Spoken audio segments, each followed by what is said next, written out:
2021, Curry County, Oregon Board of Commissioners, please stand for the Pledge of Allegiance. I pledge allegiance to the flag of the United States of America and to the republic for which it stands, one nation, under God, indivisible, with liberty and justice for all. Microphones.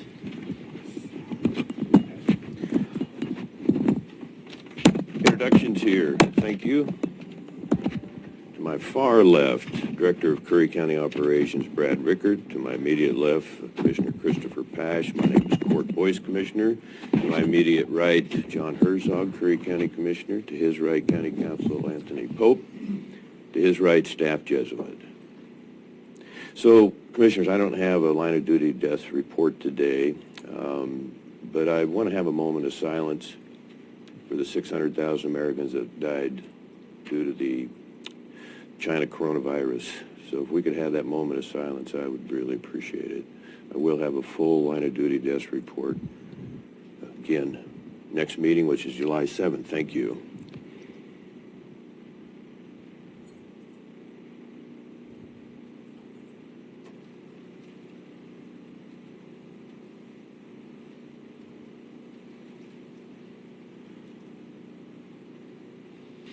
Thank you again. Our hearts go out to those that lost family members. Commissioners, any amendments or changes to the agenda? Commissioner Herzog? No, sir. Mr. Rickard has one. Oh, excuse me. I have a couple items that we need to pull. The first one on the consent agenda, the supplemental budgets, they're not ready to go yet, so we'll do that the next meeting. And then discussion action items, letter O, designation of newspaper of record. Need to pull that until next meeting. Which one is that again, please? Oh, It's consent Gotcha. agenda, so 7I and 8O. 7-9, 7-0, 8-0. That saves me on that one, on the 7I. Commissioner Herzog? Nothing. Anything else, Mr. Rickard? I'm sorry. Well, that's everything I have. Commissioner Pash? I understood we were pulling presentation 5E. And I'm waiting my turn, sir. Okay, sorry. Thank you. Yeah, Board, what I'd like to do, I think we have one person in the audience that wants to speak to this. And when I sent an email out kind of late yesterday morning, so I hope you got that, Mr. Palmer. You did? Okay, good. I want to have a workshop on this on July 7th, so I would like to invite you back. I hope that didn't foul up your schedule, so you made a extra trip from Port Orford to here. So we're going to call on you in just a few minutes here. So yes, Board, I want to pull that 5E. And I also want to pull 5D, Curry County, back the blue. My report's going to be at least 20 minutes on the 7th. So, and this is a tremendous meeting day, so we were trying to find a little extra time, and I saw no reason not to postpone those two, one to be in a workshop and the other one to be in a presentation. Commissioner Pash? Well, I just, on 5E, I know we've talked about this a year or so ago and decided not to move forward with it, and now I see it's back on the agenda. My biggest problem with even moving this to a workshop is I received, as you all did this morning, a letter from the person that's going to be presenting on this, and I'm sorry I forgot his name. I would have trouble with him sitting in this chamber and speaking to this board, because he basically called our citizens a bunch of ignorant citizens, and he didn't want to be in a room with a bunch of ignorant citizens. So I have a problem with people that talk about other people and with such disregard and disrespect, to then come back later and want to talk to us about asking us to do something in conjunction with them. That's my comments, sir. Thank you, and I appreciate that, and I was disappointed in those comments as well. He has some frustration. He's been doing this his entire life. He is recognized around the country as the #1 person on this subject. He practically lives with these horses, and as I've gotten to know him over the last 4 years, anybody that would suggest that he would do anything to hurt the environment, especially that section between here and Siskiyou County where he lives, the Kalmiopsis area we're also proud of and attached to, he would not do that. He's spent years and years studying. You know, just one example, one of the emails I got that was terribly misinformed, this is not to be negative, that the horses would be so prolific that they would just mass produce. One mare has one colt every year, and that's usually sacrificed to the predators, primarily the cougars. So he's got tons of documents on all this. And it is a native North American species, and so, you know, he may not come to workshop now, and that would be tragic, because this is an opportunity for Curry County, in my opinion, with 4 years of research that I've done, to not only save horses, but to take care of 30 pounds of fire fuel per day per horse, absolutely to benefit our tourism business industry. The concerns that people have, I think can be disproved, and I'm going to keep working on that. So, you know, I don't know if you want to have the debate now without him here, but I just want to communicate to the citizens that as I've got to know him the last 4 years, I have tremendous respect for him and his knowledge and his quest to do the right thing for Curry County and stop the massive fires. So having a workshop would get a lot of information out there that can be verified by modern science, up-to-date science. Thank you. Mr. Pash? I just, again, his views on horses and mine, I've spent my entire life with horses, racing, breeding, training, with thousands of horses in my life as well. So I have many disagreements with him on that. My problem would be to even invite him into the chamber to speak after comments that he's made, calling people ignorant. I have a problem with that. Well, ignorant is uninformed doesn't mean that, you know, a low IQ. So I'm not defending him on that comment, but I am defending his knowledge and the difference between racehorses and Native American wild horses. So yeah, it's a tough subject. We could get $1,000 per horse. We're looking for revenue. We're looking for tourism promotion. So why not just have the discussion? Why shut down the debate? This board can decide if they want to invite him in the chamber or not. I'm just making a recommendation to the board that he's made the comment he's made, and I'll leave it at that.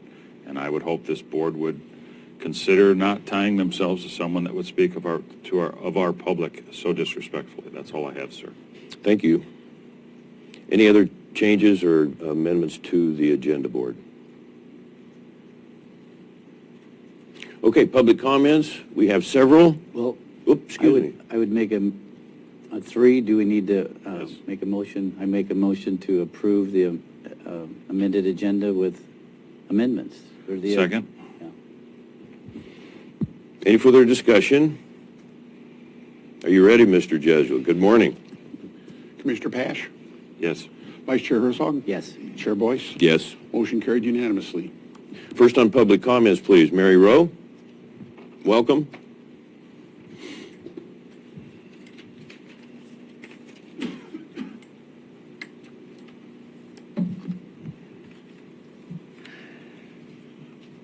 I'm Mary Rowe. I have some recommendations about the formation of the American Rescue Plan Committee. I agree with our sheriff who said that he would not want to be on any committee to which his department would apply for funds. We should have no such conflict of interest from applicants nor their immediate family members, nor should we have committee members who govern other jurisdictions that will be receiving their own ARP funds, such as cities and tribes.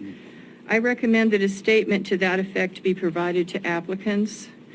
I see no need for Coos Curry Electric to be on the committee, as their chair and member of their broadband committee is a county commissioner. I recommend a 9-person committee. I don't think that any county commissioner should be on the ARP committee. nor county employees, but that the county council, county treasurer, and economic development coordinator should serve in a strictly advisory capacity, supplying information and not giving any recommendations. Given our housing emergency, partially due to the pandemic, and that ARP funds are not otherwise available in our county for housing development, I think that our housing coordinator, Mike Lehman, should have a designated place on the ARP committee. Someone familiar with county government would be important, and someone from the business community. Also a professional familiar with human services and our low-income population, families, elders, those experiencing disabilities, and the unhoused. Obviously, commissioners and committee members all need to read the American Rescue Plan Act. I recommend that proposals be evaluated individually and presented to the BOC separately with recommendations and explanations rather than as a whole, so that the BOC can make their decision about each separately. Grids and ranking are usually poor evaluation tools, as they rarely include all of the important criteria to be considered, and thus do not allow important considerations. As an MSW, I strongly recommend that the committee not use them. It could be helpful if city leaders inform the county's ARP committee of their intended plans for the ARP funds that they will be receiving. Subsequent to the resolution being passed today to form an ARP committee, applications should still be accepted in order to assure fairness and enough applicants. Thank you. Thank you, Mary. Tim Palmer, please. Hi, I'm Tim Palmer. I live at 608 Oregon Street in Port Orford, and I'm here to speak on the item that was on the agenda regarding wild horses, of all things here. And I'd like to first recognize that I know Commissioner Boyce has the best interests of Curry County in mind here. But I think a lot of issues have been overlooked in his proposal, and I want to encourage you to not spend unnecessary time on this piece. I sent you a long statement. I think you all got it. I hope you've read it, or that you will. I'm not going to really recap that except to make 5 points here. The first is that for 50 years now, the very finest biologists, foresters, grazing experts, botanists, with our federal agencies, Bureau of Land Management and the Forest Service, have worked to try to deal with the problems that wild horses have created in public lands of the West. Problems with water, vegetation, wildlife, fisheries, private land, commercial forests, grazing land, all to no avail. And so now the idea of actually on purpose bringing horses that have caused all these problems to Curry County is a colossally bad idea. Second point, just to reinforce there, commercial timber and grazing and private lands are very big issues here, not just public lands, because the horses will not stay there. And who once heard of wild horses tramping through your backyard, your garden, your own land, let alone their effects on commercial timber, which are devastating, and grazing land. Point number 2, Commissioner Boyce is looking toward this to control fires. In fact, horses will make fire dangers worse for the reason that they're grazing down, they're trampling trees. They would convert our landscape into more of a chaparral of brush and grasslands. And if you want to see the result in fire, just consider the intensely hot chaparral fires of California that they are facing today. That's more of the environment that we would be going to. Horses are going to make this problem worse, not better. Point number 3, taxpayers now spend $102 million every year trying to contain the problems of wild horses on public lands. The agencies are trying to collect them, then they have to keep them, and they've been working on this for years and years. The idea of spending all that money to get horses off of public land where they're doing the damage and then bring them down here and put them onto public land is just insane, quite frankly. So do the commissioners really want to be responsible for this? I think you have better things to do. Point number 4, oh my gosh, I'm out of time. I'll be real quick. This came up in 2017 and 18. 20 citizens came here to testify unanimously against this proposal. At that time, we had veterinarians, we had wildlife biologists, we had private landowners, we had commercial timber interests, all opposed to this. They identified 50 different reasons to not do this. They're listed in the letter I sent to you on 2 pages. Again, I'm not going to go over that. Any one of these reasons to me would be a deal breaker. And there has been not a single rebuttal to any of those arguments since that time. Those are 50 good reasons to not do this, and any one of them is strong enough to veto this proposal. And finally, there are a lot of state and federal laws that would prevent this from happening. So again, with all due respect, Commissioner Boyce, I think that this is not going to work. This is not going to happen. And I really urge the commissioners to not dedicate time to this issue. You voted it down 2-1, and actually in that vote in 2018, the commissioners specifically said they would not consider this again. So I'm asking you to honor that choice that they made and to minimize your time that you spend devoted to this losing issue. Mr. Palmer, Yes. would you participate in a workshop if I could get other people here that... Well, of course I would. I don't want to waste my time on this either, Court. Okay. But All right. what am I going to do? You know, if you schedule this guy to come, of course. I'm not convinced of very much of what you said there is in disagreement, because I've seen science that says otherwise. These, would we do away with elk herds? They don't go in people's backyards. These horses would go so deep into the Kalmiopsis that when they see people, they're going to go the opposite way. They're wild horses. Now, this land is different than Eastern Oregon, where it's desert. So I don't disagree with you on that.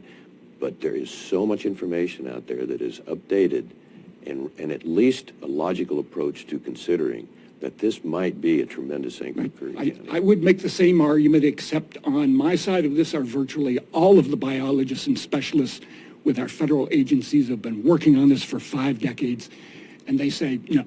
In the deserted areas. In desert, plains, and forests, throughout the public lands of the West, wild horses have been an issue. Okay, they would be much easier on the forest than elk, for example. Okay. Well, we're not going to get rid of the elk. And Thank goodness you know, I think there are a lot of people who know horses that will say that they will come into your backyard and they will not stay in rugged topography that is forest or burned over when they have other lands to go to, commercial forest, grazing land, my backyard and yours. 100%. So I would participate only because I have to. Okay. But I think you're wasting all of our time, quite frankly. I disagree, but I really appreciate and respect your opinion. Anything Thank else? you. Okay, thanks very much. Nancy Sue Rose.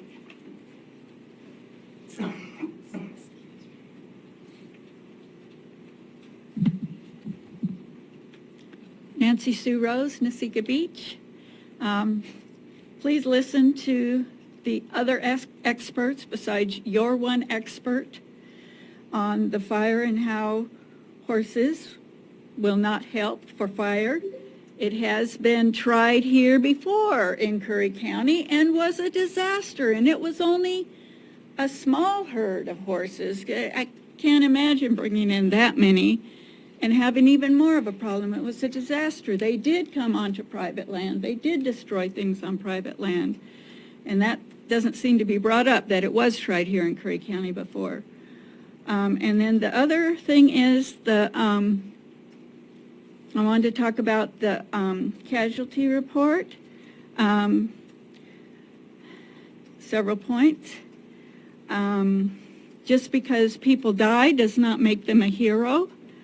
Let me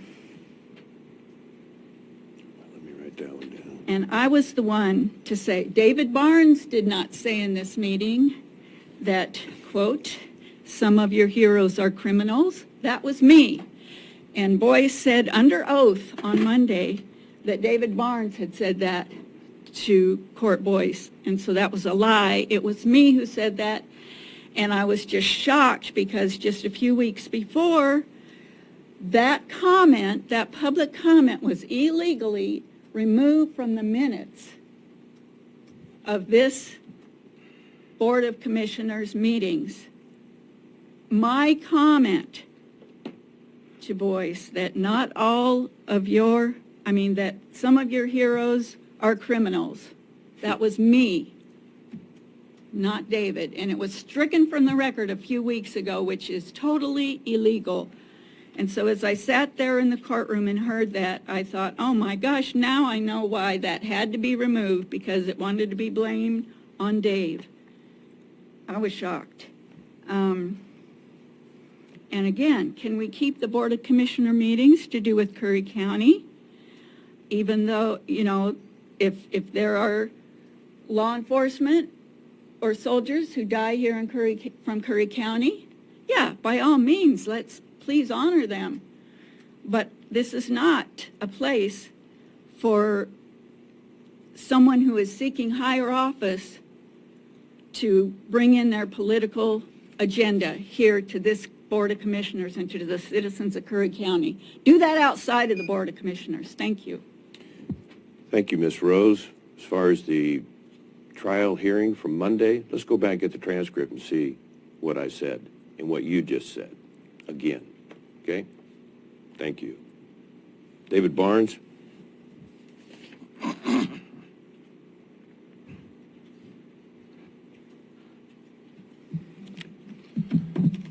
Good morning. I'm David Barnes. I'm the County Treasurer. Since we're on the topic, I'd like to talk about Monday's court hearing. I'm a retired certified internal auditor and a highly experienced fraud and theft investigator. I was appointed in my office 5 months ago by unanimous order of this board. I have no agenda other than to act in the best interest and the service of the citizens of Curry County in the performance of my duties, one of which is to be the custodian of all county funds.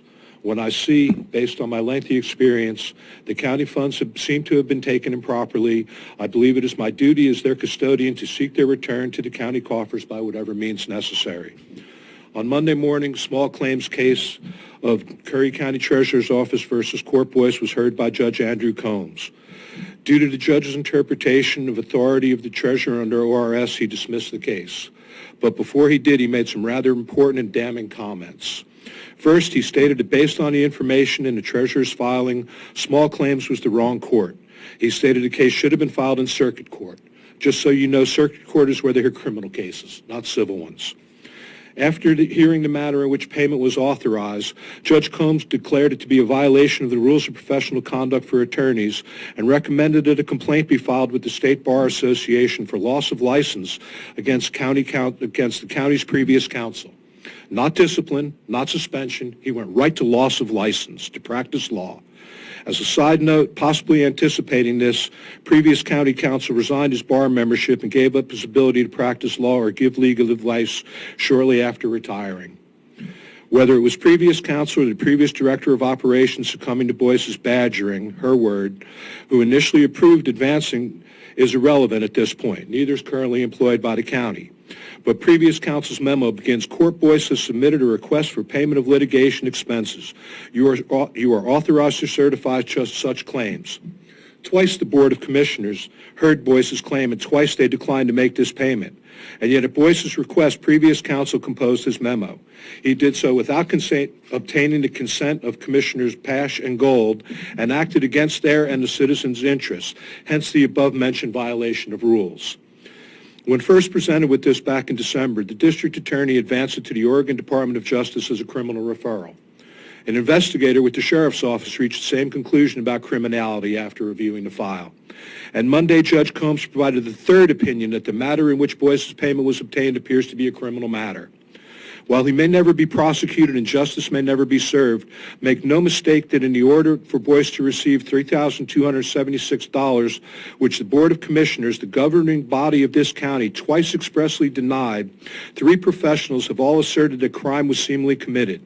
Commissioner Boyce was the beneficiary of that crime. This is just another action to bring shame on Curry County. Behavior at the last meeting during testimony was unprofessional and insulting to both staff and citizens. That he be allowed to remain as chair, I find inconceivable, and request immediate removal as same. Thank you. So, Mr. Barnes, your interpretation of the judge's ruling is dramatically different. Let's get the trial transcript. Let's play it for the community. He also said it's politics at its worst. I don't understand why he made that comment, sir. Well, I think it's obvious why he made that comment, the same reason you're here today. It So has we can nothing to do with continue on this. politics, We sir. can You make continue things on about this. politics. I do not. I'm here to serve. I have no agenda. I have no political ambition. I was put in this office reluctantly because you had no one else You to take it. continually, sir, make false statements. In as late as Monday with what he said. He didn't say that Council Huddle should be barred. That's ridiculous.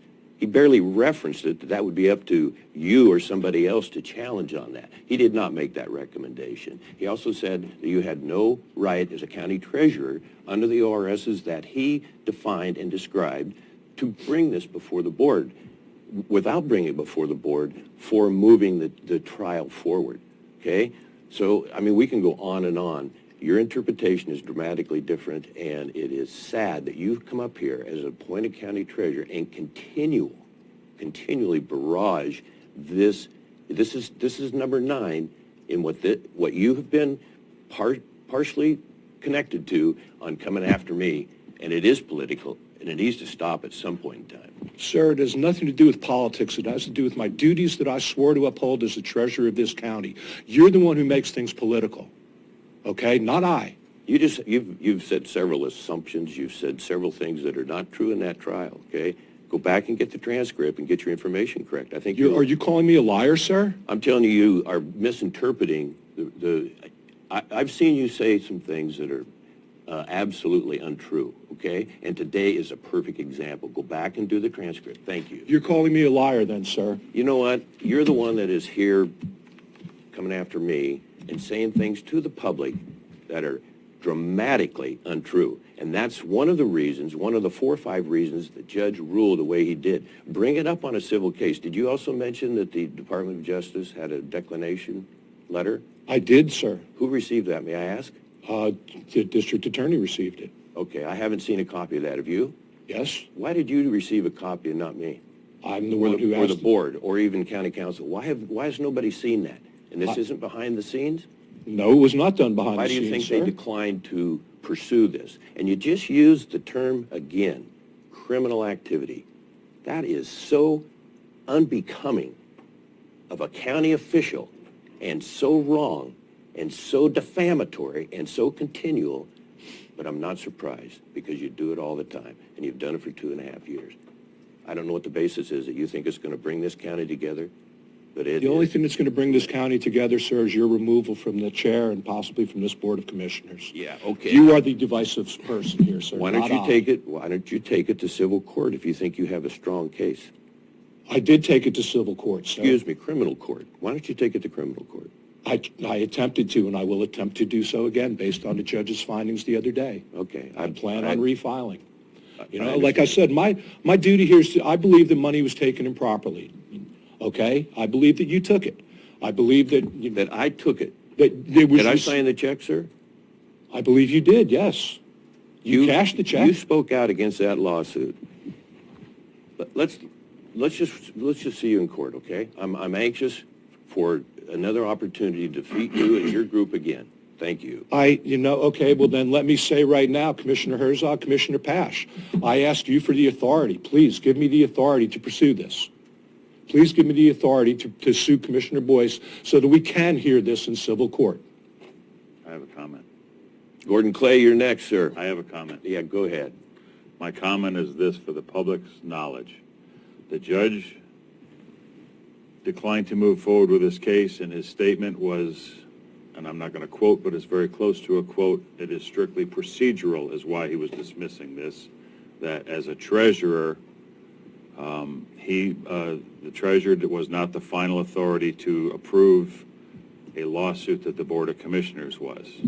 That's why it was removed from the docket and dismissed was strictly procedural. I think it's a matter of transparency for the public, and I personally would like to see the facts of this case brought out to the public so that like Commissioner Boyce just said, let's get it out there and find out. This is a matter of law. Was it legal or not? At two different times, the Board of Commissioners voted not to pay this money to Commissioner Boyce. It inevitably was paid several months later, and the invoice was never signed by a commissioner to verify that they agreed with that. So, again, Mr. Barnes brought this. The judge said, Mr. Barnes, you're not legally allowed to bring this. You're not the final voice of the county. The commissioners are.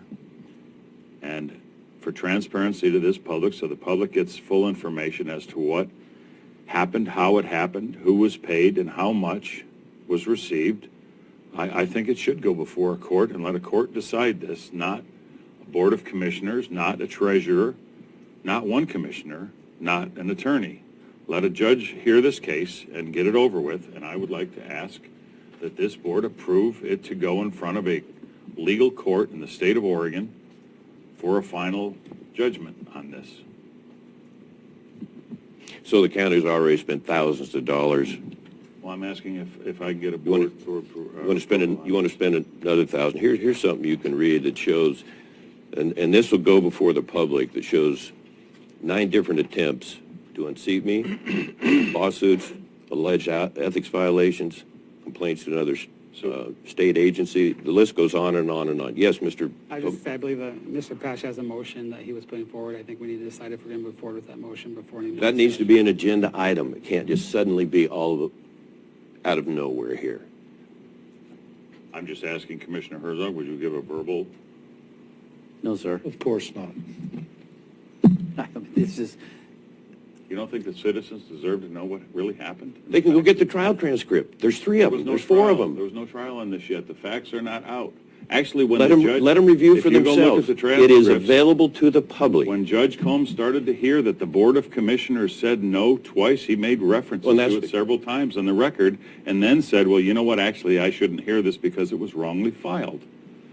He didn't 2 say legal agencies said they would report this for criminal. A detective Get the trial investigated this. Can I transcript, speak, word sir? for word, Commissioner. A detective investigated On this and case on and on. and said they would refer it for criminal charges.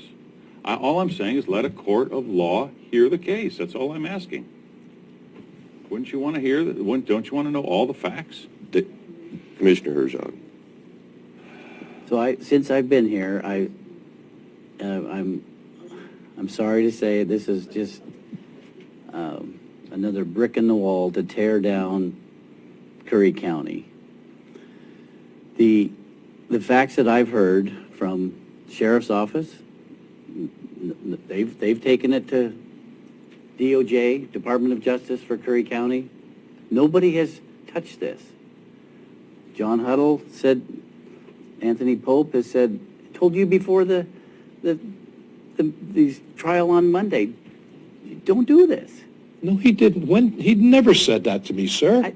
I apologize for putting words in Anthony's mouth, but he... Actually, Anthony Pope has taken an arm's length on this and refused to comment on it.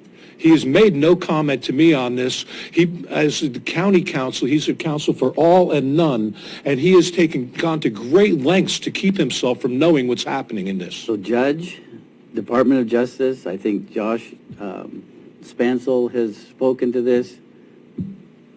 And all have said that it should be criminal The referral. DOJ said no, Dave. Huh? The DOJ, the Department of Justice for the state of Oregon said no. And they said no because they are not an investigative agency. They're a prosecutorial agency, and they did not have enough evidence.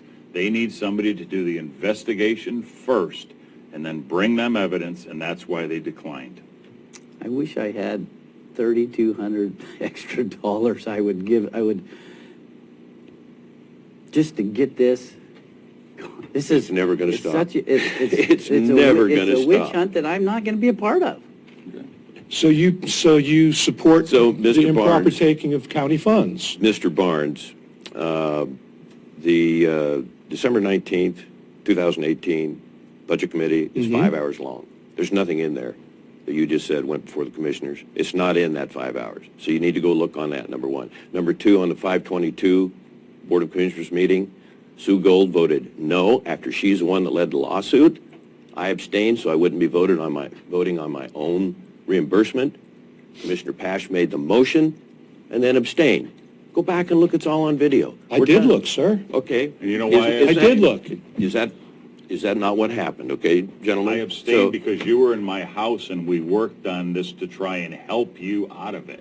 What are you talking about? You always bring up, sir, that we were in your house. I was there also, sir. So what bearing does that have on the Department of That's why I Justice abstained, or anybody else? because I had inside information about this, and I felt it would be wrong for me to vote yes or no on it at that point, because I helped to work on See you in the court, case. okay?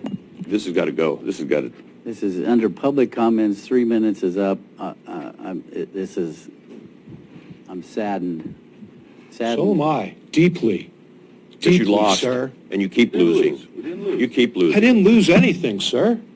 You have an agenda, and it's obvious by this meeting today. You're angry, you are misplaced, and you are wrong in all of your assumptions. You got And I would like to have a 3,200 copy, really please, of that Department of Justice declining Ask the letter. district attorney for it, sir. Thank It was you. addressed to him. I don't have the right to forward it. So Connie Hunter, you're actually before Gordon Clay, please.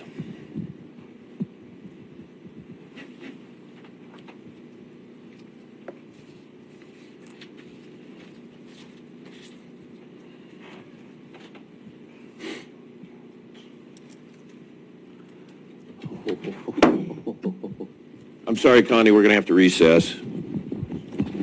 That is absolutely inexcusable, walking out of this room. This is Missy Bollinger with OHA. Oh, welcome. Good to, I haven't talked to you for 2 weeks. Thanks for being here. So I'm here when you're ready for me, and absolutely no rush. So whenever it comes in the agenda, I'm here. Okay, thank you. Connie, quickly, please. Sorry. No problem. I'm Connie Hunter, and I'm here to talk a little bit about OHA's Steve Allen, who's going to be presenting in a little bit with regards to behavioral health. And I'd like to talk a little bit about the value of lived experience and HRO, high reliability organizations. As leaders, we woke up today with strength in our collective heart and clarity in our collective mind.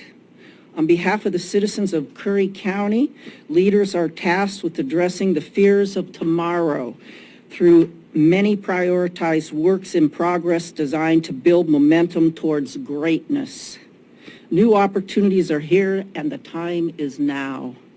As far as I know, I'm still the chair of Curry Community Health's Behavioral Health Advisory Board, so that's why I bring up the subject of the value of lived experience. Here's mine. I had the opportunity to work with Dr. Michael Harry, the co-architect of Six Sigma, consulted with me in an effort to develop a strategy so that veterans could receive Six Sigma training under their post-9/11 GI educational benefits, so they could be tuition reimbursed. This happened, and this opportunity exists today. However, in working with Dr. Harry, I took it to heart that this was a prime time for advocacy. Even though Six Sigma strategies were developed for the manufacturing sector, I spent time working with him to talk about the fact that it could be a model program and replicable and a transferable skill, if you will. So I set out to convince Dr. Harry that Six Sigma could fix the VA. Convincing Captain Harry, USMC, Vietnam, was done easier than said. In a final consult, I was asked by Dr. Harry to teach him how I think, so I shared lived experience about the discipline of development and the importance of mindset. The update, Six Sigma influences the Veterans Health Administration and the Veterans Benefits Administration, especially in fixing their claims process. With evidence based on a 2014 U.S. Senate work study, the VBA hired Six Sigma design teams. Now we see that Six Sigma and HRO high reliability organizations principals work making dynamic changes in two other sectors, healthcare and government. When conflicts occur here in Curry County, I see frustration caused from underdevelopment, missing layers of planning, obsolete structure, and some of the principles of a high reliability organization are missing. As we look at what lies ahead for Curry County, please consider Six Sigma and the HRO High Reliability Organization framework. In guarding the public trust, Curry County must take measures toward high reliability. The opportunity is now, the time is now. Plagiarizing a saying. One day, we will tell our story of how we overcame what we went through, and it will be another rural county's survival guide. Let's keep that in mind. Thank you all. Thanks, Connie. Excellent, Connie, thank you. Carrie Dexter and Shelley Nasby, please. And we're going to have to ask, there can only be 3 people in the room because of the guidelines that she is subjected to. Our speakers are going to be on good volume out in the hallway. And it's this presentation, thank you, this presentation is on State Accident Insurance Fund and the excellent work that Ms. Dexter has been doing with Ms. Nasby. And welcome both of you. Thanks for playing by the rules, and Curry County doesn't mean to be different, but we're glad to have you here and really appreciate that you made the trip down from North Bend. Thank you. Carrie Dexter, please carry on. Thank you. Oh my Carrie. goodness. My mother used to say that all the time. I'm Carrie Dexter, accounting and payroll clerk, and this is Shelley Nasby, senior safety management consultant with SAFE. She has been Carrie, helping us. Ms. Dexter, excuse me, pull that microphone just a little bit. Great, thank Better. you. And sorry, we do have to wear the mask for Shelley's guidelines with the state, so we'll do our best here. For many years, we've had a central safety committee, and since I have been vice chair and secretary for approximately 6 months, I've kind of dove in with our chair, Chet Brewer, to go over and kind of revamp the whole program and get us in compliance as best we can and create new forms. So we have a presentation today to kind of explain who we are, our purpose, our goal, and our objectives. And we're here to talk about the Curry County Central Safety Committee. Some may not know that we have a committee and or what it does. Today we're here to talk about the purpose, goals, and objectives of the committee, as well as educate the board and fellow Curry County employees that this is a mandated state of Oregon requirement and how it has the potential to positively impact our county financially. The purpose of the safety committee is to bring county employees together to achieve maintain a safe and healthful workplace. The goal of the safety committee is to eliminate workplace injuries, illness, by involving employees and managers in identifying hazards and suggesting how to prevent them. Our objectives: 1 is to involve employees in achieving a safe and healthful workplace. 2, promptly review all safety-related incidents, injuries, accidents, illnesses, and or deaths. 3, conduct quarterly workplace inspections, identify hazards, and recommend methods for eliminating or controlling the hazards. 4, annually evaluate Curry County workplace safety policies and recommend improvements to management. And some of you might be wondering what we do. Now, that was a lot of information there. As a safety committee, we engage and encourage employees to identify health and safety hazards in the workplace. Concerns raised by employees are presented to the committee in writing. The committee will review the concerns at our regularly scheduled monthly meetings, and then we will present those to management in writing. As well, we engage employees in county safety and health challenges, which we're hoping to start next year with the help of Shelley. Our response on the committee is that we will respond to employee concerns in writing and work with management to resolve them. We shall present the written recommendations for resolving concerns to management. Incident and accident investigations, which are required by the state and mandated by the committee to do, is that the safety committee will review health or safety related incidents at our regularly scheduled meetings. Safety-related incidents include work-related near misses, injuries, illnesses, and deaths. While necessary, the committee will provide written recommendations to management for eliminating and controlling hazards. One of the mandated requirements of the committee by state is workplace inspections. The committee will conduct quarterly inspections of all county buildings. We will submit a written report of safety hazards found during the inspections. The report will recommend options for eliminating or controlling hazards. This is a report that's submitted to the management meeting with 60 days of receiving the report. Management is required to respond in writing to the committee, initiating acceptance, rejection, or proposed modification of the recommendations. And lastly, for evaluation, the committee will evaluate Curry County workplace safety policies on an annual basis and provide written evaluation of the program to management. The committee will also evaluate its own activities annually and use the evaluation to develop an action plan for the next calendar year for our actions. This is a brief overview of what the Safety Committee is and what it does. It takes the passionate hard work of Curry County employees who are all on a volunteer basis that are willing to join and make this work. And with that, I would like to introduce Shelley Nasby, the Senior Safety Management Consultant. She is here from SAFE to go into a bit more, explain our mod insurance rates, what's required, and why the committee is so important and mandated. And I have a presentation, so somebody's got to hold that for me. How can we help? I emailed it down. Somebody had it. Oh, there we go.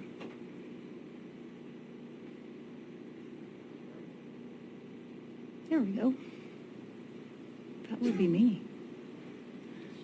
Perfect.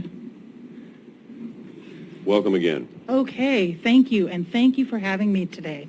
So the purpose of my presentation today is, one, to explain mod rates to you, and not from an insurance side, but through a safety lens, and talk to you a little bit about safety committees and what we need to do to get you up and running. Let me get rid of that blue box. Maybe. There we go. So I'm going to talk about mod rates, how they affect the cost of your insurance, your workers' comp insurance, safety committee and duties, and then I'm going to talk a little bit about safety culture. So what is a mod rate? I know you guys had an insurance person come in and talk to you about insurance, cost of it, and what's happening because your mod rate has gone up. And I love insurance people, but I also think that their explanations get a little bit complicated, so I wanted to explain it through a safety filter. So what is a mod rate? First of all, a mod rate has a lot of names. It's a modification rate. It can be the X mod. So modifier is, or a mod rate is what I call it. It's a historical figure, and it's based on 3 years of past claims history. What do I mean by claims? Injured workers, folks that have been injured in the line during work and have gone to seek medical treatment. This number fluctuates up and down depending on what your experience is. And I work with over 100 companies from Florence to Brookings, so I wanted to give you an idea of what my lowest mod rate in my book is. In my book of business, that's what it's called, is a 0.62. And the highest one that I have in my book of business right now is a 2.62. So that'll give you an idea of where you fall. Every 0.01 counts. So when your mod rate fluctuates, say it goes up 30 points, every 0.01 counts. And it's a charge towards your insurance premium. It's one of the major factors that influences the cost of your yearly premium. The other one is your rate tier. Your rate tier is established by your underwriter. If your rate tier goes up and down, I can help with that sometimes if we are doing really great work. So as a team, your organization has some control over this number, and that's why I feel it's very important. And this will be something we'll talk to the safety committee about too, because if they're watching that number and they're able to bring it down, they will be able to bring it down. It helps them make better plans for safety. So it's like car insurance. So, you know, if you get speeding tickets that you, and they're on your driving record, you pay for those over the course of about 3 years. That's how your mod rate works. So your workers' compensation covers your medical and your time loss. And so that encompasses your claims and your claims costs. So the higher your claims costs are, the more you're going to pay. And you're going to pay for it for about 3 years. Sometimes it's a little bit longer. So if you have high frequency, which is the number of claims, and your severity is high, that means how bad you've injured someone or someone has been injured, then the higher your premiums are. So the mod rate is just a number. If you were brand new to workers' comp, everyone is assigned a 1.0. This number is going to fluctuate up and down based on your history, and it's 3 years of history. And engaging in safety is the number one way that you can positively affect this number. Okay, I want to give you an idea of how the mod fluctuates. So if you are brand new to workers' comp and you're assigned a 1.0, if your losses are above the industry average, you're going to pay more. So if your mod climbs above a 1.0, so if your mod goes to a 1.20, I can look at that and tell right there you're having a little bit of trouble with safety. If your mod is below a 1.0, you pretty much don't fall onto my radar because you're doing a pretty good job managing safety. What they do with the time frame, they look at the last 3 completed years. So if we're looking at 2021, we don't encompass 2020 because claims are still developing. It'd be 2019, 2018, and 2017 that we're looking at. So that's how it works. So how does the money part work? This is an example. If your base premium is $100,000, you're going to take that mod and multiply it by 1. You're going to pay $100,000. If your mod, if you're having a little bit of challenge and your mod is 1.2, you're going to pay $120,000 for the same insurance. If your mod is below a 1, here's where we get a credit, and they multiply it by 0.8 and you pay $80,000. So you can see if your mod is a 0.8, you're doing pretty good, but as it goes over a 1, you're paying more and more and more. It's the same insurance no matter what. Why should you pay more? And that's, if you're managing your safety, you should be able to keep it down. So each 0.01 counts. Here's your mod rates. For 2020, you had a 0.79. 2019, a 0.71. Your organization has done a great job in the past managing safety. Looking out on the bulletin board out in the hallway. That is very nice to hear, by the way. Yes. Thank you.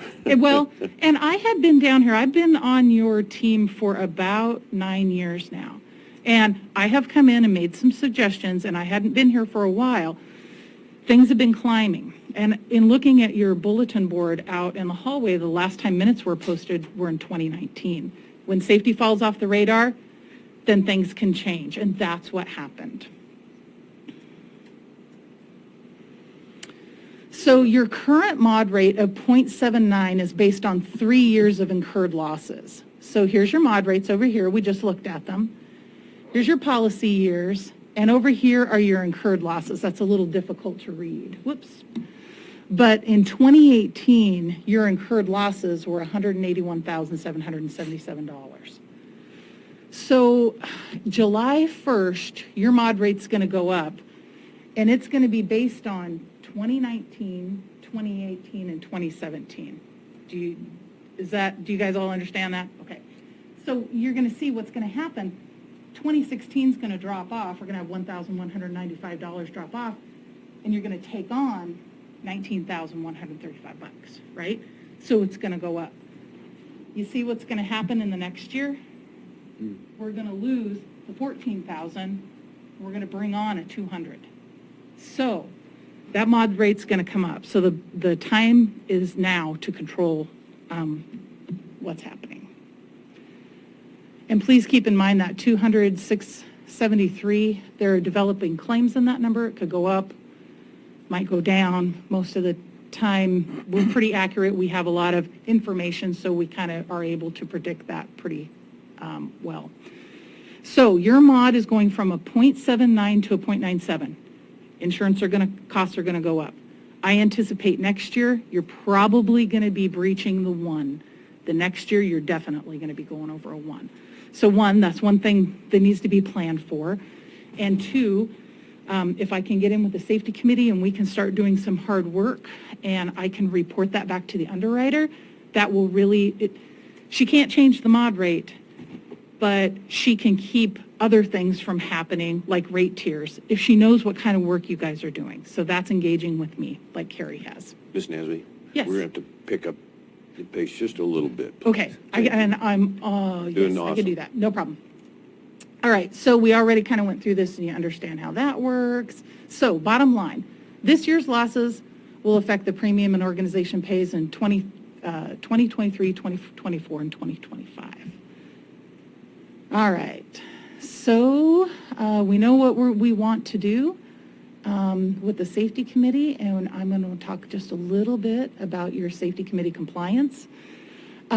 Just what does the safety program look like? Policies and procedures, accountability processes, training and certification, incident reporting, and safety committees, and continual improvement processes.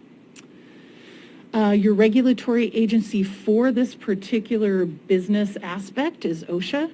The rules for all workplaces, they apply for all workplaces. It's not just counties or cities, it's everyone who has a business.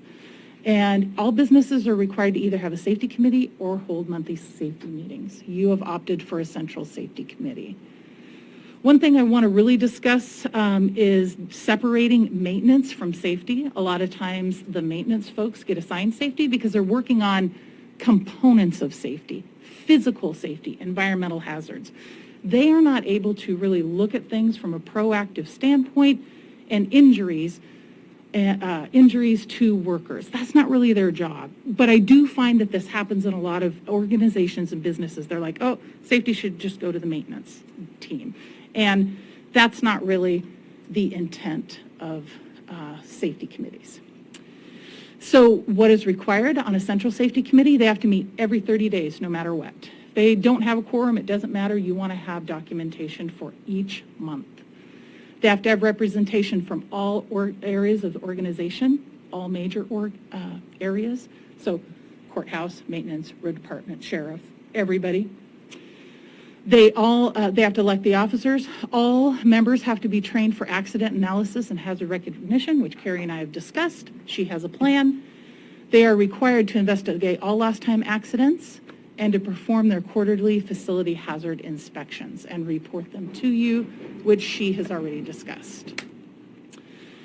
Their duties to make recommendations to management. They set the tone of the safety within your organization. They should be the driving force of safety within Curry County. They are here to promote safety and listen to other workers and bring their concerns into the committee for review. They need to review your safety policies and procedures and keep them updated.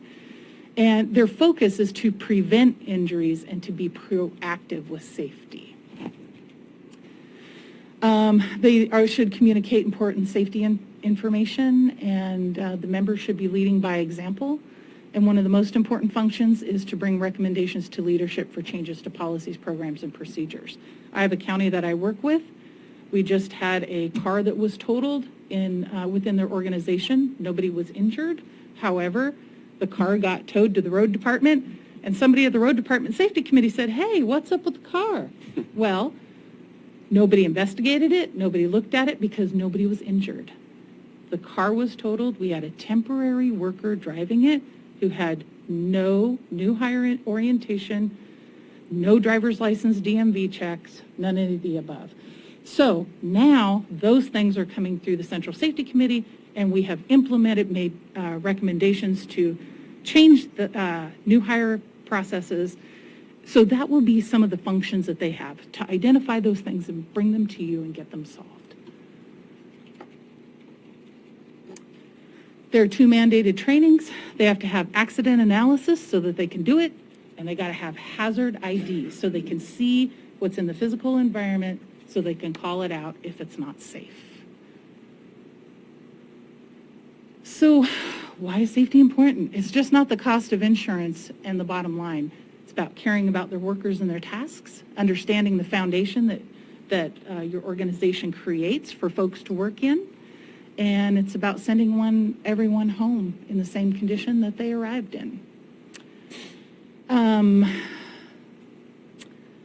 The more employees who participate in safety activities, the stronger your safety program becomes. I do want to state to you, your organization has departments with high hazard tasks and potential for serious injuries and fatalities. 1, your road department. They're out in the traffic. That's about the most high hazard job you can get. Traffic fatalities, #1 cause. 2, sheriff's department. same thing. They're dealing with people, issues, and traffic. So those are a particular area of focus. And from a safety perspective, from my perspective, if something very tragic or bad happens to your organization, it's important to me that you're doing all the compliance pieces, because the first thing OSHA is going to do is come and ask for those items. So What was that again? Ask for what? they will ask for your safety committee information. Sometimes they can ask for training. Say somebody got killed in a confined space. When was the last time this worker had that training? So they can ask for a lot of different things. And they will come in and actually do their own investigation if you have a fatality. Great, thank you again. You bet. So I want to make sure you're prepared. So just real quick, I want to talk a little bit about safety culture. Safety culture, I worked with Coos County Road Department. They've given me permission to collaborate and work with your team. Previously, Chet had asked, is there any way we could talk to them so we can, figure out what our processes should be? And then Carrie got involved and I started engaging with her. But I wanted to share their journey with you because 5 years ago, they were not doing a fabulous job of managing safety. And they have been developing their safety culture over the last couple years. And what they've done is they've got an open door policy. They have a very robust safety and health program. The Coos County set up a little bit different than you. They have major safety committees. They got the road department, the sheriff department, and Coos Health and Wellness. And they have a central safety committee. I use my hands a lot. So they have an extra layer. And so this department has developed and is very high functioning. The other departments are now trying to emulate that. So they have a lot of history that they can share and or help. So they have offered Andy Chester, who is the road department safety committee chairman, has offered that. So anyway, one of their recent wins was the motor vehicle accident. And they also found that if somebody totaled a car, there was no requirement for them to have a drug test. So the county is working on that as well. They're the template for other safety committees, and in the last 5 years, I can tell you that their safety team has gone from grumbly to like, hey, this happened today in the field. And one thing they're really doing is the equipment operators, they're new, and if they have a challenge or they bump something, they talk about it. And so it's been really fulfilling for me to see them go from challenged to just doing a fantastic job. They even won an award for their efforts. So safety is teamwork. How can you help? Safety starts with leadership. If you're all behind it and you support it, then it's going to happen at the lower levels. Not that you have to get in and get your hands dirty, but just the support of the safety committee. You yourself can lead by example. And one thing I like to share is I don't like to talk about common sense too much. I don't think common sense is something that plays in safety anymore. Everybody's experiences are different now. We used to have a lot of people coming out of farming communities, and they don't. And so they don't know how to work with their hands. It used to be 40% of kids in high school. Now it's 4%. Most kids have never even picked up a screwdriver. So trying to drop some of the ideas of how people should be when they come to work, I think is important. Let's see. Ideas I've talked with Carrie. She's already embraced creating a yearly safety calendar, mentoring new employees, implementing some new tools, which we can talk about in safety. And you may even want to do a safety survey to gauge the climate of your entire staff here. And if you do, I can help you with that. That's it. I hope that was helpful. And do you have any questions at all about safety or what's required or? Mr. Herzog? No. Mr. Pash? I just want to make sure that one thing gets carried forward from our conversations from last week. Sure. And that is that this is a mandated thing for the county. And we are greatly deficient in this.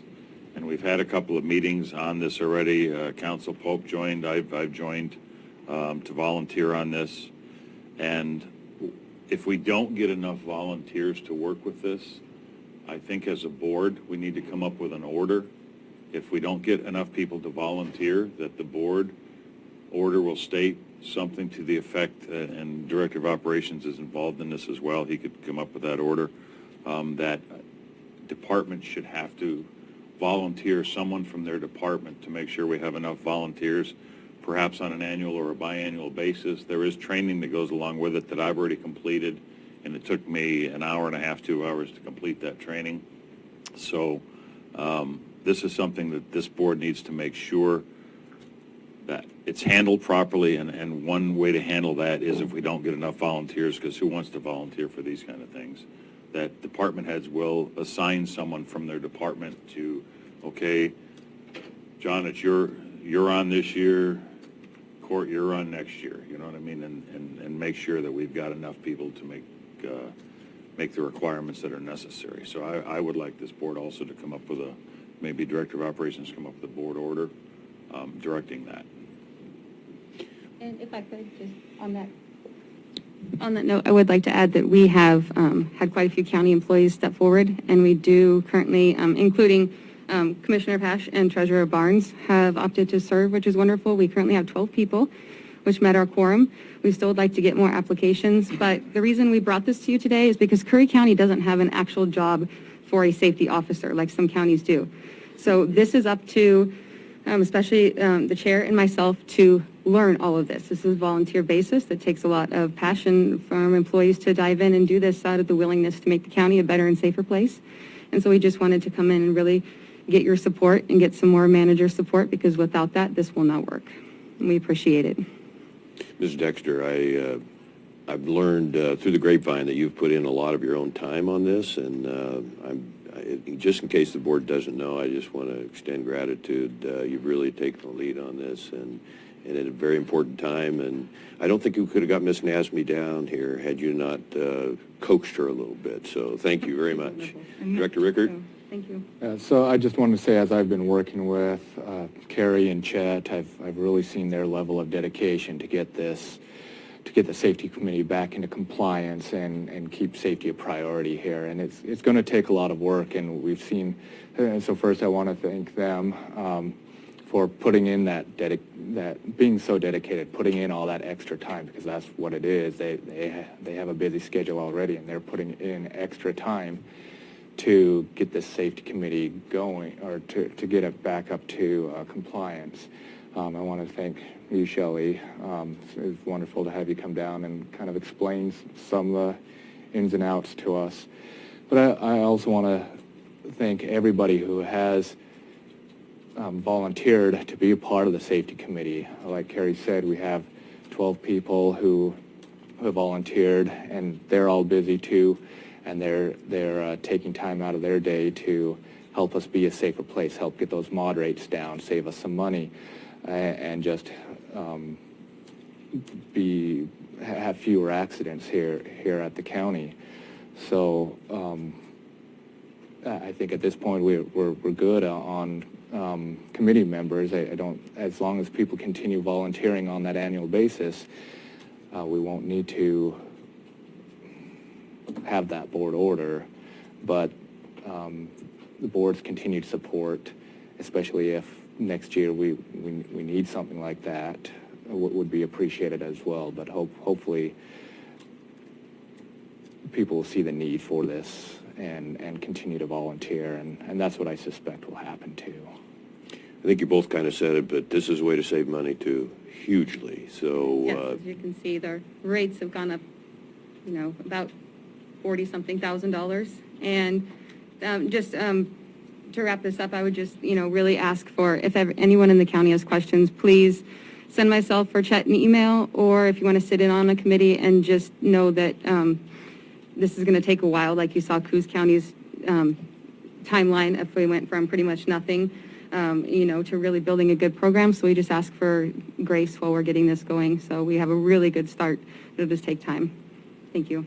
And I want to make sure that you know my services are part of your workers' compensation policy. You do not pay extra for me to come here. If you need, whatever you need from me, I can help you with. So And If we had invited you and needed to pay, it would probably be a bad check, so. But thanks again. Commissioner Herzog, did you have Well, I something? just want to say thank you for your dedication, and Carrie for continuing on. And, you know, at places where I've worked before, there was always maybe a safety incentive. So I think maybe that's something to look at in the safety committee. We're hoping to have some fun challenges Yeah. next year. And it's definitely not just myself. As I've mentioned, Chet Brewer is the chair, and we have several committee members who do a lot of work also. So they're very valued. I'll pass our thanks along. So Thanks again. Thank you. Okay, we have less than 40 minutes, board, to get our next two presentations in. Oh, I need the mouse. I just want to make another comment on this while you're... Mr. Palmer, would you grab that green and black mouse there, please? I just want to make another comment on this while we're setting this up. Carrie and Chet have actually worked through their breaks, their lunch hours on this sometimes, to get this all prepared for this. So they spent a lot of time on this, and much appreciated. yeah, much. Well, once again, how's our volume here? Ms. Biddlecom and the famous Andy Lanier, welcome. Good morning, Commissioners. Good morning. So, my name is Whitney Howard. I'm with the Bureau of Ocean Energy Management for BOEM in the Pacific Regional Office. Our office is located in Camarillo, California, and I am co-presenting this presentation today with Mike Lanier, the Oregon Department of Land Conservation and Development. I also want to let folks know that we have two BOEM folks on the line. Shane Gray is a wildlife biologist, and Matthew Light is the renewable energy section chief in our office. And I just want to start off by saying thank you for putting the topic of Oregon offshore wind energy planning on your agenda today. And it's nice to meet the Curry County Commissioners. So with that, we have a short presentation for you. We give you an overview and background of floating offshore wind, BOEM's role as a regulator, and the joint effort underway with the state on offshore wind energy planning. And then I'll turn the presentation over to Andy to discuss the tool that we're using for to collect data and visualize data, called Oregon Map. And hopefully we'll have a time for a short discussion. For those of you, this is a quick 101 on offshore wind energy. So offshore wind can provides a strong and consistent offshore wind resource, meaning the winds offshore are stronger and consistent for the most part than onshore. And the wind in southern Oregon is considered world-class along with northern California. Whether offshore wind is a floating or fixed bottom system is dependent on the depth of the water. So a floating system in deeper waters of about 200 feet or about 60 meters. And due to the ocean's asymmetry off the west coast and the proximity of the continental slope to shore, floating offshore wind is the likely technology that we'll see on the coast. And then finally, the turbine technology available today is at 12 megawatts. These are large systems, so the wind turbine generator is over 850 feet tall with a single blade length of over 350 feet long. And for those of you that can see the screen, there's a humpback whale at a little over 40 feet long to show the scale of this system. Now I'm going to give you a quick introduction to the Bureau of Ocean Energy Management. We have a mission to manage the development of outer continental shelf for federal energy and mineral resources in an economically and environmentally responsible way. We use science to inform our decision making. We have a studies program and design studies critical to answer these questions, used in a consultation and so on. The jurisdiction on the U.S. West Coast is federal waters, so that's from 3 to 200 nautical miles. Again, this is called the Outer Continental Shelf, or OCS. And it does exclude national marine sanctuaries, which is not quite relevant to the state plan. The authorization process, again, BOEM is the regulator for offshore wind. It's a multi-year process, and it occurs in 4 stages, and I'm going to walk through this fairly quickly. The first phase is the planning and analysis phase. It began with an intergovernmental renewable task force, which I'll detail in just a minute. But we're currently in Oregon in this data collection, data gathering phase, and collecting information that can sort of inform the start of our leasing process or authorization process, which is a call for information and nomination, where we formally request developer interest as well as environmental information based on a particular area on that outer continental shelf offshore Oregon. And then through this process, we go through something called area identification and formal environmental review to identify wind energy areas. Those wind energy areas then bring us into this next stage in our multi-year process into the leasing phase. Where BOEM publishes a proposed sale notice, a final sale notice, holds a lease auction, and then issues leases.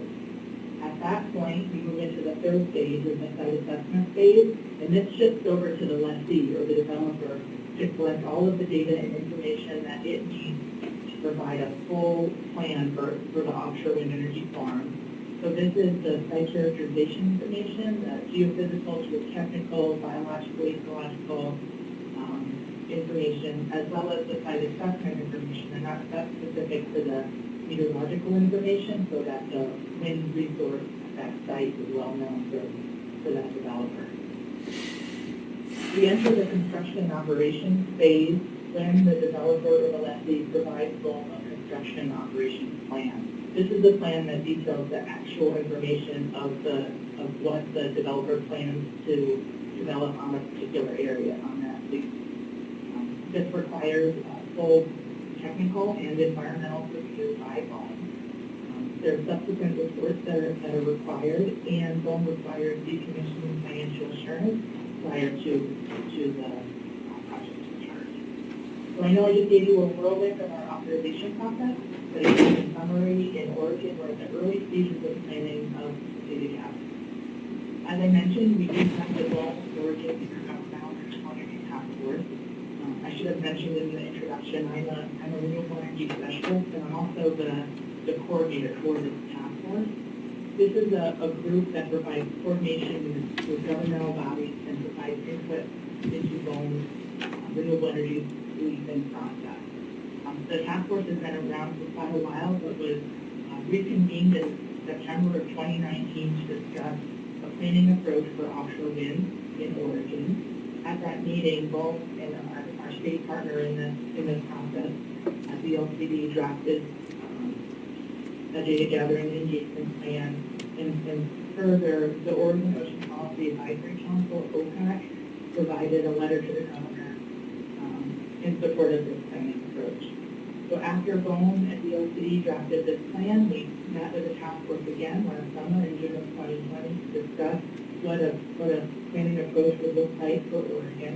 And at that meeting, BOEM and the state of Oregon committed to offshore wind energy planning. That plan was finalized, taking into consideration comments from that task force meeting and the public comment we received. And the plan itself is available on our webpage, along with quite a few other resources at BOEM.gov/stories.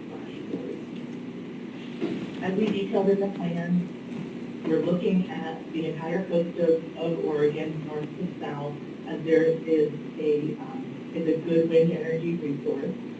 But the area for potential leasing is focused in federal waters where offshore wind is technically economically viable. And so we define that at a water depth of 1,300 meters, which is where you see the symmetry line on the west side of that grayed out polygon.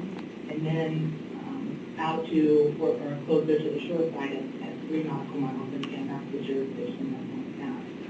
However, in this planning, we understand that offshore wind, development would cross into state water, where we have a point of connection onshore, and so we're collecting data and information both in state waters and what would be pertinent onshore as well. So with that, I'm going to pass this over to Andy to continue the presentation. Thank you again. All right. Thank you, Whitney. So the state of Oregon has had a long history with ocean planning. In my role as the Marine Affairs Coordinator for the Department of Land Conservation and Development is to help coordinate that effort, depending upon kind of the time that we are in, so to speak. The state has had an ocean planning resources goal since the adoption of our statewide land use planning system, and that goal is Goal 19. And it mandates the importance of understanding marine habitats and ecosystems, as well as the humans that depend upon those habitats and ecosystems for their economic and societal benefit. My agency, the Department of Land Conservation and Development, was designated in the Oregon Ocean Resources Management Act as the agency that would staff and the Ocean Policy Advisory Council and have the statutory authority to develop and further implement and administer the Territorial Sea Plan, which was an outcome of the establishment of our ocean management framework. The Territorial Sea Plan has been amended over time as new uses for the ocean have been proposed and have come to our shores. Most notably, Part 4 of the Territorial Sea Plan, which governs how subsea cables, in particular fiber optic cables, but in the future potentially power cables, may come to shore, and the kinds of agreements that need to be in place for the industry partners who exist out there in the ocean, so that there's an understanding of how disagreements or accidents will be handled. In addition, the state developed Part 5 of the Territorial Sea Plan, which was to develop a plan for marine renewable energy. That part of the Territorial Sea Plan has established policies and practices which may be applied out into the continental shelf beyond state waters through the applicable enforceable policies of our coastal program. And that is provided to us by the Coastal Zone Management Act, Federal Consistency Review Authority. Next slide, please.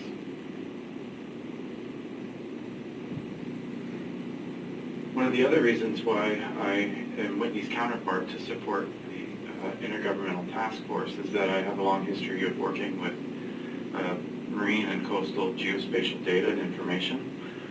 I have supported those previous planning efforts through the organization of that information and the dissemination of that information so that people can view the information that we are making decisions with. As mentioned, through our planning efforts, the state has developed a pretty extensive catalog. That catalog is hosted on the Oregon Coastal Atlas. It's served through the Oregon Ocean Information website. And it does provide an extensive archive of human use data as well as natural resource and physical information. You combine that coastal and marine data infrastructure with the infrastructure that exists in the terrestrial realm through the Oregon Geospatial Enterprise Office, or maybe more commonly known as the Spatial Data Library.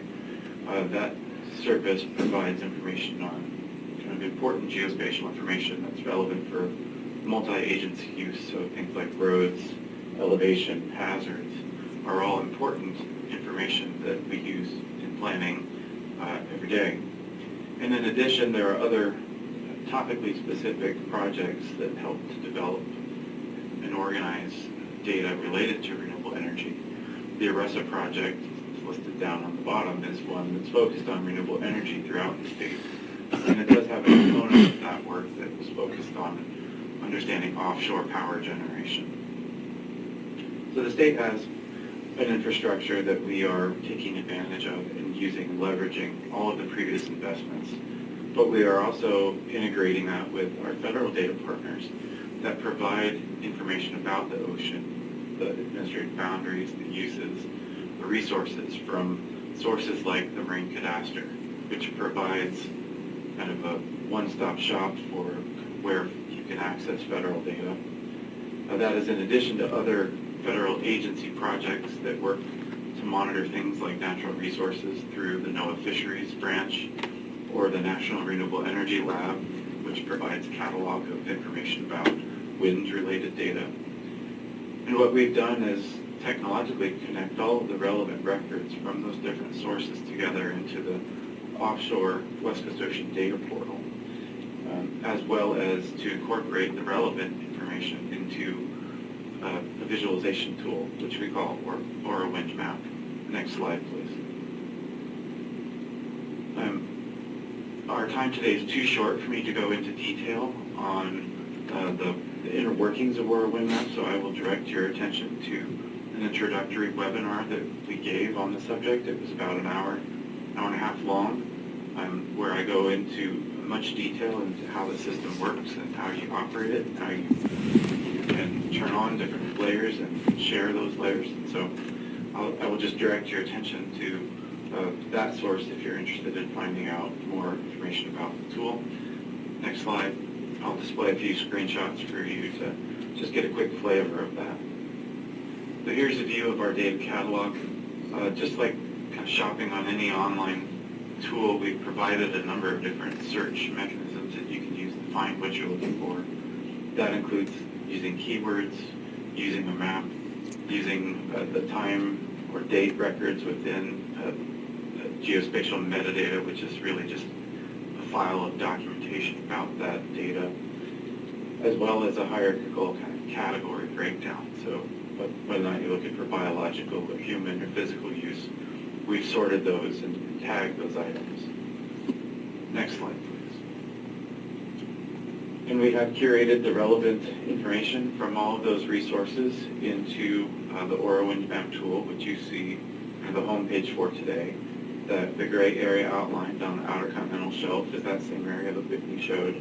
That's the planning area that we're looking within. So all of the information that we've gathered, we have gathered resources that kind of cover the full range within that area. Now you can use the tool to identify layers of interest and turn them on and off. You can reorder them once you do, and change the transparency, so you have a lot of flexibility in looking at the information that's present within the system. And BOEM and the state will be using this information as it moves forward in that leasing process. Next slide, please.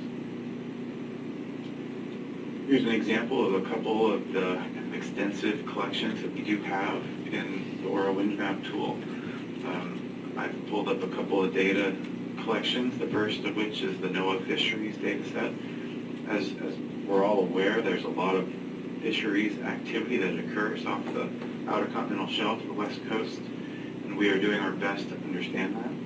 The NOAA fisheries data is 100% observer derived, so that means that either through a vessel monitoring system or people being out there on the boats, all of that information is direct observations. Whereas the state, when it did do our territorial sea planning, we conducted a participatory exercise with our fishermen up and down the ports of Oregon, and they created port maps that were specific to each local geography that highlighted their understanding of the high use value areas. Now that data is approaching 10 years old, so caveats to using that, things have changed a lot in 10 years. And we are working to understand the nuances of each of these kinds of data as we think about areas in our Outer Continental Shelf that may be appropriate for leasing of wind energy. Next slide, please. As I mentioned, we do have an extensive catalog from our territorial sea planning exercise. This is one where we show a footprint that goes out on the continental shelf. This is a collection of viewshed layers. This will be important as we consider the potential impacts to our viewsheds from any potential development out on the continental shelf. So this set of data provides a baseline for understanding the change from what exists today to what may exist in the future. Next slide, please. And with this last slide, we provide a collection of resources all in one place. As Whitney mentioned earlier, the BOEM.gov/Oregon page is kind of the one-stop shop for all of the information related to our planning process. If you're interested in getting direct announcements from us, there's the next address down underneath there is BOEM.gov/Oregon updates.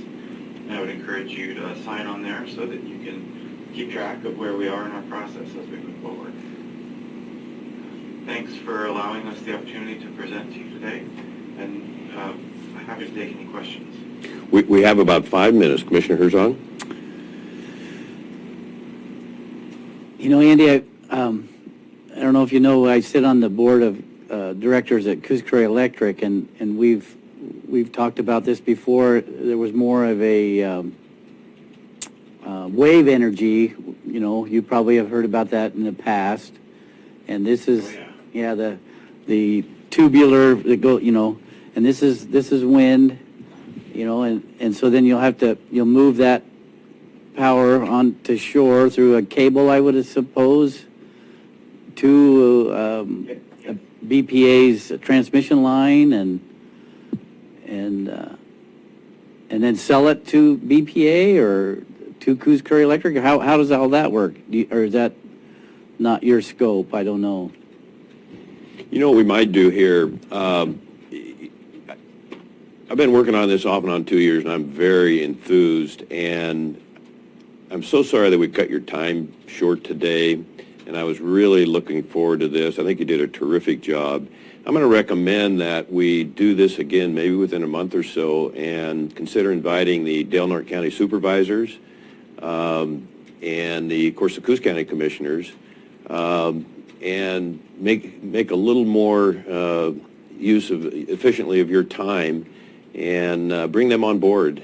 And I know there's a lot of questions out there, like Commissioner Herzog just mentioned. There's a lot of, there's some legitimate concerns, but the more I research this, the more I was just on a webinar yesterday and all the emails that you folks sent out, and I've tuned into a lot of your BOEM.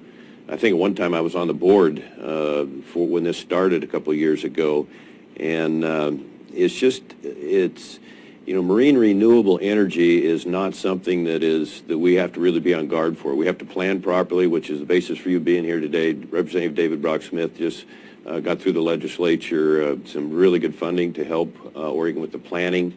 I know that Oregon is going to, they will be responsible for the leases when this day comes, if it does, and that's going to be revenue, can be revenue back to the local entities. And so in the interest of natural resources, how that can work.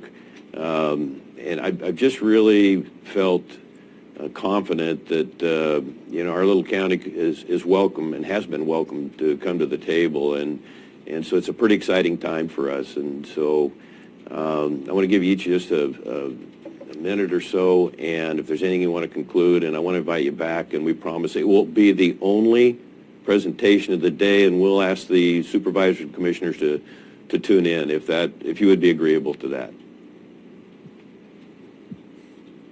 This is Whitney, and you know, we'd be happy to continue the dialogue, and if there are individuals or organizations,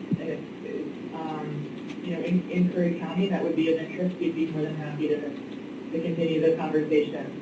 So yes, please keep us in mind. And to the other question in terms of interconnection and to what point, I just wanted to know at this phase in planning that the focus is on site selection and lease areas, and it's not until much later in our authorization process where the developer proposes, you know, where, at what point of interconnection and depending on that, whether it be, you know, BPA, General Electric, what have you, is just determined at a later point. Well, this looks like it just has, again, a lot of research. I could talk about a couple hours and still know so little of what I hope to know in the future. But for our economy, our employment, for our environment, it just really warrants a very good under-the-hood look. And so can't thank you enough. Keep up the good work. Mr. Lanier? Thank you for having us this morning. I second Whitney's comment that we would be happy to continue the dialogue and provide you with any further information that you are interested in, as long as it exists. So thanks for having us this morning. We will invite you back hopefully in a month or two, and we'll be in touch. Thanks again, both of you and your staffs. Thank you. Okay, Ms. Bollinger and Ms. Biddlecom. Let's go with Kara Biddlecom first, please, on the Oregon Health Authority, the public health safety, public health side, I'm sorry. Will I be able to make comments? Yes. Yeah, we're going to be stopping this meeting at 11 o'clock, and you'd be welcome immediately after that. Well, I'd like to make it to them. That's what this is all about. You mean on the ocean energy? No, is this not the, Yes, you can do it at 11 o'clock, Gordon. OHA? Yep. Yes, you can do it at 11 o'clock. Okay. Welcome back. Great job on the town hall last night. We had almost 60 citizens Zoom in and got a little bit of a rough start. No fault of anyone here, but really appreciated your efforts and the good work. Thank you. Welcome this morning. Whoop. No volume. It's them, not us. You see your lips moving, but I can't hear what you're saying. Of all the meetings we've had, you've never had technical issues. There you go. No. Kara, it doesn't look like you're on mute. You're showing green, but no words are coming out. You want to shut down and try and come back on?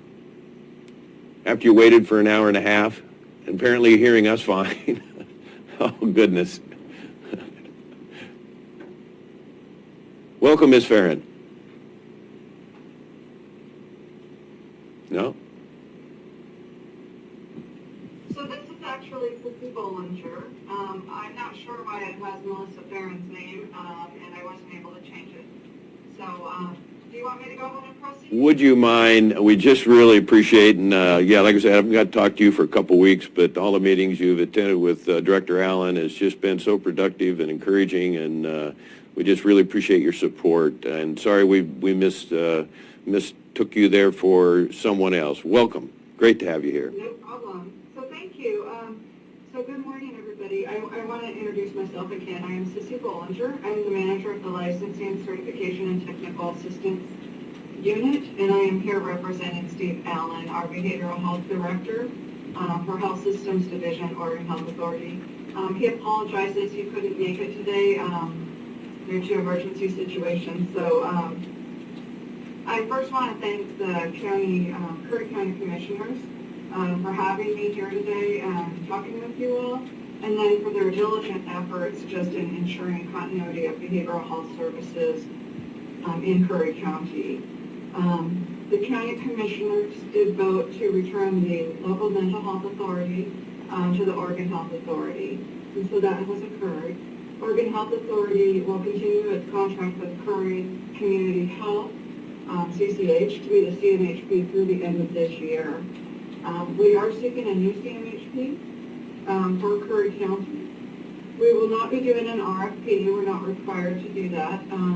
But we will be working with any interested providers, and we will be working very hard to get a provider in place so that there's a transition between Curry Community Health and the new provider. We believe that it's extraordinarily important to have the commissioners' continued involvement in ensuring that services are provided and behavioral health is at the forefront of Curry County's mind. And to that end, we will be certainly working with the commissioners and having them involved in the selection of the community mental health provider. We won't make a decision on who that provider is without first consulting with the county commissioners and seeking their input.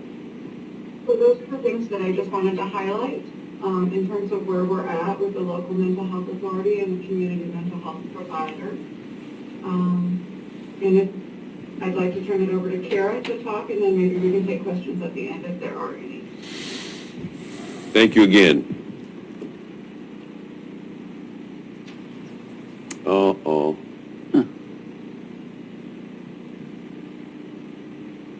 And you hear me now on the phone? There you go.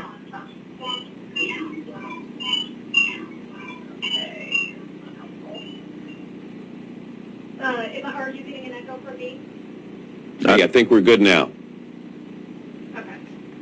All right. Well, I apologize, and I did provide some PowerPoint slides to the board this morning. I'm not sure if it's possible to bring those up or allow me the controls on the screen to be able to share them. I'd be happy to walk through them. right click on her picture and make presenter. There you go.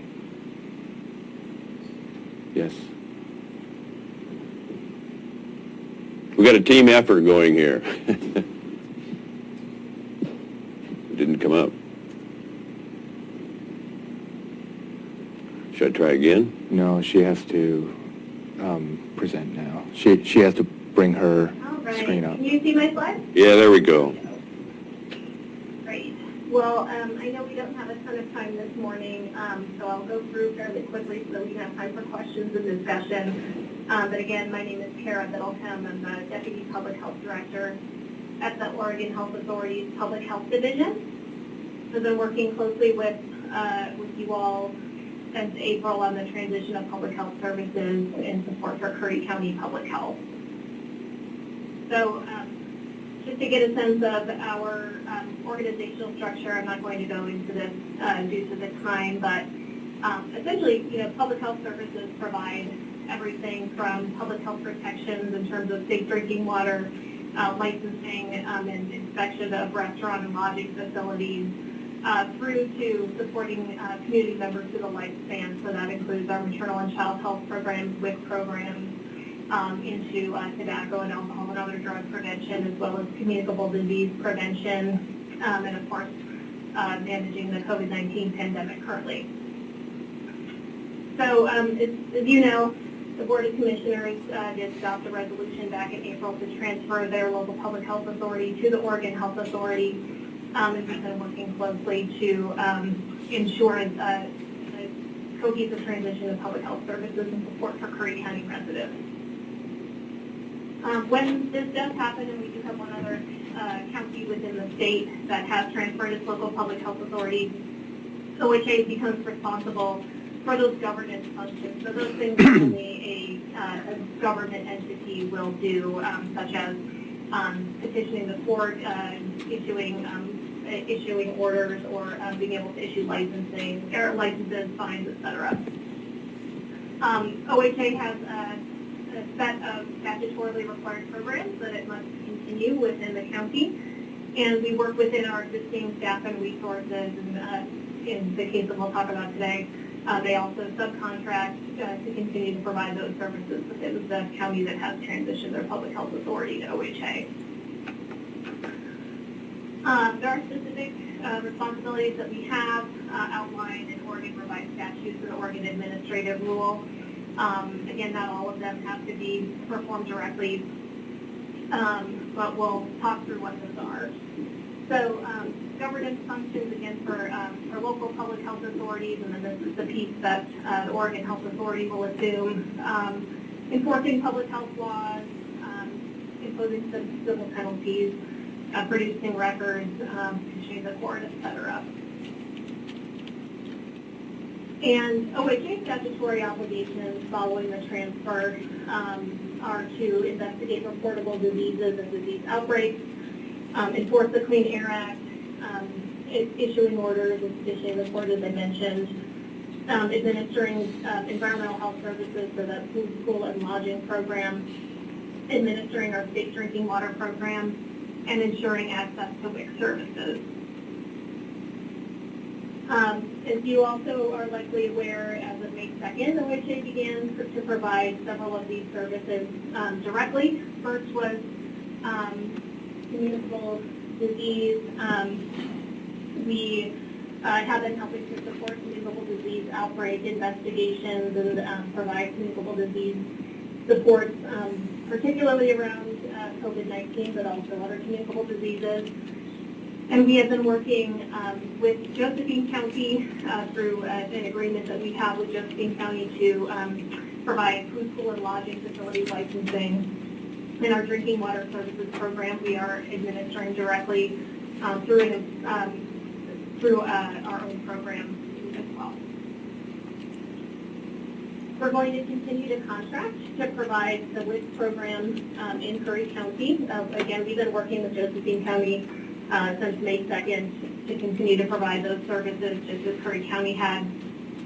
We'll continue to work with Josephine County on the environmental health services inspections, while OHA will retain the essentially the licensing component of that work. And we're also working with Josephine County to continue some of the continuity of the local health officer function as we build more community connections and provider connections within the county as well.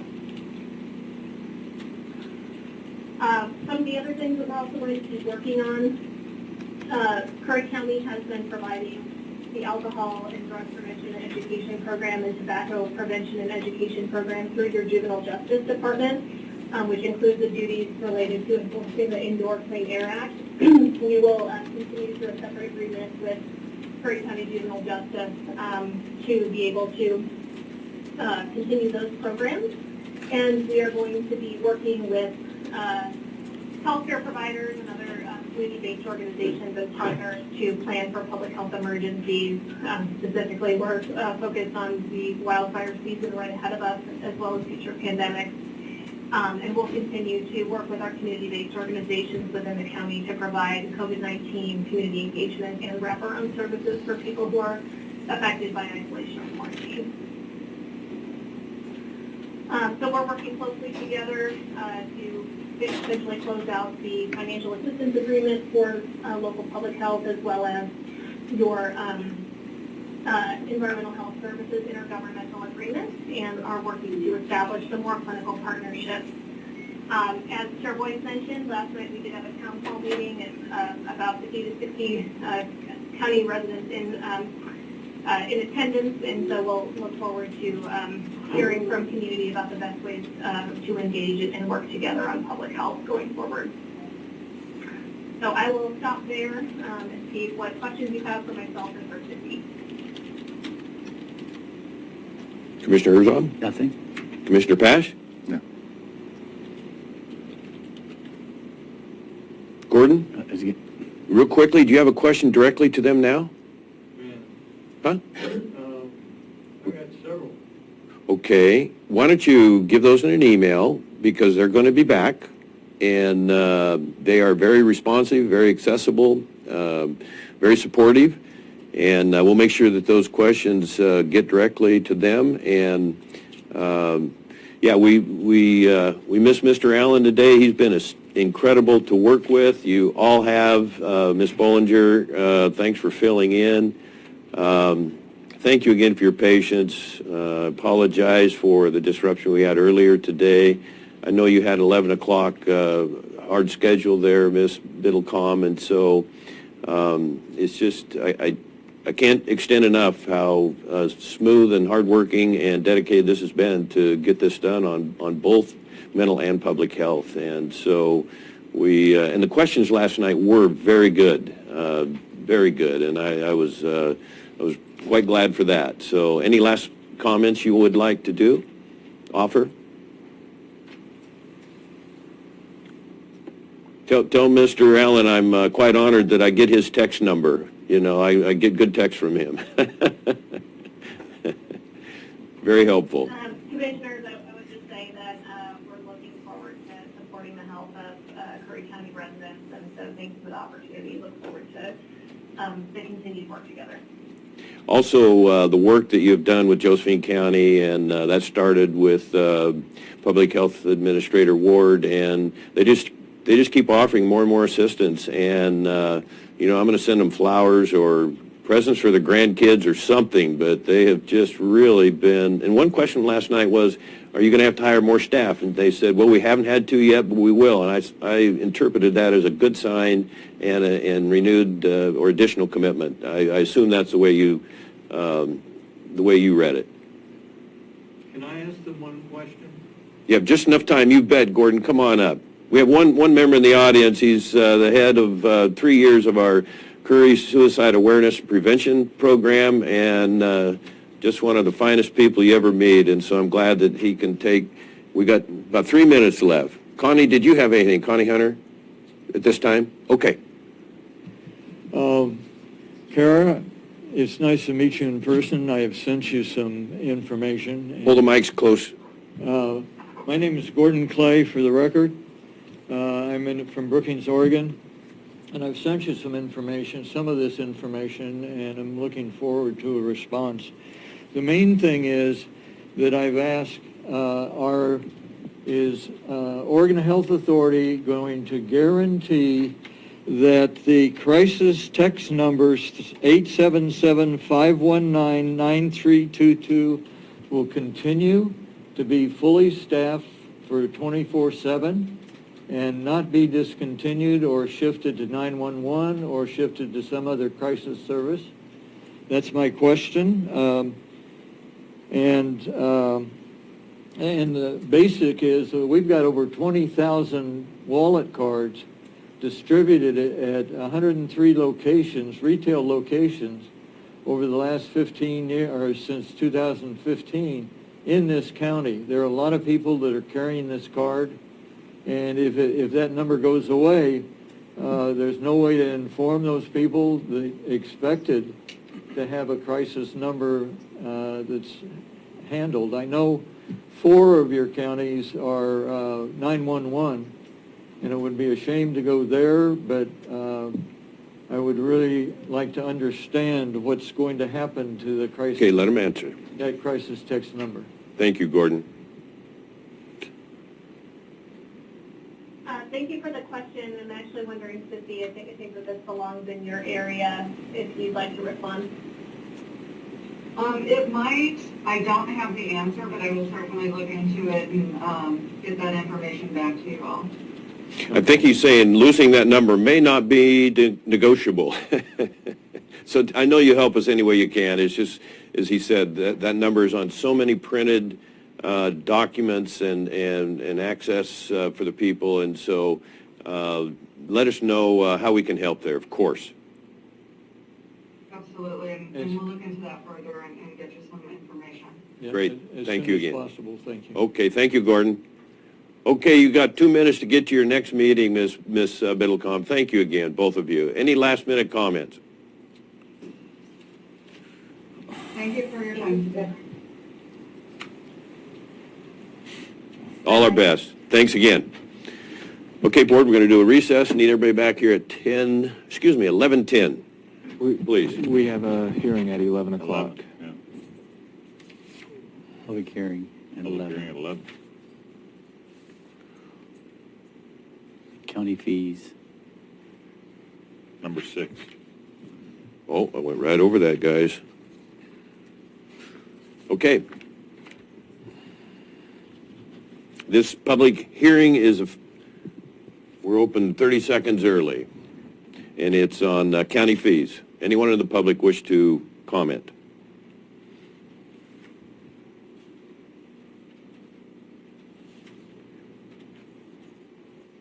Hearing none, we're going to take a break. See everybody back here at 11:10, please. I think we need to vote to approve the fees. This Can we do that when we come back? if we can do it right now, it'll just be quick. I just have to Okay, have so the motion. do we need a motion? Yeah, just a motion and a second. Okay, thank you, Councilman Pope. Make a motion to approve the county fees. Second? Any further discussion on updated county fees?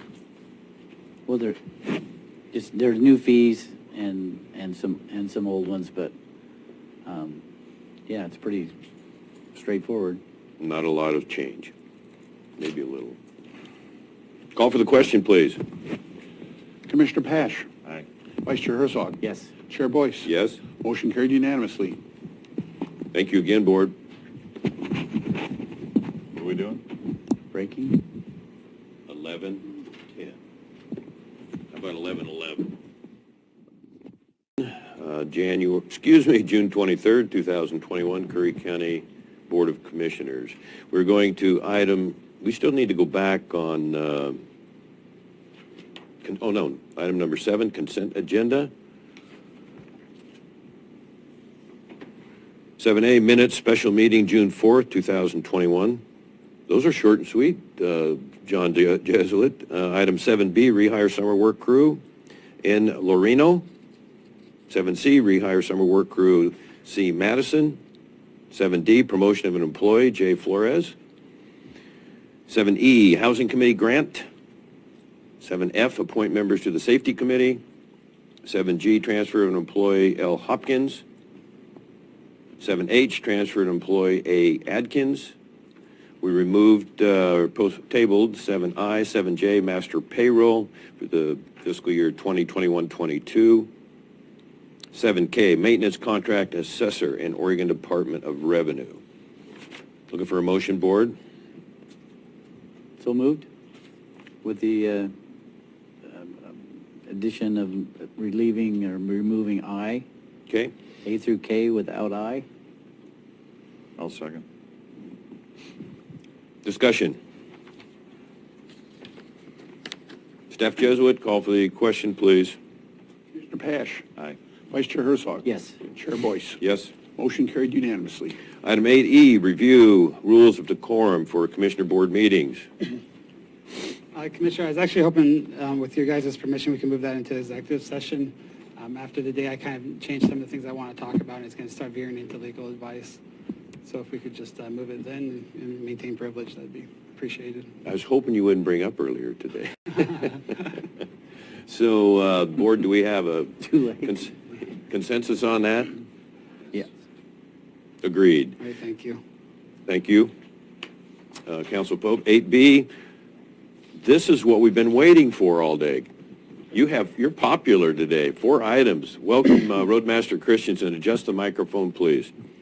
First one is 8A, 8B, Roadmaster Signature Authority on the 45K Flexible Service Maintenance Agreement with the State of Oregon. ODOT. Good morning, Commissioners. Richard Christensen, Curry County Road Department. Road Department has several items on the agenda today requesting board approval for our Roadmaster signature on several things. And the first one is for Roadmaster Signature Authority for a $45,000 interagency agreement with the State of Oregon for using 2 of their 10-wheel dump trucks and steel drum roller and 3 of their staff for helping us do our chip seal project in South County this year. I have no questions on this one. I think that's great planning, actually. Okay. Could be happier here. Do you have to individual motions for each one? Yes. I'm in favor. I'm going to take that as a motion, sir. Okay, yeah, so moved. I move that we approve 8B. Second? Questions, or excuse me, discussion? Call for the question, Mr. Jesuit. Commissioner Pash. Aye. Vice Chair Herzog. Time out. Time out. Need your microphone. Vice Chair Herzog. Yes. Chair Boyce. Yes. Motion carried Was that unanimously. unanimous, sir? Yes. Okay. Roadmaster Christensen, discussion action item 8C, Roadmaster Signature Authority on 80,000 flexible service maintenance agreements with the State of Oregon. This is a second agreement with the State of Oregon for us to help them with chip sealing the second half of Carpenterville Road. And this is for all our staff and equipment and labor and materials, not much materials, but for not to exceed $80,000 for helping them chip seal Carpenterville Road in August this year. Commissioner Pash? I want a couple things on this. Are they widening that a little bit as well? No, this is just to preserve the existing road Okay. and to put a new wear course on it. And you also, I know you were having storage issues. Did you find some storage place up there? Yes, the state was able to work with Tidewater contractors on staging their rock and materials on their property down by Pistol River Loop. Okay. That's all I have, sir. Commissioner Herzog? I move approval of 8C. Second? Discussion. Every time I type in Carpenterville, it doesn't like the spelling, so maybe we'll change it to Carpenter Hill. I thought it was just me. Yeah. So any further discussion, board? Call for the question? Commissioner Pash. Aye. Vice Chair Herzog. Yes. Chair Boyce. Yes. Motion carried unanimously.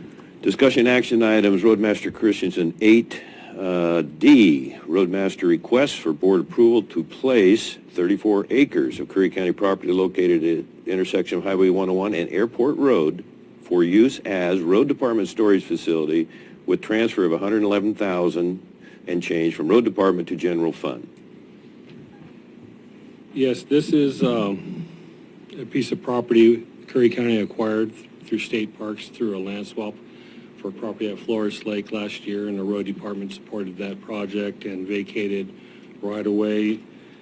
And the road department placed this property into our 6-year capital improvement plan to try to acquire it for a place for us to dispose of our landslide debris, storm debris, and our asphalt type materials. And so right now, we don't have anywhere in North County to dispose of these materials, and I'm trying to find a site that we could properly dispose of these materials for the foreseeable future for all our North County work.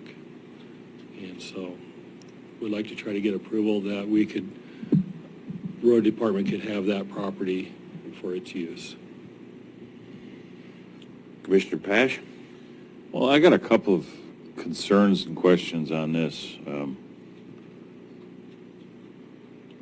First of all, I thought we were going to talk about the possibility of logging some of this out. And I don't know if that is, you're going to still give the county the right, you're expecting to give the county the right to do that? Yes, and really, we're not really looking at logging much of this site, just enough for our purposes because it's part of the scenic corridor.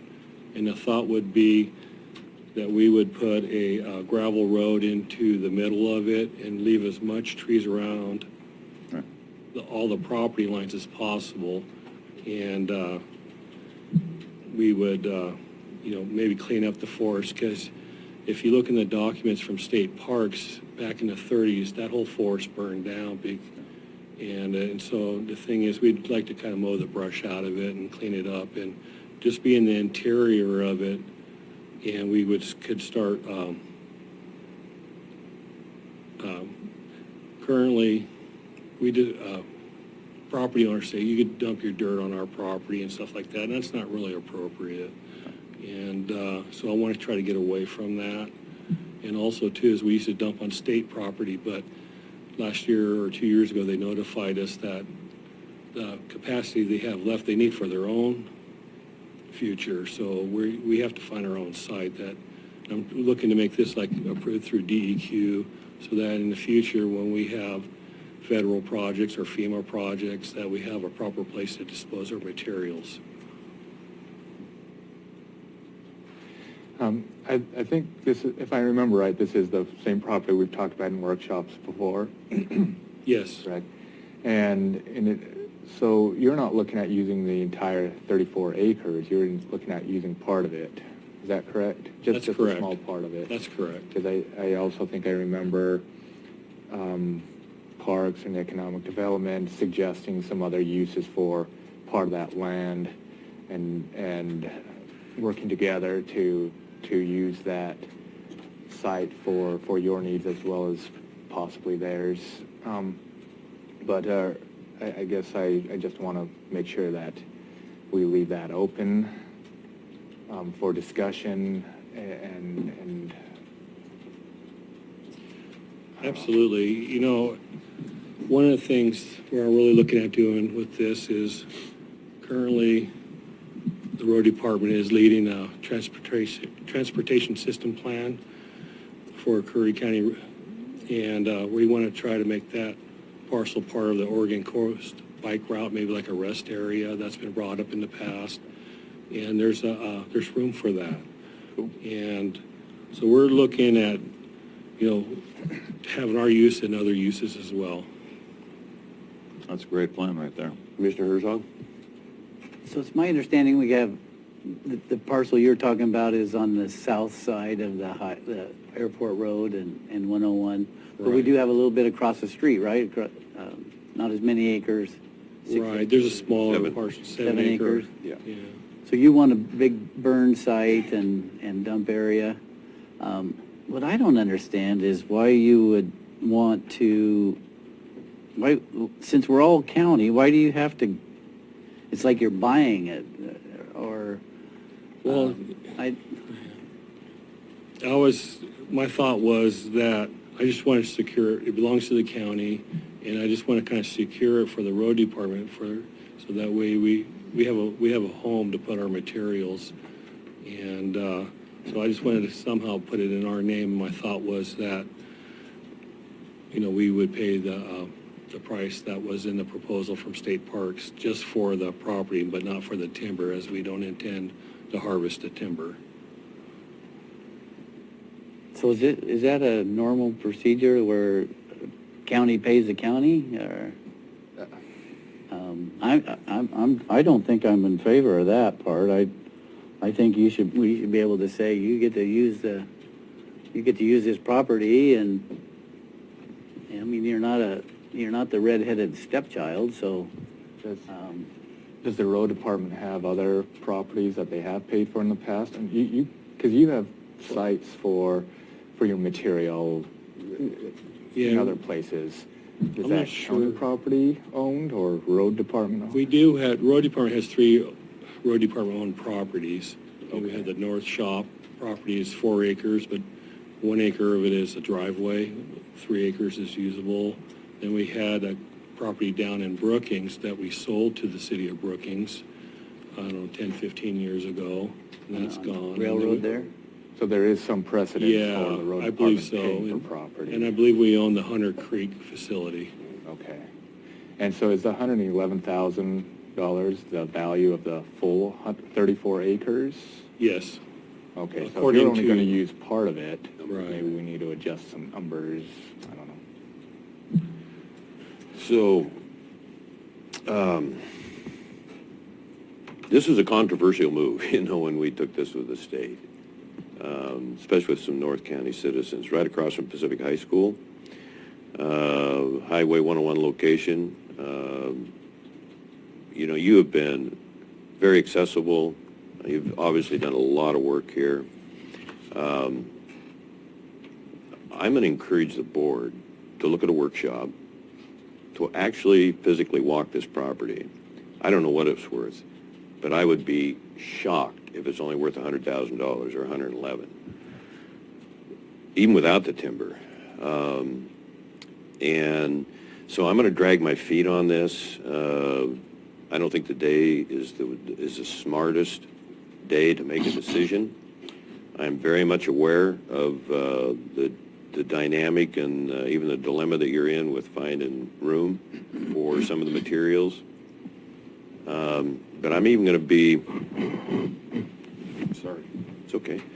I'm going to even be bold enough to suggest that this is potentially prime real estate. As we move further and further towards a tourism economy, it's not out of the planning process or possibility of having RV parks there, which is a tremendous demand.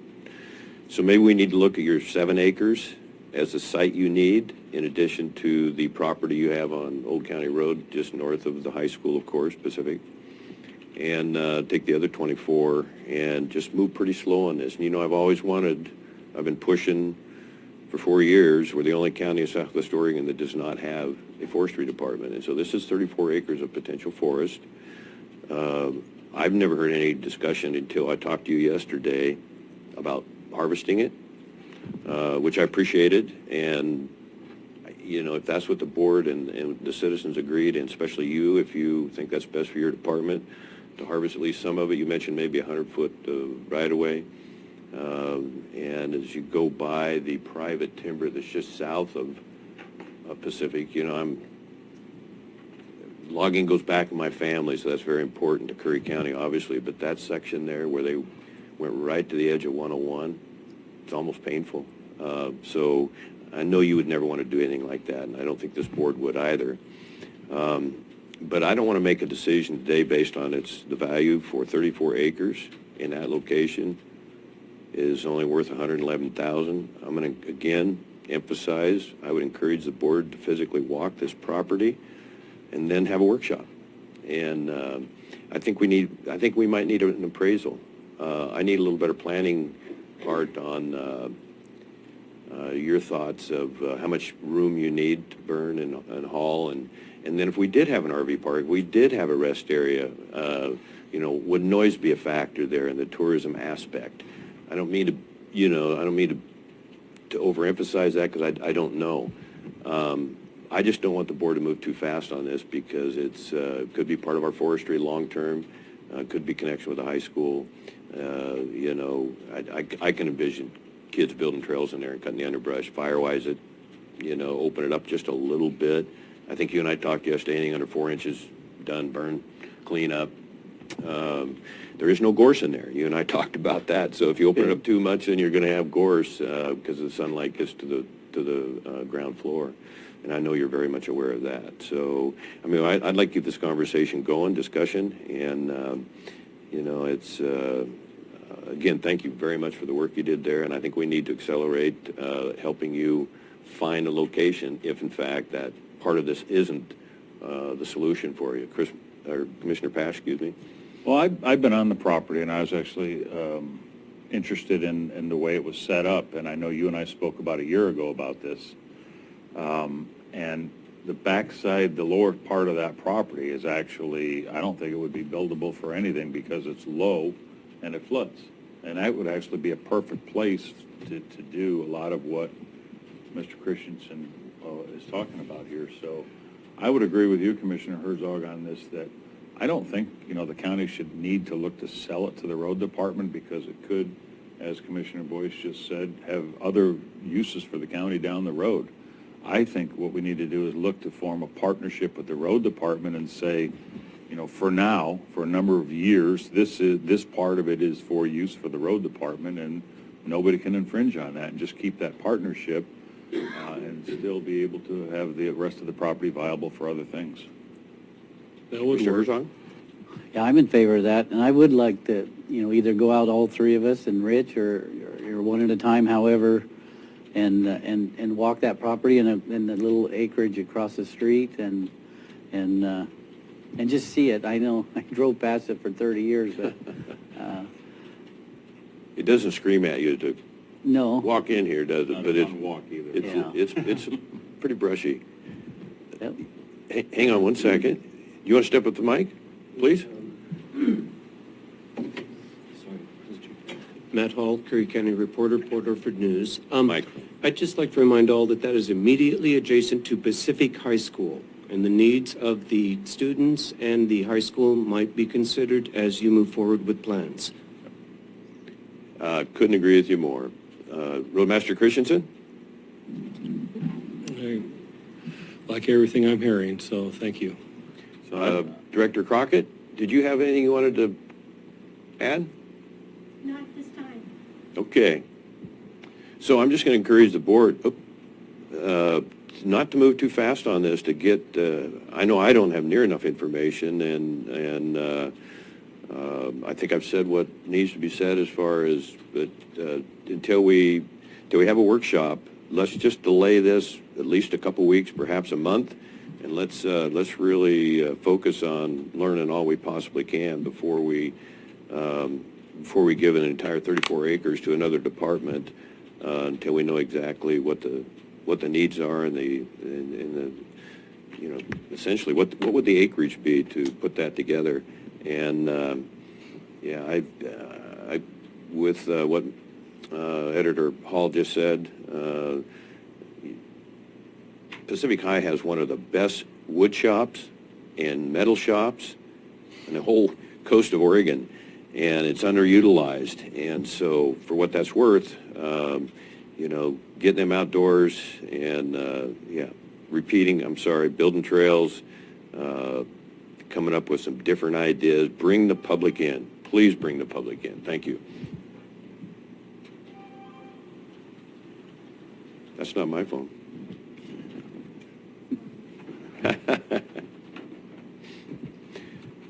And I told you I was going to read every word of this last night, and I forgot I had a town hall till 7:15, and so, and I do appreciate, again, the information you put together. It's just very helpful, and I'm going to read every word a couple times. It's critical that I do that before I vote.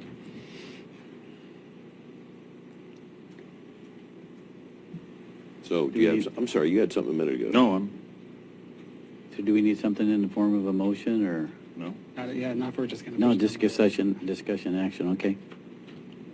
So I'm in favor of the, storing the stuff there, just like to see the property and I know it's brushy, but just, So maybe put it back on the agenda in a couple weeks. The Okay. 7th, we have a workshop. If you would, we'll help you lead that. We know you need help on this, and it's not a bad idea. I'm not taking that position at all. Okay. So bring it to a future workshop.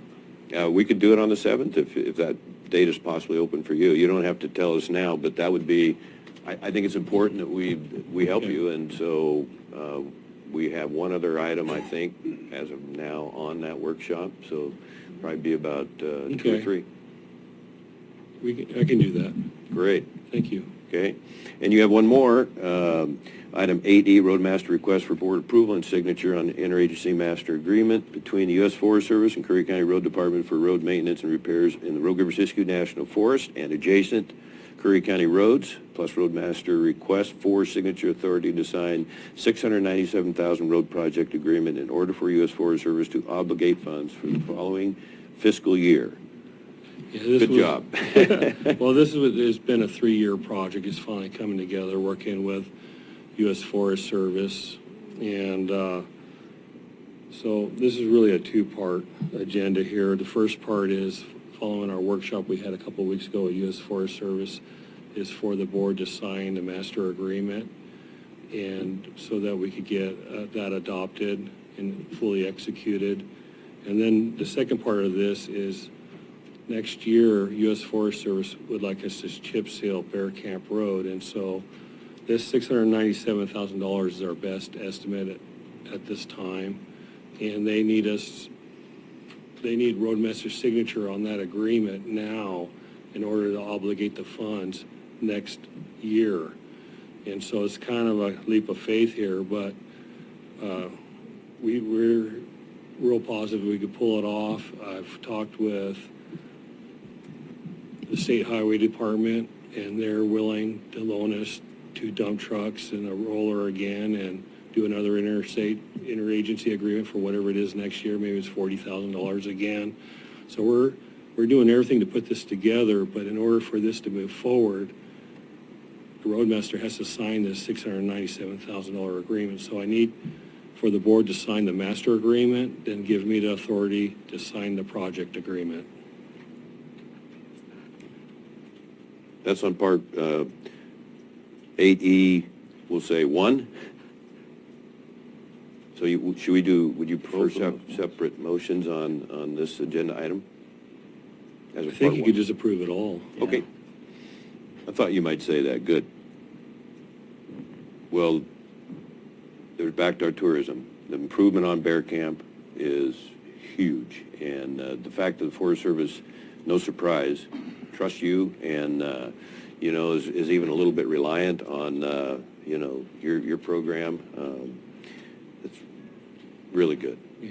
No, this is, the best part about all this is that they're going to get a great project at a really cost-effective price, but also, too, is this is revenue back into the road department, and so it kind of offsets our payroll and everything, and so it helps us operate more efficiently and effectively, and so everything's kind of coming together with all these interagency agreements, but also, too, is, that's a lifeline route out of Curry County, and so we want to make sure that we keep that taken care of, and so, but The rafting community, the float people will be absolutely thrilled, and it's good for Curry County. Commissioner Herzog? I make a motion to approve 8E in its entirety. I'll second. Discussion. You mentioned you're working with the Forest Service here, Oregon Department of Transportation, the different contractors you have to kind of keep in line, and I told you the other day, I don't know how you get it all done, but it's, those relationships are critical, and we could all learn from you on that, certainly. Anything else, Board? Yes. Yeah, go ahead. I just want to make sure for the public, they understand that you're not chip sealing the entire Bear Camp Road, we're just chip sealing the part that's already done. Yeah, we're only chip sealing from Agnes to the county line. Right. Want to make sure people didn't think Yeah, we were it's automatically now Josephine. chip sealing the whole thing and it's going to be open year-round. No, they're working with Josephine County, I believe, on chip sealing the back half. Do not listen to Google Maps. Right, yeah. I got caught on it my first year here. Call for the question, please. Commissioner Pash. Aye. Vice Chair Herzog. Yes. Chair Boyce. Aye. Motion carried unanimously. Thank you very Thank you much. again. Thanks, Rich. Item 8F, out-of-county property owner registration program transition of code enforcement program staff. Dave Fortman, Enforcement Officer, Curry County. Welcome, sir. Thanks for your patience today. Thank you, gentlemen. The first part of this is about the ordinance that was adopted by this board in 2019 requiring property owners who do not live in this county to register the property for safety and disaster purposes. It also then became part of that ordinance that they would compensate for the cost of running the program for the disaster, no understanding it, and compensate the county for the costs that's incurred by the Sheriff's Department and code enforcement in dealing with properties where the owners are absent and not taking any care of their property, and we're having to deal with their local problems. The ordinance was implemented on July 1st of 2020, in the middle of the COVID. So we had some data issues, but we got the bills out. It developed some questions, which is why I'm in front of you today on. The ordinance gives exemptions for property owners from the fees if they live here part-time, if they contract with people. So there's a lot of different exemptions that have been in place, and that's not an issue coming before you today. The two issues coming for you on this item today is if a property owner owns multiple properties in this county, one of the requests is why should they pay multiple fees for it? In the implementation in 2020, administratively, we made the determination that if the properties were contiguous to each other in the county, it was one fee because there's only one property we're really dealing with in the disasters. But now we're talking about a situation, hypothetically, a property owner owns property in Langlis, Agnes, in Winchuck. So they're totally separate, three totally separate properties. We're looking for the board's direction is, do we continue to hold the property owners responsible for the three separate properties in my example? Do we, the request was consideration of only one fee for all three properties, or one fee, full fee for one of the properties and a discounted fee for the other properties? And there are arguments that I've received from people in discussing this on both sides of the questions of all three alternatives. So I'm kicking it to the board saying, what do you want us to do? Commissioner Pash?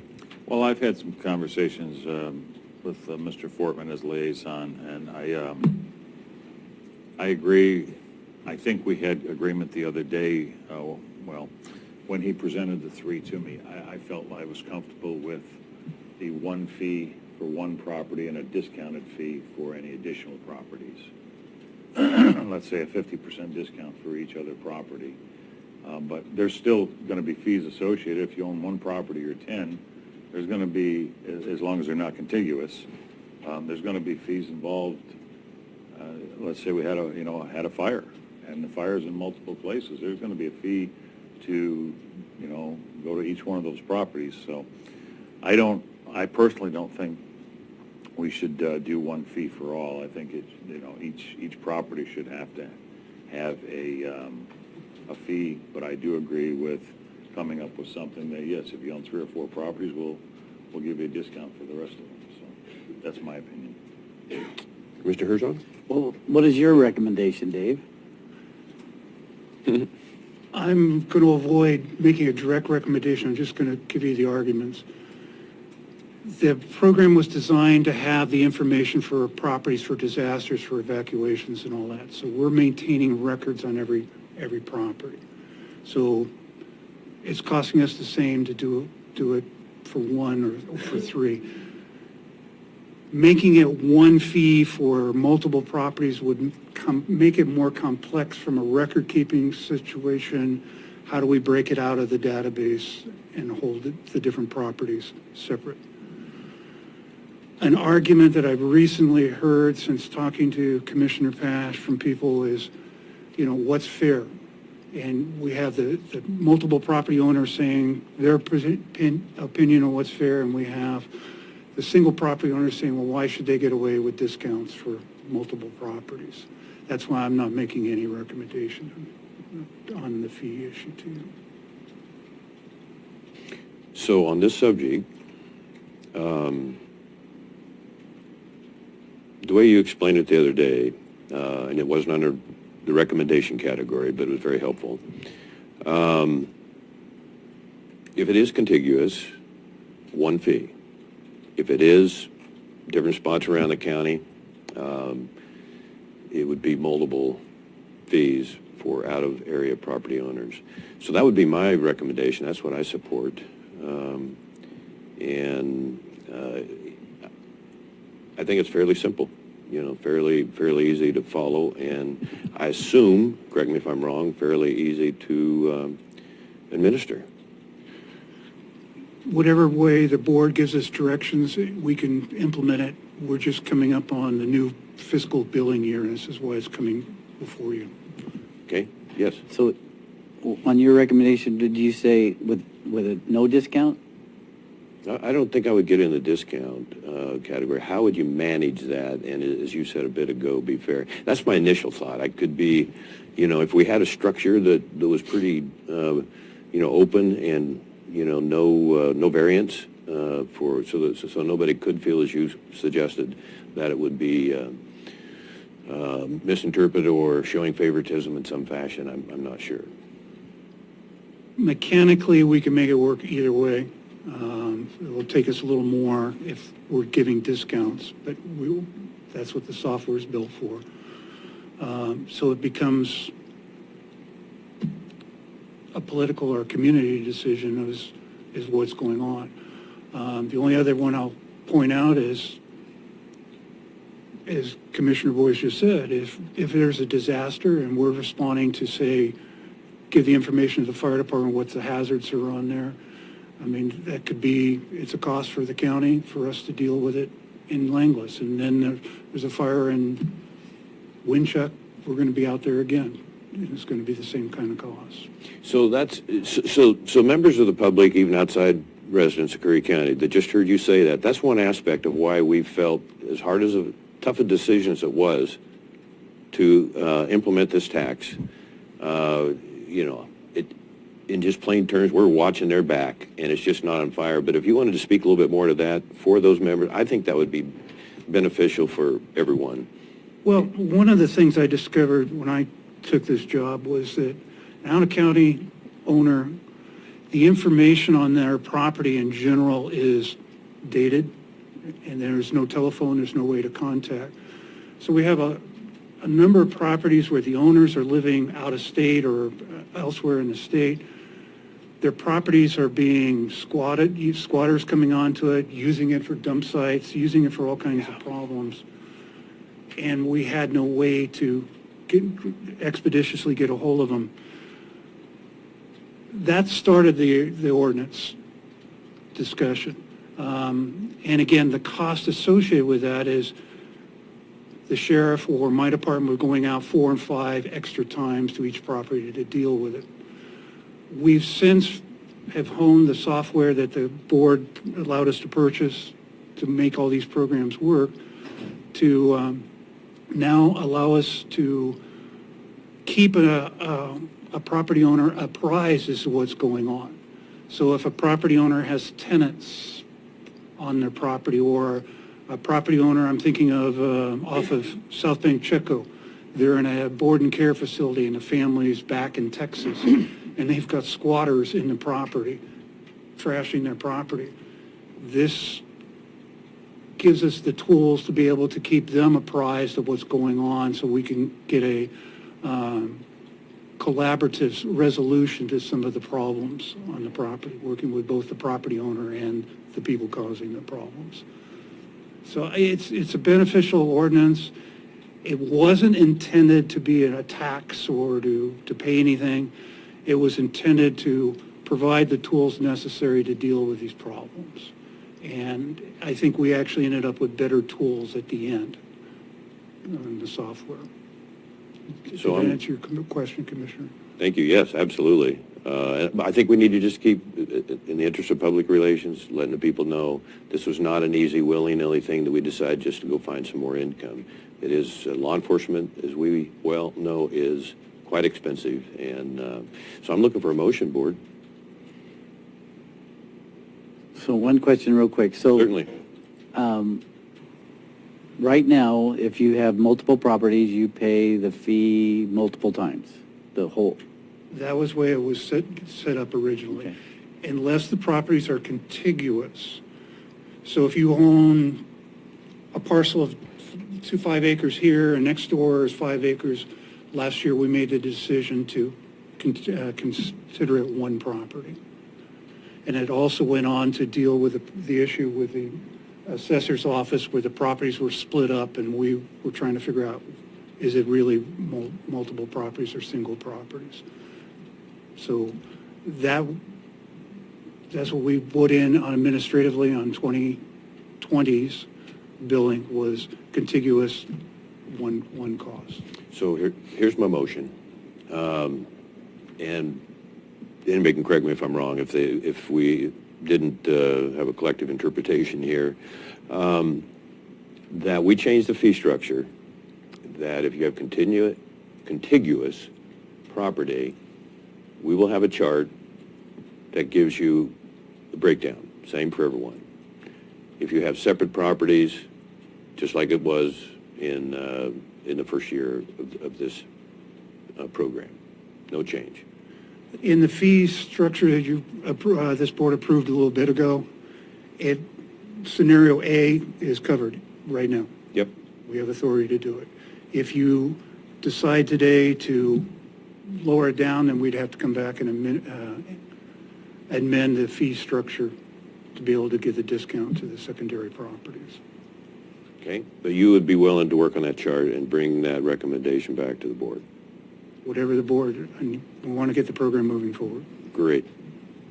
So does everybody understand the motion? No, if you would reiterate, please.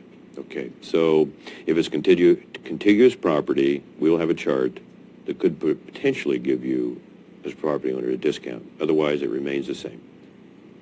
If you just have one piece of property, or if you have property that's not contiguous. Okay, so... Did I just complicate it? No. I just want to make sure that I'm understanding, so I'm no misunderstanding. So in my hypothetical scenario of property owner owning property in Langlis, Agnes, and Winchuck, it would be 3 separate fees. Well, maybe we do want to give it at least have some option of a discount there. That's why I'm asking you to clarify what you want. So we could simplify it by if there are multiple properties, there will be a chart that they can go to for possible discounts. Does that help? Well, that would give direction saying then that I would bring back to the board a request to modify the fee structures for... Okay, so in the middle of the motion here, I would see we have Assessor Colin. Did you have a comment you'd like to make? Yeah. Please. Be sure and adjust the microphone. It sounds like I understand where Mr. Fortman's going on this. I mean, if he's talking about a property in Langlois, a property in Agnes, and a property on Winchuck as being separate properties, I don't have any issue with that. There are many instances in Curry County where an ownership might be split by a highway or a river, which would create 2 different tax lots. From our way of thinking, many of those we appraise as contiguous properties, and as long as you're open for still having those clarifications, No, absolutely. That was the issue that came up last year in the implementation. And the decision at that point was if they're contiguous, even separated by a highway, or it was broken up because of the assessor's rule, we treated it as one property. Understand. Still think that's the way it should go. Anything else? So, just on this one motion, so we'll stay there, and then there's a couple other items we Well, wanted there's a second part to this question, too. So, Okay, so do you think, in your opinion, should we go ahead with this motion? yes. Thank you. Can you state the motion one more time, please? Well, it got changed a little bit, but I understand it's a little confusing, but I probably made it so. The motion is on the Curry County out-of-property owner registration, the annual fee would be subject to a chart if there are multiple properties owned by an individual, that there could be possible discounts. Otherwise, the fees remain as they were last year, previous year. Does that help? So your motion is asking then for my department to bring back a modification to the, okay. Yeah. I think that's the best way we can be fair to the public. Or we could just say 50% discount for multiple properties. Yeah, he's going to make a That's what it's recommendation on gonna it. be, okay. Director Rickard, did you have something? No. Okay. So I'm looking for a second. I'll second. Any further discussion? Call for the question, please. Commissioner Pash. Aye. Vice Chair Herzog. Yes. Chair Boyce. Yep. Motion carried unanimously. So did you want to bring up another subject? I have a couple comments or thoughts or questions for you. Yeah, yes, sir. Still on the ordinance, from 2020-21 fiscal year, the billings that were sent out in the middle of COVID, okay, first problem. I think the county should have done a better informational system that went out with the billings. Our experience was about 1/3 paid on the bills. We have not rebuild anyone because we did not have a penalty structure in the original fee structure. That was implemented with the new fees that you folks approved earlier today. So I'm asking for direction to the board. Does the board want us to go back and rebill the people who didn't pay, the 2/3 that didn't pay, or not? I do. The people that are not paying property taxes right now because they didn't go through the permit system, and we've discussed that a lot. That really wouldn't be connected, I understand. Is that correct? I'm sorry, it's air conditioner. Oh, I'm sorry, okay.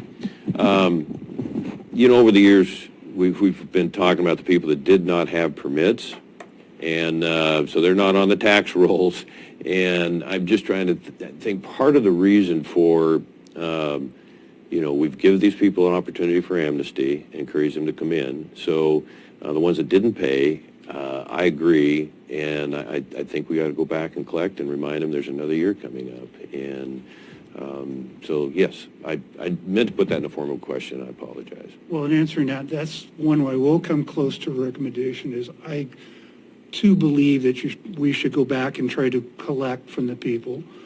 And should they then just ignore it, then put an attachment, a lien on their property for future down the road. But that's the only fair way, I think, to deal with all the people that are paying for the services and have agreed to it. Okay.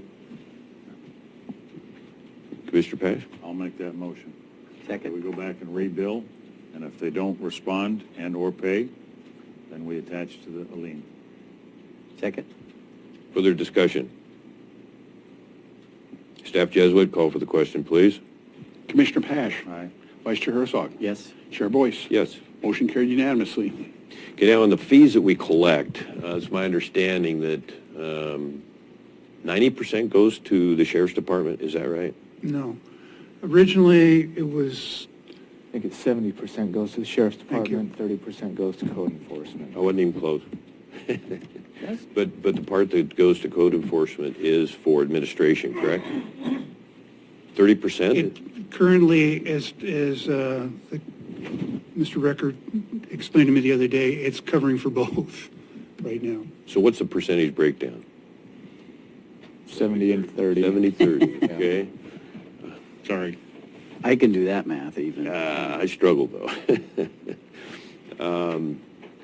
Okay, and does that support your program, the 30%? I mean, I would think it's at least 10, 15, or even 20% for administration. I mean, I saw a stack of envelopes down there one day that was 10 inches high. Well, the intent on when the ordinance was passed was a percentage would go for the administration of the program, whoever's running this thing and collecting and paying those expenses, and a percentage would go to the sheriff, and a percentage would go to code enforcement. And it just got changed, apparently. I'm not familiar with when that got changed. I could have missed it. But the bottom line is, we're not supporting you, are we? Enough? 30%, basically, no, it does not give us the money that we're spending to go out and deal with these properties. It pays for the overhead for the software, for the staff member to put the data in, and that's about all it gets. So Mr. Rickard, did you have some? I'll let Okay. Commissioner go first. I just, if everyone was paying, would it support you? if everyone paid, absolutely it would. Okay. Okay, did you have some? Well, we either get everybody to pay or try to get everybody to pay or change the percentages. And I think with putting a little bit of teeth to the penalty for not paying might suffice. I don't know what those penalties would be. That's a tough one. Well, Other than, go ahead. Lien on the property is, Yes. So what was approved earlier today was a $60 fee for not paying, right? And then as you said, it would be a lien on the property. So we can also pull that original order, bring it back, and adjust the 70-30 distribution. Okay. We can do that. And the other options that the board has, because it is written as an ordinance, is covered under Article 10, where Article 10 says it's a violation that's a citable offense. That's a $440 presumptive fine. Or civil restitution, which is where the lien came up. So that is another option down the road if the board wanted to, that the county could cite the owners for noncompliance. So does the board have an idea how the percentage might be altered or amended? Well, I mean, we're going to pull the order and bring it back, correct? So you want to do that at that time? Why don't we put it in a workshop? We can get all the ideas together along with the discount chart, and then we'll bring a new order before the board that replaces the old order. Okay, but I think we need to give staff a little bit of direction on if for sure we want to change the formula, or if we don't. And if we do, then we need to put how we're changing that 70-30. Do you have a recommendation? I don't have a recommendation at this point, but it sounds like you want to look at those percentages. That's why I suggest let's bring it back in the workshop, and we can have some time to research it and say, yeah, we think it should be 60-40, and discuss all the other things that we've discussed now. Okay, this has kind of turned into a workshop today, which I'm not complaining. I think that's good. So, but does the board have any idea, should we go 50-50 or should we go 60-40? Commissioner Pash? I think we need to get numbers and let Mr. Rickard's office and Code Enforcement Office come back and say, if we did this, this is what it would give us. If we did that, that's what it would give us. And let's see those numbers before we decide. I mean, if we're going to speculate, why don't we just have the facts in front of us and then come up with the actual number rather than speculate? Does everybody think we need a workshop? I don't think we do. If we had documents we could look at and just put it on an action item. Yeah, we could just do that. Okay, so what do you think on that? Either way? We can put the figures together very easily. And what is our time frame, may I ask? For the next meeting. Okay, you're okay with that then? We pretty much know the figures now, and the speculative would be if everybody pays. That's the only figure I don't. So we'll look to have it on an action item on July 7th. Okay. Great. There was one more thing. that I wanted to ask, and I know it's 2 minutes after noon, and we're all getting real hungry. You know, I didn't get very good news 2-3 weeks ago when you decided to retire. And to hear you today remind us that you have property in Curry County, that is a really good sign. You know, we've all had our ups and downs, but you've been incredible to work with. And, you know, I just want to encourage you, if you might consider on a contractual basis working part-time if you get bored. And with your personality, I think you probably will. You know, one of those people that retirement's okay, but sometimes you just have a lot to offer. I think that's where I'm kind of dancing around. You have a lot to offer this county. And there's also transition for your replacement, and I think that might take 6 months or even a year. So to the extent what the county can afford and keeping you interested, keeping you involved, you know, I'm not speaking for the board, of course, but would be surprised if they didn't agree with that. And I just would like to have some kind of plan or consideration for how we might enthuse you to stay interested. And very grateful you're going to remain in Curry County, it looks like. Well, if I could just 1 minute, that was my last item. My goal in retirement, first of all, it's been a pleasure to serve the citizens and government of Curry County in this capacity for the last few years. My goal is to maintain the effective code enforcement program that this county has developed. And we're similar to a lot of counties, but because we're so small in our financial issues, we've gotten our fingers involved in a lot of things that other counties don't. So in answer to your comments, Commissioner Boyce, yes, my goal is, 1, to retire, but 2, to work to make sure this program survives me, okay, and moves forward. When you hire a new code enforcement officer, my other concerns are they going to come with the experience and knowledge to be able to deal with the complex issues that Curry County ended up with and the amount of fingers that we have out there in pies. And I will point out to the board that I checked with a professional association, the Code Enforcement, the Animal Control Association, the Park Rangers Association, and nobody's putting on any training for the remainder of this year. So there's no outside resources to send people to. So you need to take in consideration about what's going to happen. The last part I want to just point out is that each of you have brought forward ideas for improvements in county services or ordinances, and for time and response, they haven't been completed and brought back to you. A new updated animal control ordinance dealing with things is a good example. Invasive species dealing with wolf and hybrid issues. Plus our own ones that we've developed, the Curry Animal Resource Team, which is a team that we've put together in the beginning points to go rescue animals in a fire disaster, or be able to impound animals that are running down the highway, the goats and sheep and all the other problems.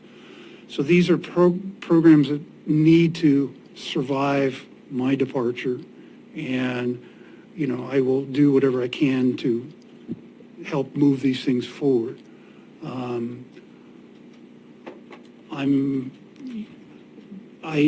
My limitation in my current job is I've been on call 24/7, 365 for 3 years, and I don't have the energy to do that anymore. So at the end of July 16th, no matter what happens, I'm not going to be on call 24, 365. And the other one, just so the board knows, I'm happy to entertain discussions with the board, but I am looking at other possibilities for activities and that may conflict with this. Okay. Mr. Pash. I just have one more issue for this board. While Mr. Fortman's here, we spoke briefly about it the other day. We have I think it's time maybe that the board look at some kind of an ordinance or something on how many of what we will allow. I've gotten several phone calls from people, and I'm not sure if the number was 12 or 14 dogs on this one property. It's just, I don't know how much and what we can tolerate. I know that the people have been cited for it. When and how do we take action past that is something that we need to consider. And perhaps, if you wouldn't mind, Mr. Fortman, when we come back for our next meeting, coming up with what you would think would be a recommendation, or at least some areas to look at for recommendation on how to deal with that, because I can't imagine living on a city street, 8 on a block, and listening to 14 dogs in the backyard screaming all night. Well, I appreciate that, Commissioner. For the record, the animal control ordinance that we're talking about was an adaptation of the state ordinance written in 1956. This county adapted it in 1966. And we're a different county than what we were in 1966, as Commissioner Pash points out. So it needs to be looked at, as does invasive species, wolves, all these other issues that are impacting the safety of our communities. Yeah, thank goodness the wolf thing has been quiet. I hope that goes on for about another 50 years. And I've got just a little report of Commissioner comments today on it's springtime, invasive species. Thanks for bringing that up. I mean, everything we can do to help the public understand and be aware is really very helpful. And I appreciate the board talking over past 12. Okay, so we're going to recess for lunch. Let's have everybody back here at 1:15. Thank you, board.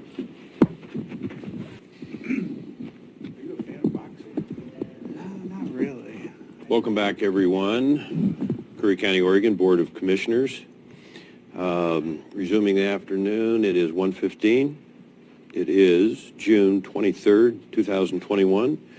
We are in action items and discussions. We're going to item 8G, development of a stakeholder committee talked with identifying recommendations for use of American Rescue Plan ARP funds with organic and transparent process. David Barnes, Treasurer and Summer Madison Economic Development Coordinator. Good afternoon, David Barnes, County Treasurer. We've been talking about this for a while now. It's been almost 2 months since I first brought it up about putting something together. And during that time, things have evolved, things have changed, things have gone back and forth. But ultimately, this morning, I heard the best ideas ever. Mary Rowe came up here this morning and made some comments about it. And a couple of the things that she said really stuck with me and I think should be adopted by this board. And one of them is that there will not be anybody who is applying for funds on any panel that decides who gets the funds. I like that idea. What I've said a long time ago was that people should be groups or individuals who want these funds for things should be sending in an application, a letter of intent, whatever it may be. That, and then a panel would decide upon those suggestions once they came in. Another thing that she said is that there shouldn't be any commissioners on the body. I believe that's very, very good too. She suggested Economic Development Director Madison, Mr. Pope, and myself. After this morning, I don't anticipate me being appointed to anything of authority, so that really doesn't make any difference. But I would like to see Ms. Madison and possibly Brad take this on as being a committee, with Mr. Pope providing legal advice to the committee and myself providing advice as to whether whether proposed expenditures are legitimate according to the different stipulations of the Act. There's a lot of things. Reading the first couple of pages, it's a very broad stroke on what's permissible and what's not permissible. And I'm the one who's read this. Myself and Phil McDonald are the ones who seem to have read this and actually studied this document. So, I think it's important that that happened. And but at the end of it all, it's this body that has the final say on where money gets expended. So, that is where I would like to go with this. Mary Rose suggested a 9-member panel, 5, 7, 9 members, but the most important thing she said was no groups or bodies that are going to be applying for funds. I believe that is of the utmost importance to this. So with that, I'd like to ask you for your thoughts on that. Commissioner Herzog? I like Mary's comments too, Dave, and 9 members. I kind of like that number 7. Yeah, me too. It resonates with me, and my thoughts are actually no county employees at all. Maybe, but be there, but not. You know what I mean? Like, so it'd be 7 members with, like maybe Brad and Summer, Anthony, as just ex official or. So I'm just kind of rambling, but I agreed with a lot of what Mary said, and except I didn't mind, like I think Ron Hedenskog has thrown his name in, and I think I said way back in a meeting prior to this that I wouldn't mind the city mayors in, because the cities are going to receive a portion of these, from the government, but it's not much. So I don't, I could go for a mayor or something in the. I understand that, but the cities are all going to receive their own allotment separate from the county's allotment. I believe the number for the city of Brookings was over $1 million. Well, I heard 8. Okay. And like Port Orford was like not even 200,000. So. It's based on population. So when I get money in I receive money for federal forest receipts, and it gets broken up by. Part of it went to the road department, part of it went to the school districts. I called the Educational Services Division, and they provide me with a breakdown of what the percentages is for different schools. I believe that Brookings gets about 70% of all the money that comes in for schools. Gold Beach gets about 20%, and Port Orford gets less than that. They get 10 or 11%. It's based on enrollment in your schools, basically. And so, but, with the city of Brookings receiving their own money, I'm on the fence on that one. I believe Mr. Hedenskog. I don't know Mr. Hedenskog. I don't think I've ever met him, but I've heard nothing but glowing reports about him. He's comes as a man of high integrity and intelligence, and everybody who I know who I've spoken to has just said wonderful things about him, and I've never heard a bad word said about the man. So, but that's where I'm going with this. When we applied for this money, I had to put my name on it, my personal information on it. So when the money goes out, I also have to put my name on it, and I'm the one responsible for it. So if it's improperly spent, the government's going to come back after the county, but they're also going to come back after me personally. And so I need some say in what happens with it, to make sure to protect my own interest in this. It's unfortunate that as a public official, I was put in a position where I had to take personal responsibility for this. It shouldn't have happened, but all the treasurers in the state went through the same thing. We discussed it in a chat group, and everybody filed the paperwork. So, but it's my name, my birth date, my social security number that's associated with this money. So. Mr. Pash? Only thing I ever heard bad about Ron was he joined the wrong service. Okay. I am in agreement What there. a Marine. But anyway, Ron's a great guy, and because he would have no personal gain from this, the city's going to get their own money. I would certainly welcome Ron's advice on this if he'd be willing.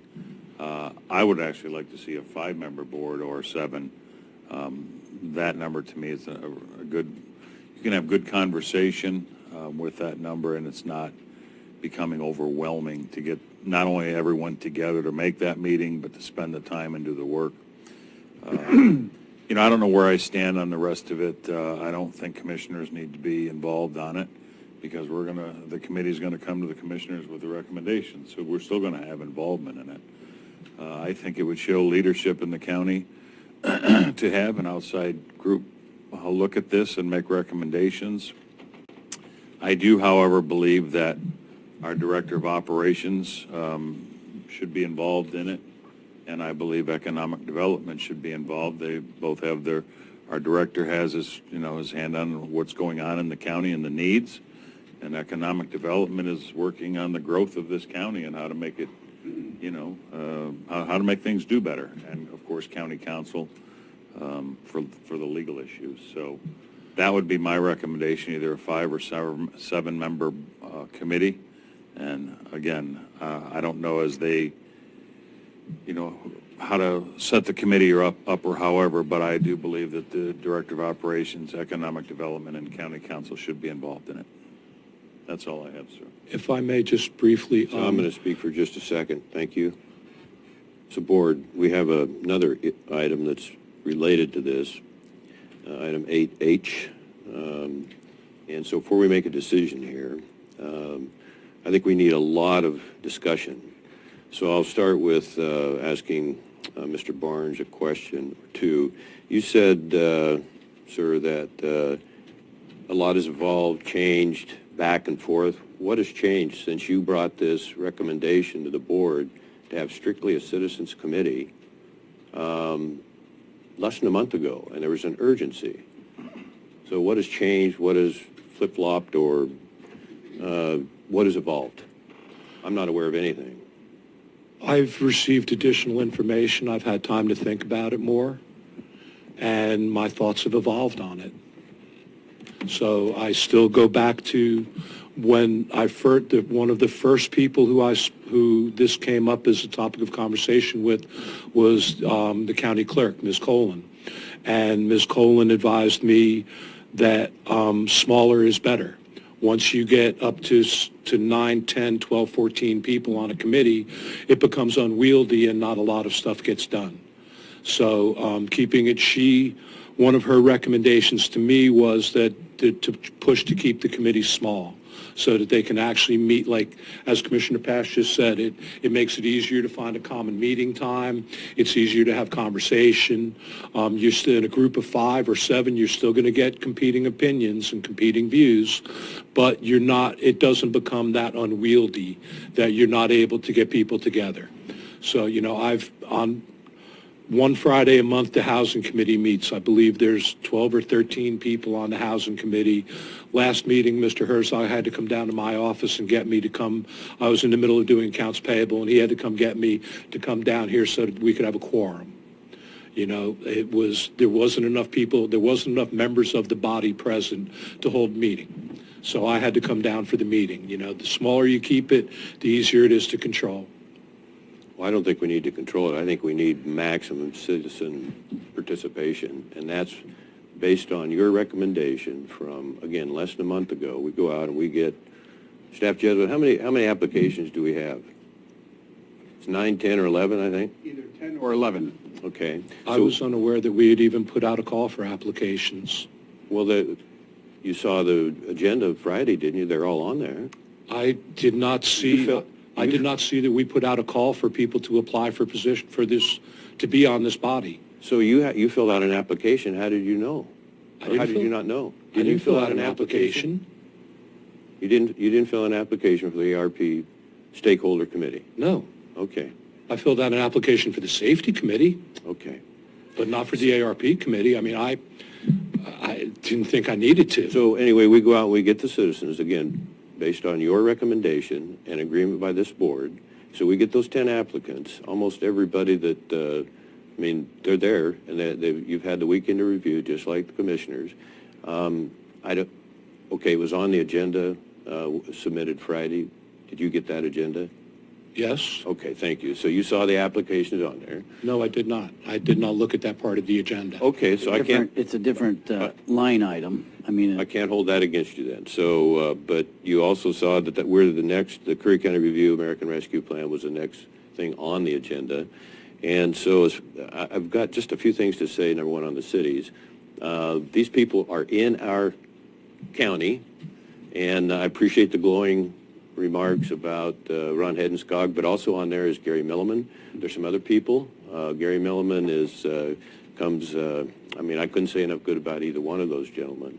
Very dedicated to Curry County. Yes, high integrity, highly intellectual, and very committed to this county. So I don't want to have a line between the cities. No, they haven't asked us to come in on their programs, but that's okay. Our job is to bring the entire county together. So we have, as Mr. Jesuit said, we have 10 or 11 applicants.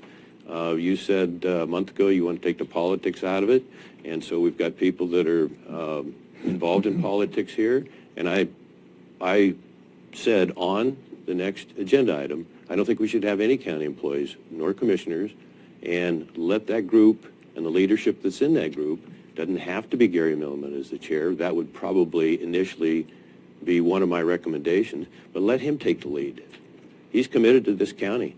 So as far as having a county employees, and as far as treasurer, and you concerned about, your liability level, the commissioners are going to decide where that money goes. So that all comes back on us. You have to implement what, as you well know, what we're going to choose. And so I think you would be reasonably protected there. Not without a lot of responsibility, certainly, but I think you would be fairly well protected. So, Board, I don't want any county employees on there. We don't even need Council Pope on there. He's carrying a big enough load. There is politics involved when you get in that. We've seen that the last 2 or 3 meetings. I want that separated. That's my strong personal preference. We've got 10 people here, 11, whatever it takes to have an odd number. Let's choose every one of them. Let them move forward. We've got time to do our own research study. We could even have a secondary recommendation or committee that we could bring together in a group. A lot of work went in to these people filling out applications. I don't want to suddenly go, wow, we decided we're going to go a different way. Come back another time. So, yeah. If I might, as I said before, sir, I don't recall ever seeing a notice go out asking people to apply.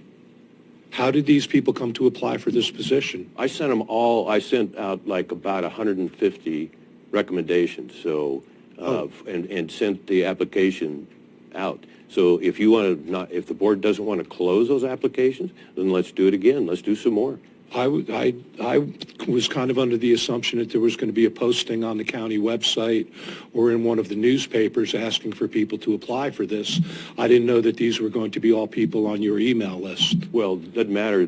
Look at the applicants and see if you might agree that there's some excellent participants there. And if you want additional, if this board wants additional applicants or thinks that they might be too attached to me, that's fine also. We're not going to take any public comment, sorry.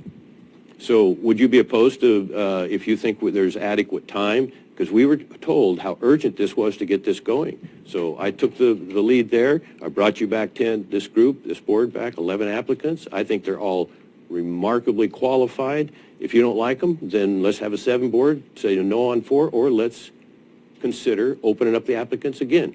Based on time, what would you recommend? I would recommend putting an announcement out to the public of Curry County, asking people who are interested to apply for this position. Okay, so that would be, hopefully we get it done by July 7th. Yes. And you don't think that's... Or not even July 7th if it wasn't done until, when's the next meeting after that, the 21st? Yeah, but see, you said this was terribly urgent. It is urgent, sir. Okay, but you want to lose another month? If that's what it comes down to getting a fair and impartial and giving everybody an opportunity to apply for this, then yes. Okay, so you're going to say it's not fair or maybe not impartial. I'm sorry, I used the wrong words. Okay, without reading the applicants, without even knowing who the applicants are. You think it's unfair? Okay, so I believe that the process should be put out to everybody, not just the people on your email list. Okay. okay? If those same people apply, then those same people apply. But, you know, and in terms of we have 11 applicants, so let's take 11 people, that the world doesn't work like that. You know, there was 5 applicants for the treasurer's position. Only one of them got the treasurer's position. There was people who ran against other people in this room for their positions, and only one person wins. So, you know, that anybody who put in an application, I don't believe that they automatically assume that the act of submitting an application is acceptance. Well, of course not, but there was an urgency, and I'm just following your lead on that. So if you think we have ample time, I wouldn't want to go a month. Personally, myself, I'm in favor of doing it July 7th. So if the board agrees we need to put this back out to additional applicants, I would absolutely support that. But I also, if you want me to put it in the form of a motion, I don't want any county commissioners, county employees whatsoever on the group. And if 13 or 11 is too many, then let's go for 9. I think 5 is not enough because you have quorum issues, you have scheduling issues, and next thing you know, you end up with 2, 3, or 4 instead of 5. So I would recommend 9 if the board is in fact committed to less than 11. Commissioner Pash? I would recommend then, I said 5, I would recommend 7. I'd like to keep it a little bit smaller. Again, I would urge the board to at least let Director of Operations, Economic Development, and County Council sit in the room and hear the deliberation, and that way their county council can advise if they're going in a direction that the language of this doesn't allow. They could ask questions of economic development and the director of operations for this county. You know, this is an area that we might look at. You know, what are the needs in that area? It might be good information for them to have the leader of the operations of this county and our economic development supervisor there, director. If I may, instead of appointing them as members of the committee, make them ex officio, and Brad, Summer, myself, and Mr. Pope attend the meetings, just to watch what happens and see what happens, and if conversation goes off into an area. I would hate to see a group of people get together and come back and say, we should spend X amount of dollars on X and put in this work and develop a plan, and you know, or we've received this application from ABC Group, and we like this application, we think it would be good, and then turn around and have it come before me and say, no, I'm sorry, but this isn't acceptable under the guidance of the act. You know, so it's, you know, I would like to, as Mr. Palmer said this morning, as we've heard before, I don't want to waste people's time. You know, I've heard from people already, there's a fire department that would like $100,000 for a new water tender so they can replace the one that they have that they affectionately call the rolling death trap. I heard from someone from the homeless community who would be interested in applying for money to purchase a piece of property. Let's don't get into details, okay? Let's stay, the disagreement here, I think, is, are we going to have county employees on there? I am steadfast against that. You're one of the most political people I've ever been around. I don't want people from the county looking over their shoulder. You know, if they're trying to get some honest work done, I don't want Council Pope have to stay here in the evenings. I don't want his, you know, as one commissioner, I don't want his, the load he's carrying right now any heavier. Mr. Rickert, we've had some political differences in the management of this county, certainly. Same thing with Economic Development Coordinator. We've got already 10 or 11 people that have applied that are highly qualified. They can report back to the board. If they have a legal question, we can look in the minutes of their meeting and take care of business, okay? You're saying that there's a little more time than you originally communicated prior, which I'm glad to hear.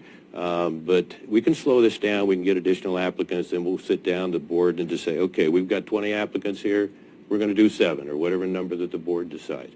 But no employees on there, no county employees. I got to stand really strong on that. I'm afraid it'll be non-productive, and I don't want anybody looking over their shoulders. As I stated, sir, I suggested they not be members of the panel for a purpose of the quorum, but they be present in the room, just as commissioners come out, as Mr. Herzog comes out for the Housing Committee meetings as a liaison. You know, he doesn't say anything. He doesn't guide the group in a direction. He participates in, we asked him a question, I believe you got asked a question last meeting about what the role of the Housing Committee was in the eyes of the Board of Commissioners, that type of thing. But Mr. Herzog doesn't participate generally in the decisions of the panel. He's just there as an observer and to provide guidance if the Housing Committee had said something that was completely off base or completely out of the realm of what he believes the commissioners would accept, then Mr. Herzog would have spoken up and said, I don't believe this is the direction the county wants to go in. So that's all that I'm asking for, is not to be official members of this panel, but to be in the meetings as advisory.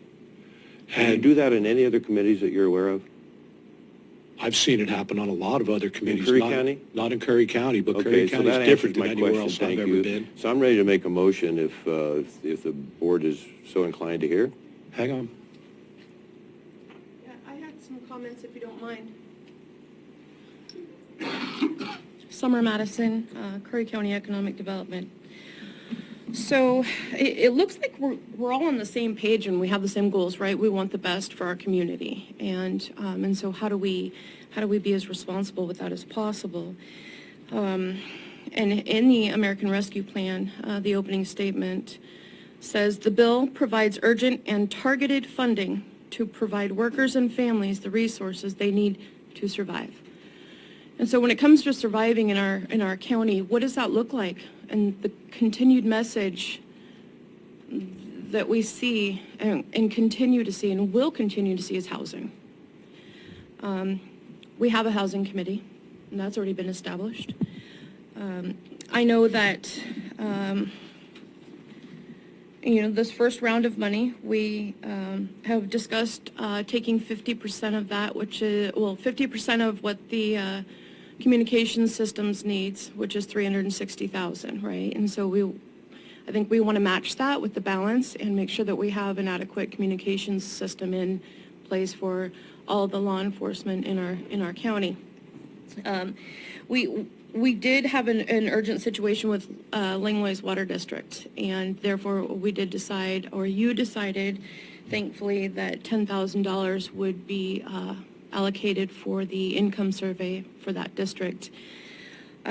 Because my message is changing just a little bit, I want to first offer that, the past 2 years, we have been extremely frugal with spending in the Economic Development Department to the point where it would be an honor to actually reallocate the funds from ARP come from Economic Development to fund the Water District Income Survey. That's really what economic development is about.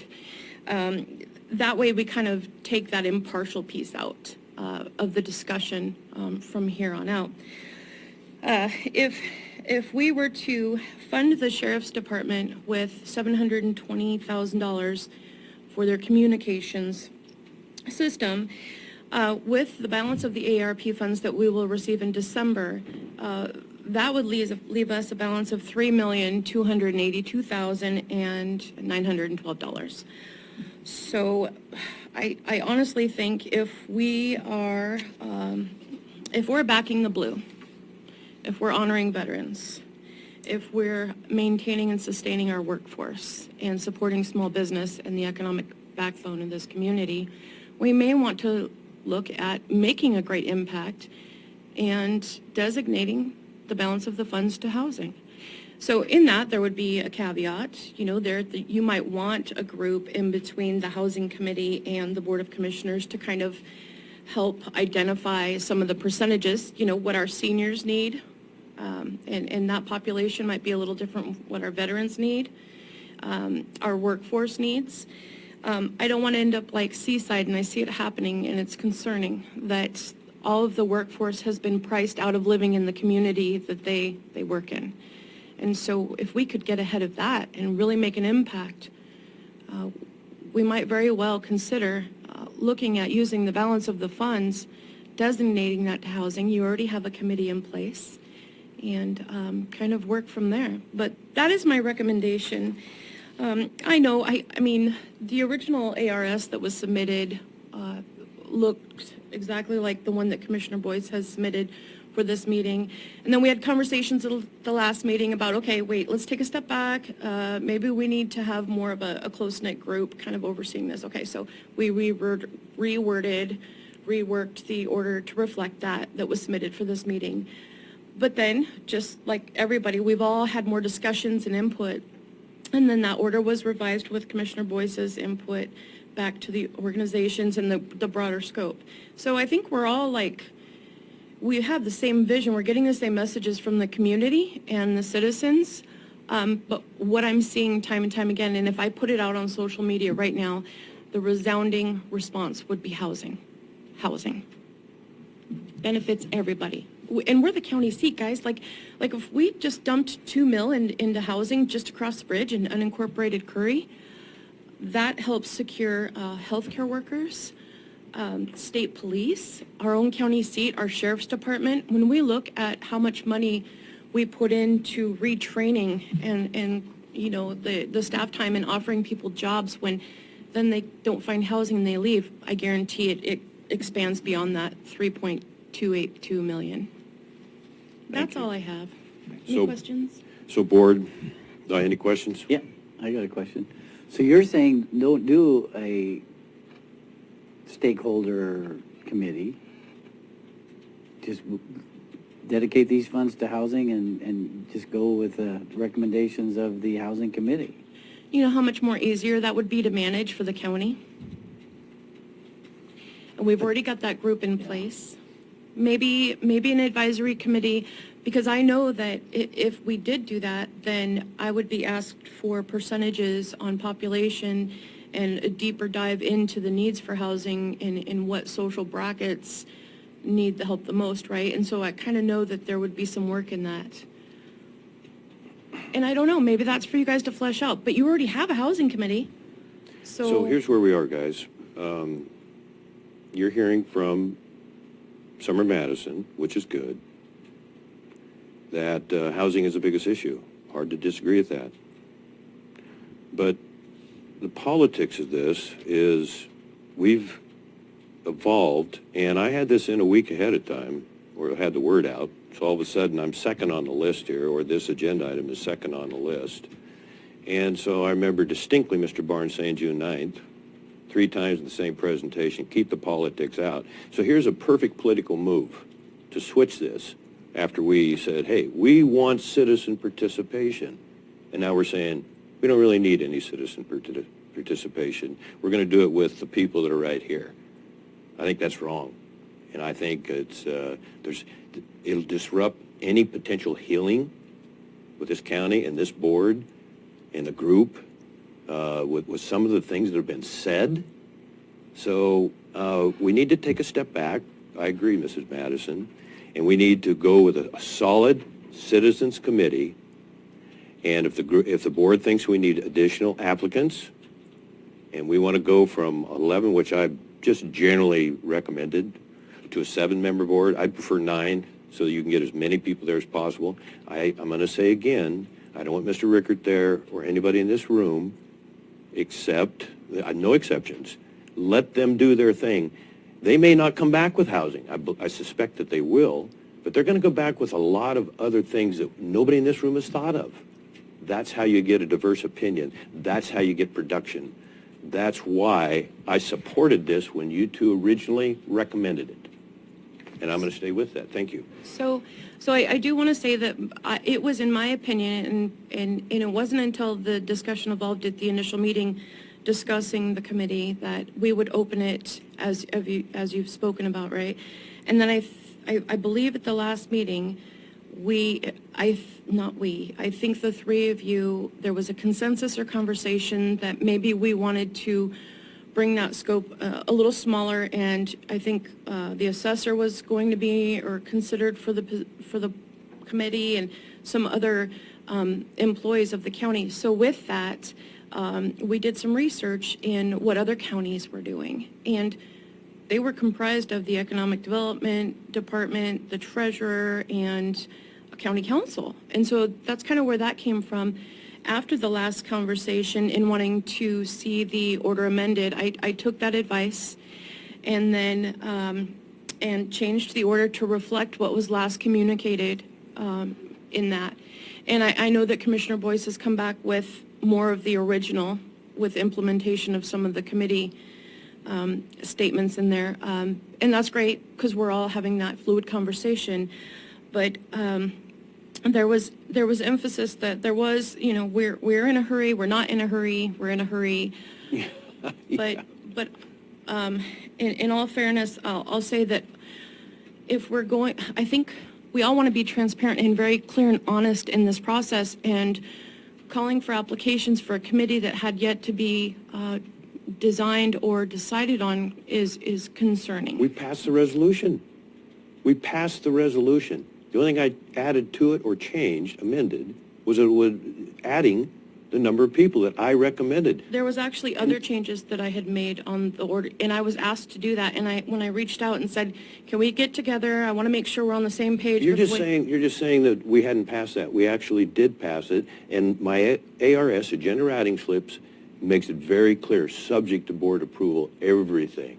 Okay, just like normal. So I didn't pull a fast one here. I just tried to follow your lead, okay? I would like to know which counties you are referring to that have the treasurer, the director of operation, and the economic development coordinator. Yeah, I'm happy to share that. But I did not understand. I was under the understanding that you wanted me to amend that order and bring it back to the next meeting, which I did. So where is it? It's in the packet. We just changed it, though. We completely reversed what the original intent was. I don't need to beat you up on that. I'm just saying that No, that's fine. that was my understanding. I don't know why we changed. I'm not getting an adequate answer there. So I'm ready to make a motion, board. We've got a lot of work yet to do. Okay. I submitted what I was last directed to revise and submit. So I'm glad that it's morphing into a greater conversation, because I think the citizens want that. I'm just putting it on the record that I didn't know anything else was adopted. I was told to bring the order back and make those amendments. And there were changes outside of just the committee. I don't believe we decided that there was going to be a committee established and what those memberships looked like. I mean, they could be different sectors represented. They could be 3 North, 3 South, 3 Central. If I missed that part of the meeting, I apologize. Well, I'll apologize too, because I believe we signed that and approved it, but I could certainly be wrong there. I came out of that meeting believing that we had a goal, and it was quite urgent, and so I mentioned to Staff Jesuit, I'm going to have you an ARS plenty early, and I did. So here's where we are, guys. We didn't sign it, just so you know. I don't recall signing something. Okay. And my apologies were you in if you support did. of I it? don't want to overstep with bringing it again. Were you in support of the understand that. resolution that had all the different categories for potential committee members? There was like 9 or 10 categories in that list. Did you support that resolution? I don't recall the resolution, sir. No, okay. All right, I can bring it up for you. It'll take me a minute. I'm done if you don't have anything else. Okay, thank you very much. Thank you. I appreciate your time. We want to get a committee that's outside of this room, no influence from anyone in this room or responsibility, and get a Citizens Curry County Committee. Pick the number. That would be my motion, gentlemen. And get them in the meeting process. Hopefully by July 7th we can choose. And if the board agrees, yes, go ahead. Well, I think you heard when we first started this, my recommendation is 7-member board, and I'm okay with no elected officials, but, you know, Brad, Anthony, Summer, sitting in there, because when I see even that little list of folks we got right there, Gary Milliman, Ron Hedenskog, those guys, whoever's going to be the chair of that board, they are not going to be overrun by, and so you three, my recommendation would be you listen, you get them coffee if they want coffee or a bottle of water, but it's all ex officio or however you say that. 7-member board, But there might be questions from county people. And so Anthony, I think, is great. And that would be my recommendation. Those three, 7-member board. We go on the county website and do an ask for, we'll pick the 7. I got to be careful because I'm the liaison to the housing committee, but it's big. And Dave even mentioned that even though it's big, some people don't show up. It's because it's too big, I think, maybe. So, but that's another story. So that's my recommendation as far as this. Hang on, go ahead. I'm good. Yeah, okay, Mr. Rickert. I was scratching my head. Commissioner Pash? I concur exactly with what Commissioner Herzog just said, and I just want to make sure that I'm clear, and I think you were as well, that we open this up on the county website, and everyone has to apply through the county website for this, and then we will decide from there the 7 people that will be on the committee. So the people have already went through the proper application. They have to reapply?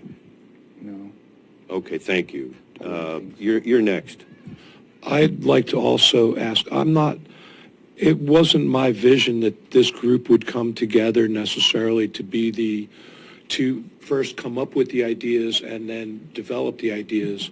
At the time that you put this out on the website for applicants, I would also like to see a notice go out that you're also accepting proposals, so that people from fire departments, from other groups, since they're not going to be part of the committee, let the committee know that this fire department would like this housing committee would like that, or this housing group would like that, this farmland committee, would like something else. So, I think it's important if we're going to get I understand, yes, I fully support getting a wide subsection of the community together to form this committee, but I also don't want to close the door on people who aren't on the committee making suggestions or making requests of the committee.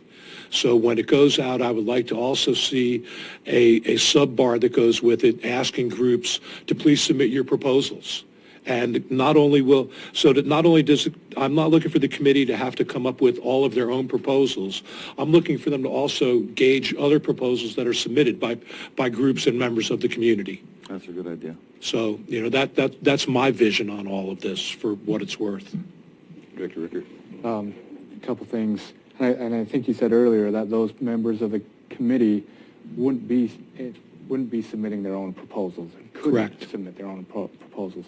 Okay, in addition to putting it on the county website, normally we put a call out in the newspapers for applicants for our committees. So I'd suggest we do that as well as what Dave just said. So we won't be able to get it done by July 7th? When will the newspapers publish, JJ? Friday. For the Friday newspaper, the deadline is Monday, so it is Tuesday at 5. And then for the Wednesday papers, which is Matt Hall, the deadline is Monday for Wednesday publication. So if we get a notice in the papers early next week, it'll go out next week for... Next Friday and Saturday, yeah. It'll be out there for a week. If I might remind the board, there was only, 3 or 4 or 5 day window that you accepted applications for the treasurer's position. So, it was a very short, very small window to accept those applications also. And I agree with you, Chair Boyce, that the applications that are already here, we could leave them in the pile. Yes. And accept any new applications. Yeah. Okay. Of course. Yes, So absolutely. So I'm going to make a motion here, guys. Unless you wanted to. It's not going to be what you're going to motion, I don't think. Well, let's hear it. I'll make my motion that, Die. little discussion first. I'm sorry. There's no way you can be in the room and not have impact, okay? So, and I think that's part of the county system that people tend to distrust, and, the political aspect. And so are there going to be evening meetings? Are we going to be paying overtime to people to get them there? Council Pope, he has to drive better than 2 hours every day. So we're going to keep him at 7 or 8 o'clock at night. So my motion is no county employees. This is the Curry ARS, ARP, Stakeholders Committee. I always like that title. It can be the Curry Citizen Committee. That's okay too. And and that no county employees are required to go. And we set a time frame on this. Go back to my ARS, and also immediately get on the county website accepting additional applicants for the American Rescue Plan Curry Citizen Committee. And I just really implore the board that this needs to be strictly a citizens' participation. And the only other concern I have, Commissioner Herzog, a 7-member board. If you have 2 that are sick or can't be there, then it can be tough. But I don't need to argue that point because you might be right. So there's my motion. Motion dies for a lack of a second. So the floor is open. Commissioner. Okay. So I make a motion to have a 7-member board with 3 county employees, Brad, Summer, Anthony.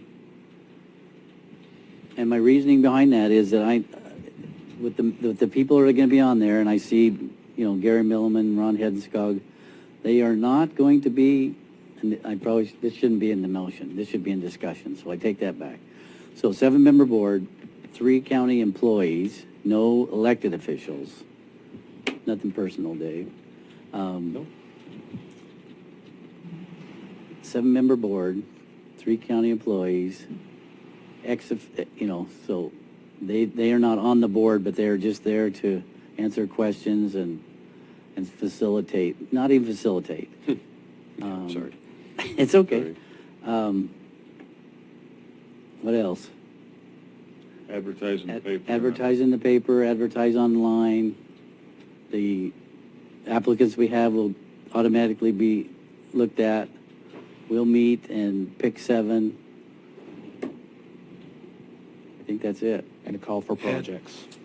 And call for projects. Yeah, I like that too, because projects, you might please. you might not want to be on that committee, but you got a project. So Exactly. Please, thank you. yes. So I'll second that motion. And it's, with clarification, it's a committee, not a board. committee, yeah.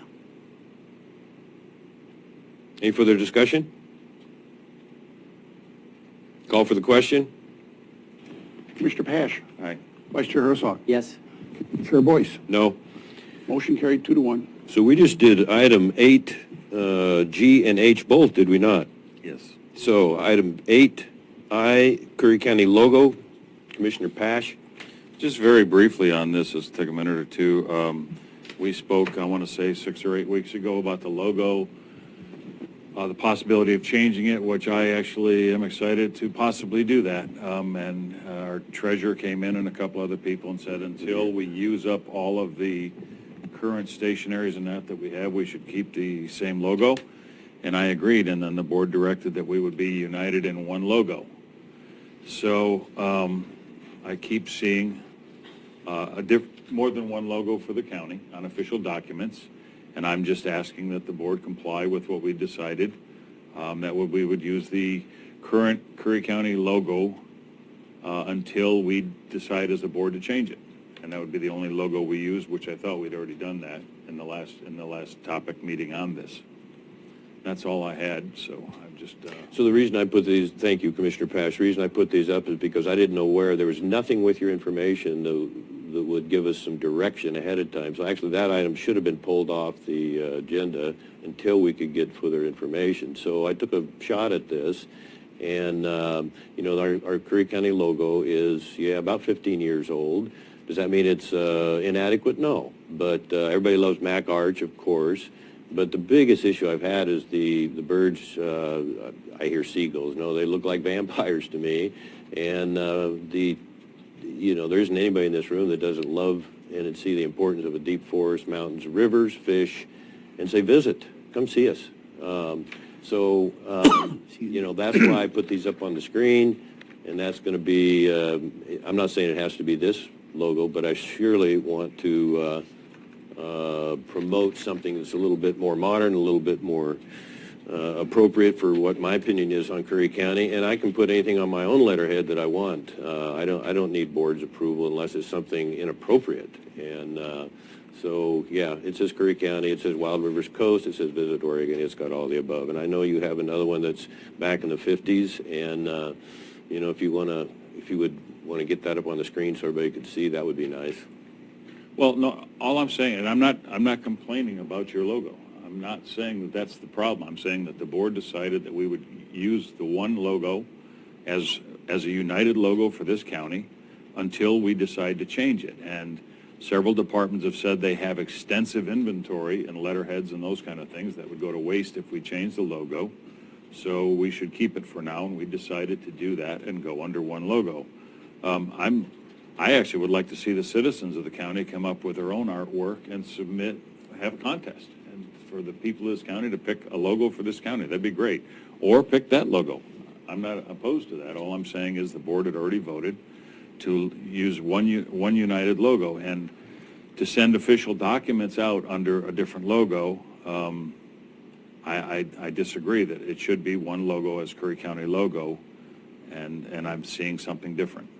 So as far as official goes, when we sent out a joint Board of Commissioner letter as official county business, it is with the old logo. So you really don't, just in the interest of letting the citizens know where we are. Do we need to spend additional time on this?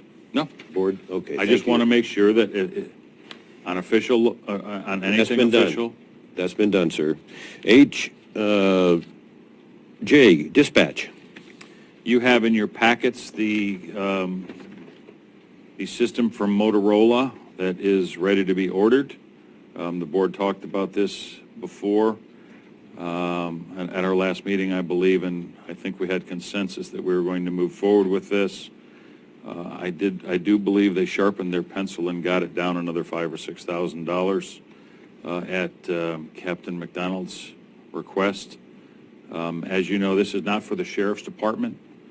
This will affect everyone that comes to this county and every living person in the county, in that it is a first responders radio system. Any fire, any law enforcement, any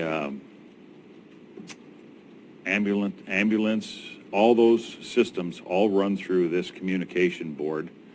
As we know, the board that's currently there, I believe the sheriff said was 22 years old. They don't make parts for it anymore. They have actually had to borrow some used parts to fix it because it broke several weeks ago. And they told them at that time that if it breaks again, they have no parts to fix it. They went through the expense of putting together this proposal. And again, this board has already, I think, was united in saying that we would like to move forward with this. So that's why it's in your packet. And I just wanted to go forward with an action item. So I would make a motion that we have a little discussion first, please? Commissioner Herzog? My only question is, do we get to split that? Half now and half with this fund? And that's probably for Dave. Yeah. Hang on one second, please. Sure. Go ahead. Well, that's my question. That was mentioned by Treasurer Barnes a while back, and so is that a possibility? And not take the whole 720 or 715 out of this? Yes, sir. I spoke with Captain McDonald last week. He came in, and as Commissioner Pash said, he did get them to sharpen their pencil, and I believe it was almost $6,500 that they took off of the overall price. And that, yes, it would be able to be paid over 2 installments.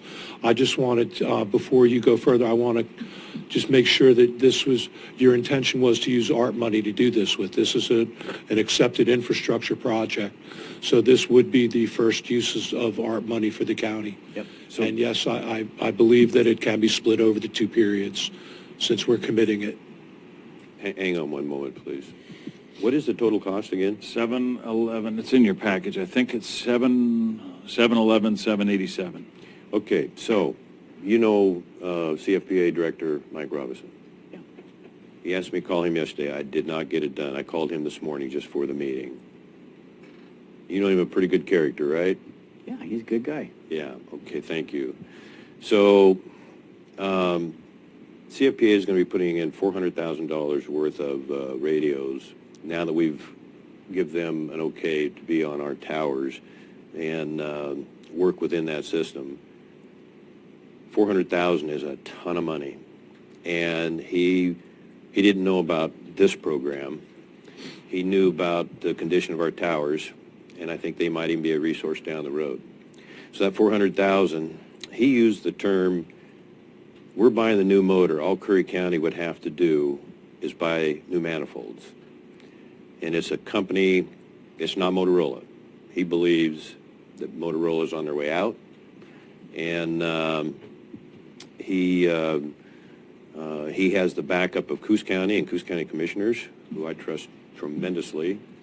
And I could be wrong, but I do trust Mike. And so I interpreted that might be a couple $100,000. We get all new radios, some brand by the name of Coleman, something Coleman. So what I'm going to ask the board to do, thank goodness I had that call, and I'm going to have a talk with him tomorrow. He's going to bring the key person in that Coos County highly recommends. We might be talking about $500,000 here. Now, that sounds a little hard to believe, but I'm going to ask this board, I'll get on my knees if I have to, and just say, just hold this for a day or two, for a meeting or two. Let's see what he comes up with that I can bring back to the board. I just wrote an email to Captain McDonald, because I was going to bring this up in commissioner comments, and just say, hey, I just had this call this morning. I don't have enough information to really give you a decent report, but I do trust this guy. I do trust the Coos County commissioners. I certainly trust CFPA, and so I might have something really concrete to offer you that is a system that is at least equal to and likely superior to Motorola. We would still maintain, if I understood Mr. Robinson correctly, we'd still maintain a relationship with Day Wireless with their whole microwave system. Again, I don't understand all this, but he's saying, he's just trying to be a good citizen. He's saying, you guys just give us a green light and are helping us out so we can all work together.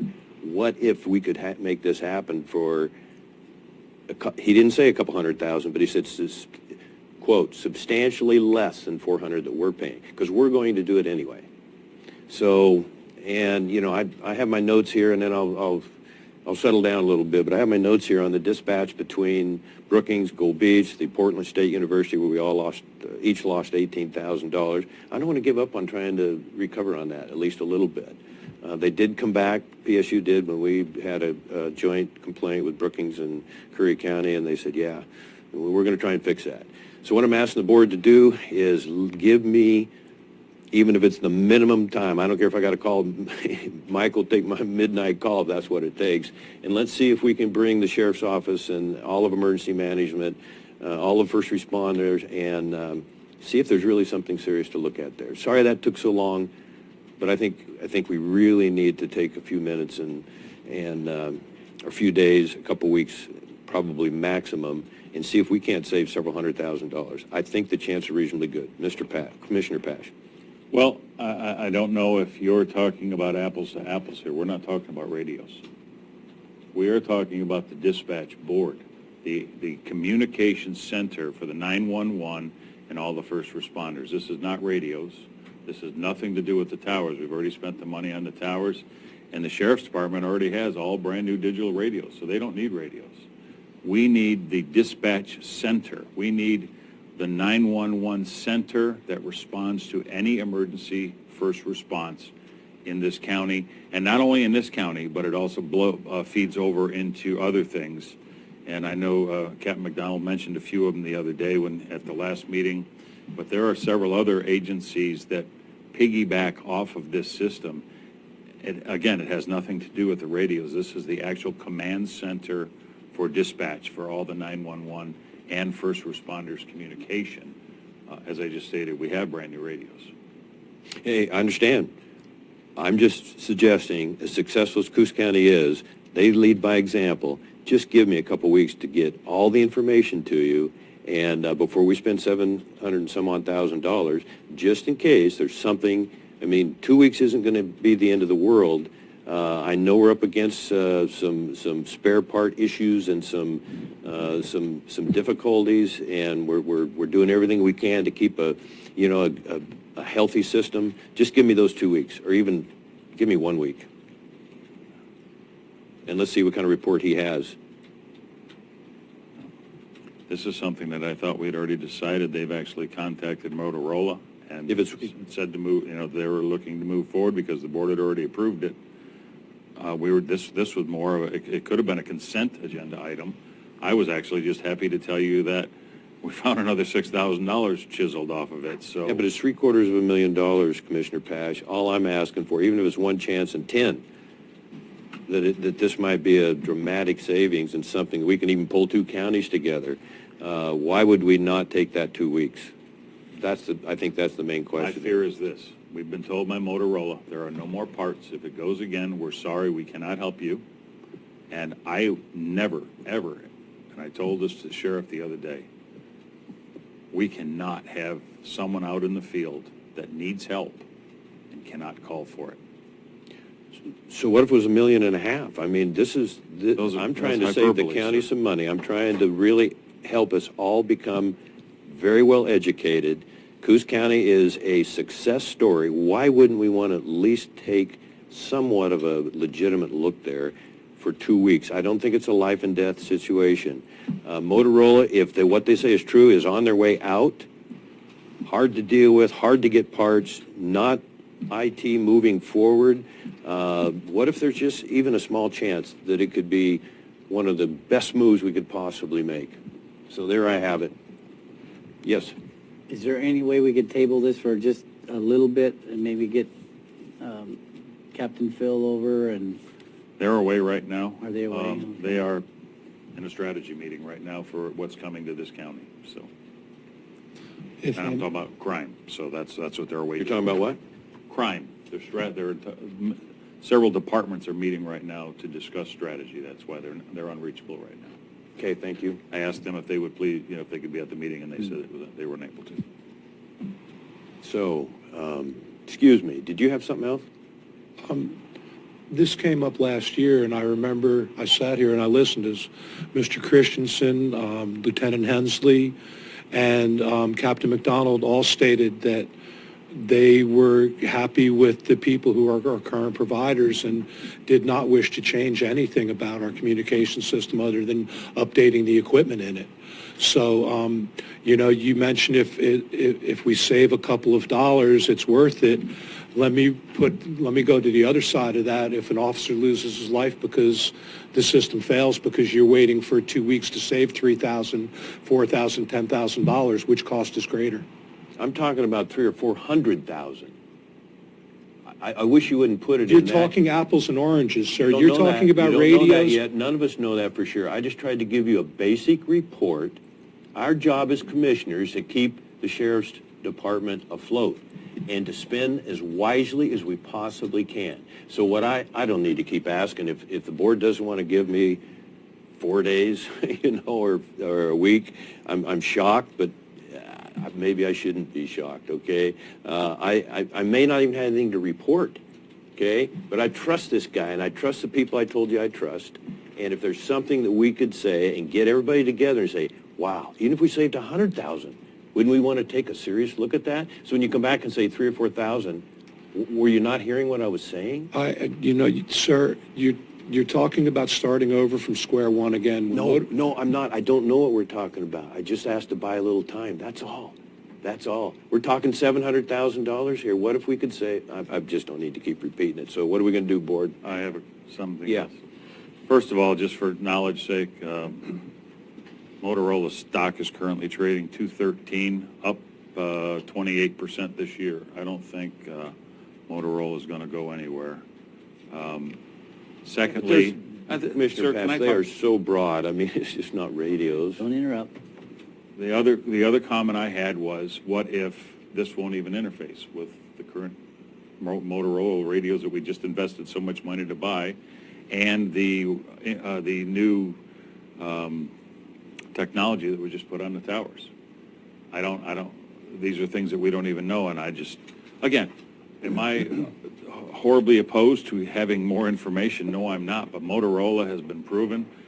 Every sheriff's department I know, every first responder that I know, all carry Motorola's. I carry Motorola's. Everyone I know carries Motorola. So I just, from gosh, it's a proven, tried and true system. They're ready to go on it. All the work's been done. We've already told them we were going to do it because after the last meeting, we had a unanimous vote to move forward with it. And now we're going to tell them, oh, tap the brakes, folks.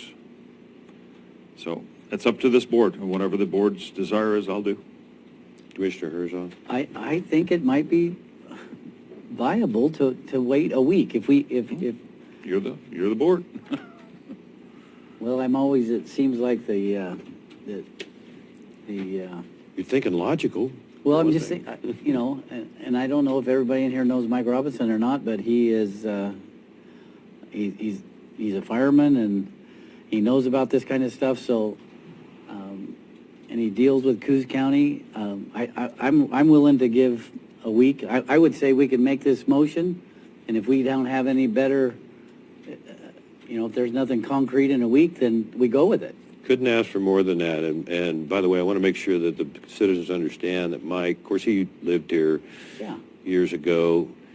He didn't say anything even remotely negative about Curry County in any capacity, and to the contrary. I'm not saying that that was suggested here. I just want to make sure that I really, in an honorable way, portray his attitude and his willingness to help. And he was a little bit excited. What if? What if we could save you some money? I have one more thought, if you would, Commissioner Boyce, is, you know, maybe if we have another recess between now and the end of the day, or maybe you can email him, because I see you email sometimes, and ask him if he, make sure we're talking about apples to apples. He doesn't think we're buying a radio system, that this is the dispatcher's communications center and not a bunch of radios. I'm talking to him at 8:15 in the morning. Okay. And whoever his head communications person is that goes between CFPA and Coos County, as I understand. I think I'm, excuse me, correctly communicating that. So was that a motion or consensus? What are we doing here? I think we make the motion that we go ahead and fund this, and if, as Commissioner Herzog just said, if we don't have anything concrete in 7 days, we go ahead and the motion, or the contracts get forwarded to the Sheriff's Department for disbursement. Second. Discussion. Then that gives a confusing message, because then we got to come back and, okay. So would you interpret that, Mr. Treasurer, as you could go ahead and spend the money then, or delay it till after a week? I would wait. I take direction from the board on how to spend money. How about this? Why don't we just table it for 1 week? Let me Bring it revise back. the motion that we approve the contracts for Motorola to redo the dispatch center, and approve funding for that. With the condition? Contingent upon? Yeah, contingent upon 7 days to hear another bid. Viable bid. And we are not to spend the money until the treasurer gets a letter from county council saying that the board has authorized that. If We you can send out don't, an email saying, okay, we haven't heard anything, are we okay? And everybody says yes. if there's nothing accept it now, and if there's nothing, with the caveat that if you don't have anything back by the 28th, which is a week from today, or, no, I'm sorry, today's the 23rd, give it till June 30th. Yeah. And if you haven't heard anything back by then, you move forward with Motorola. And the contract that the sheriff's office submitted. There we go. Second.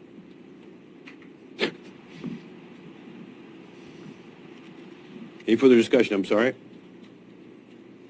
Okay, call for the question, please. Aye. Vice Chair Herzog. Yes. Chair Boyce. Yes. Motion carried unanimously. Thank you, Commissioners. Okay, item 8, K. Commissioner Pash? Well, as you see, we may have many, many days here that we are, let's say, a meeting that has a lot of tension in it that we could sometimes cut with a knife. I have looked and looked and looked at different cities and counties around the state, and what seems to me to be the most successful is a 5-member board. And I'm not saying we move to a 5-member board with this board right now, because you are elected for 3.5 more years. That would have to come Well, it could come on my election cycle, but your remaining terms would remain as they are from the way I understand from the ORSs. I'm guessing county council would make sure that what I'm saying is completely correct. But the tone in the county over the last few years, since actually what seemed to be the brush up with Commissioner Huxley and his tenure here, was that there was starting to become a lot of banter about a 5-commissioner board. And I ran against a county administrator. I didn't want a county administrator in the county, but I did want someone to be a go-between between the Board of Commissioners and departments. So therefore, this board placed Director of Operations, Julie Schmelzer, in her position. What I would like to do is ask the voters in our May election next year, if we can get it on for the May election of next year, 2 questions. One would be if they would want us to go to a 5-commissioner board, and there's still some work to be done on this. I just kind of wanted to go see how the board felt about this, and let the public decide, would they like to go to a 5-commissioner board like all of the cities in our county have. Actually, I think Port Orford has 7. And there's different ways to structure that. Do we go to leaving 3 commissioners on the salary that they're on and having 2 commissioners sit as part-time, of course, and only receive a stipend, but they would have an equal vote on the board? Or do you go to all 5 volunteer commissioners and still having a Director of Operations that runs the county? There's a lot of different ways to do it. The structure that we have right now, as far as having Director of Operations, I think is a perfect structure to keep. I think that the difference for this county needs to be, there's so much contention. If you get 2 commissioners that have total disagreement with each other and can't get through the personal part of it, it becomes almost a battle. And as you just stated a while ago, you feel like you're the one that's got to divide the water somehow. So I think a 5-commissioner board, again, depending on how it's structured, I would never vote for a 5-commissioner fully paid board. But to have 3 full-time commissioners as is currently, and have 2 commissioners part-time on a stipend, or to have a 5-member commission board total volunteer, and that would of course take a total of 4 or 3.5 years to complete that. But I think that's a question for the public of this county, and I would like this board to consider letting the public vote on that and see if they'd like to keep the current structure that we have, which I think we can all see is at times very contentious, or if they'd like to change the structure of the Board of Commissioners, so that we'd have to work on how it was done, but to have 2 questions on a ballot to ask them about changing the structure of the commissioners in the county. That's all I have. So just a discussion, correct? Yes? Okay. So Commissioner Herzog, 8L, Public Transportation Division, ODOT, Curry Public Transit. Can I Excuse me. You're moving on? Yeah, I don't have anything to say. Do you have anything to say? It's something to think about. Well, I'm asking the board if you would consider putting it on a ballot and let the public decide in our May ballot next year. We're going to have a ballot structure anyway. What would be the issue with asking the public, what would you like? 'Cause that's what we're here for. We're elected officials to ask the public what they want. Do you want to put that in the form of a motion? Well, it sounds awful lot like home rule, and I'm not going to make a decision today on this, but I think about it. Home rule has been voted down every time it's come to the voters. So that's my stance right now. Something to think about. And Okay. So anything further? No, sir. Back to Commissioner Herzog, So Public Transportation Division. I make a motion to approve the Public Transportation Division Grants. Transit Yeah. grant for approval. Do we have a second? I'll second. Further discussion? Call for the question, please. Commissioner Pash. Yes. Vice Chair Herzog. Yes. Chair Boyce. Yes. Motion carried unanimously. Item 8M, cooperative agreement between Curry Public Transit Service District, Curry County, and Curry County Public Transit, Inc. to provide transit services. Council Pope, you've been quiet today. That's right. This is the agreement. A couple of weeks ago, we went back because we'd missed it, and we had retrodated it to start back last year to end at the end of this fiscal year. And I said that we'd have the next year's available. This is just a cooperative agreement between us and the Curry County Public Transit Service District. I'll make a motion. Yeah. Second? Any discussion, board? Boy, you got off easy on that one, Council. He's up next, though. Huh? He's on next one, too. Staff Jesuit, please call for the vote. Commissioner Boyce. Yes. Whoop. Commissioner Pash, yes. Commissioner Pash. We've had too many votes today. Throwing us a man. curveball there, JJ. Well, yeah, Vice Chair Herzog. Yes. Chair Boyce. Yes. Motion carried unanimously. Okay, item 8N, contract for professional services, Curry County and Cudlack Law, Assistant County Counsel, Anthony Pope. Yes, Kudlack, my apologies. Goodness. And this is just a contract extending, our relationship with Shayla for her to keep serving as a part-time assistant county counsel. What is, I'm sorry, Go ahead. what is that contract a year? It's $2,000 a month, so $24,000 a year. And that includes their staff? That's correct, yeah. and Yeah, this is- thank you. So moved. Second? Discussion? Yeah, that's a good agreement. That's a bargain. Call for the question. Staff Jesuit. Commissioner Pash. Yes. Vice Chair Herzog. Yes. Chair Boyce. Yes. Motion carried unanimously. We have one more on discussion action items board. No, we crossed that out. Whoops, excuse me, that's right. I got a yellow highlighted here. Okay. So we have one more page. We're going to start with Director's Report. Let's take a 10-minute break, if we could. Meet back here at 2:40, please.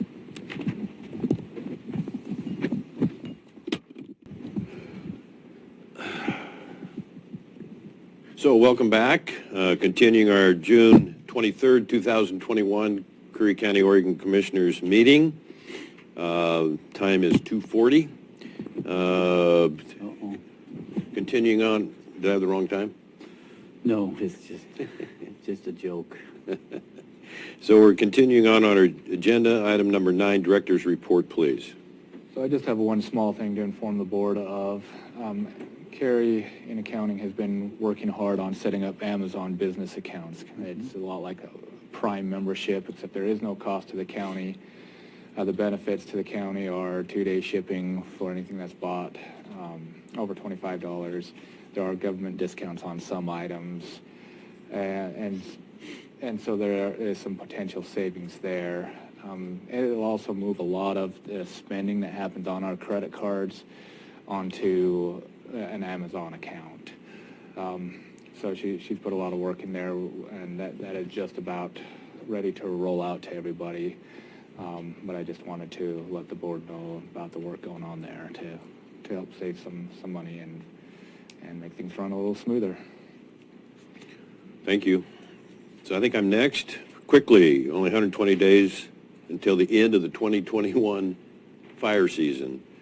I'm feeling good about this year. So, but however, in Oregon, this is no misprint.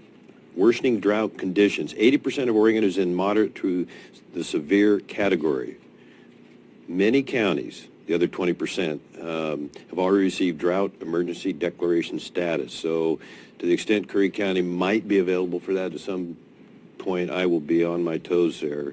And I don't think we'll have to worry about that, but approaching the 1st of July, how quickly this country dries out. Yeah, they're in the extreme drought classification. Here's just one real quick thing with CFPA and the other 8 Forest Protective Associations. Oregon Department of Forestry has responded so far this year to over 300 fires, 5,700 acres. 5,700 acres is a lot, but that's only an average of 16 acres per fire. So that is no surprise, great news. Is that what happened in Klamath Falls last weekend? All of them.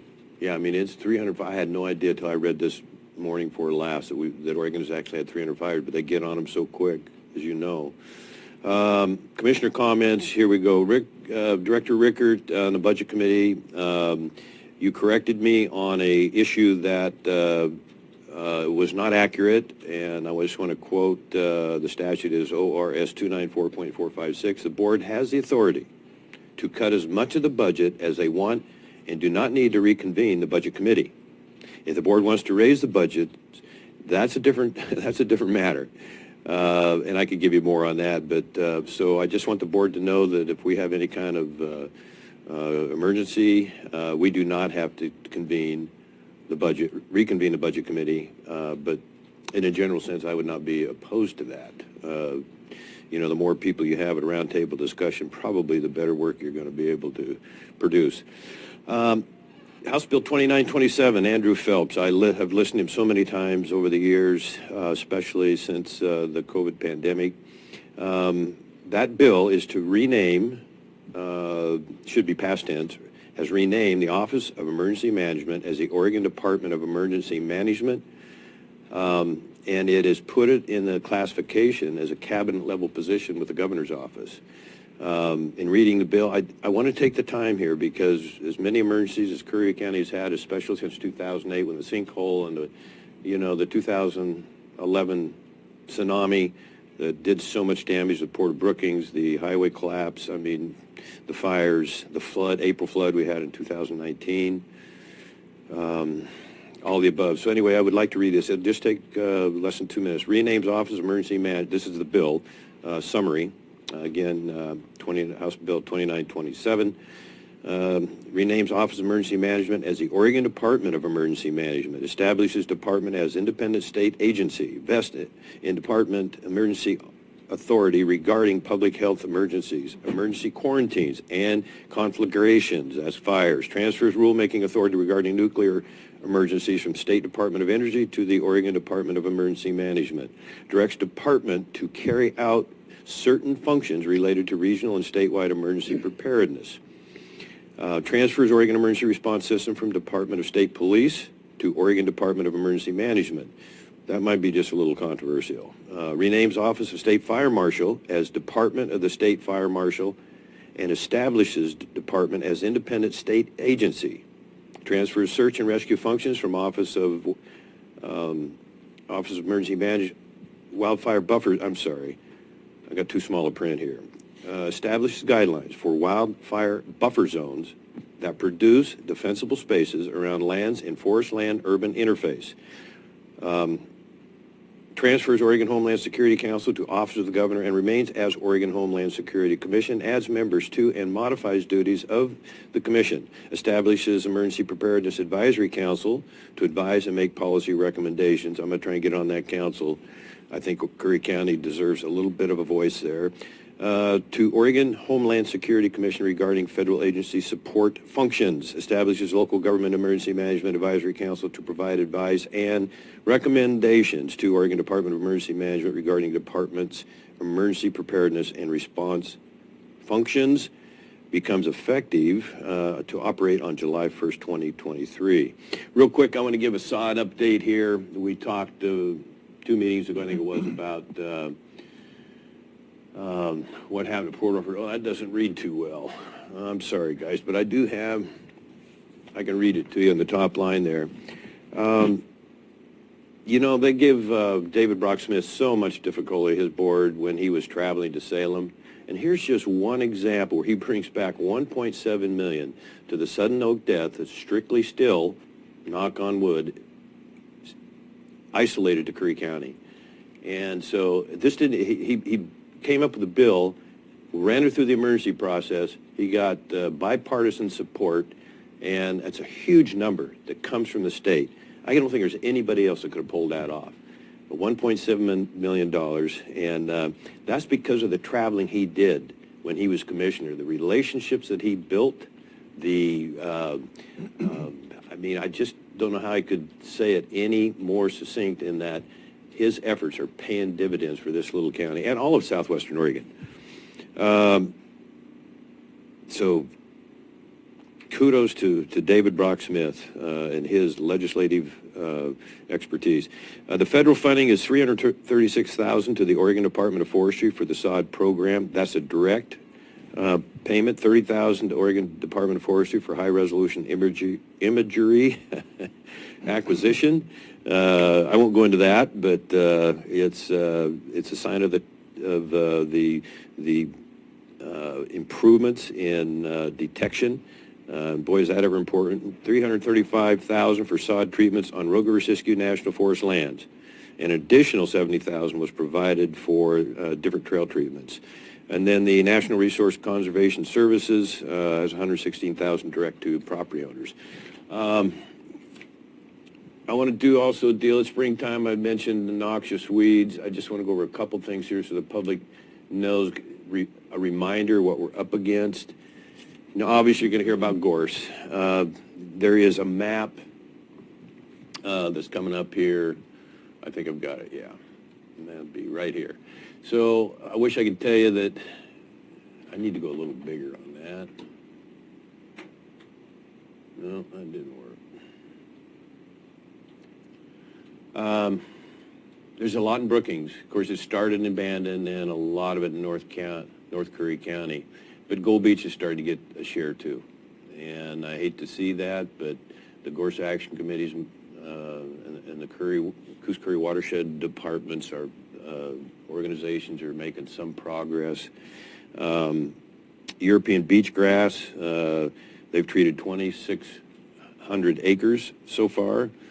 And then the American blackberry, I'm really not that familiar with that. I've been trying to find one. That's a small part of it, but Armenian blackberry. Excuse me. Your eyes are better. Good job.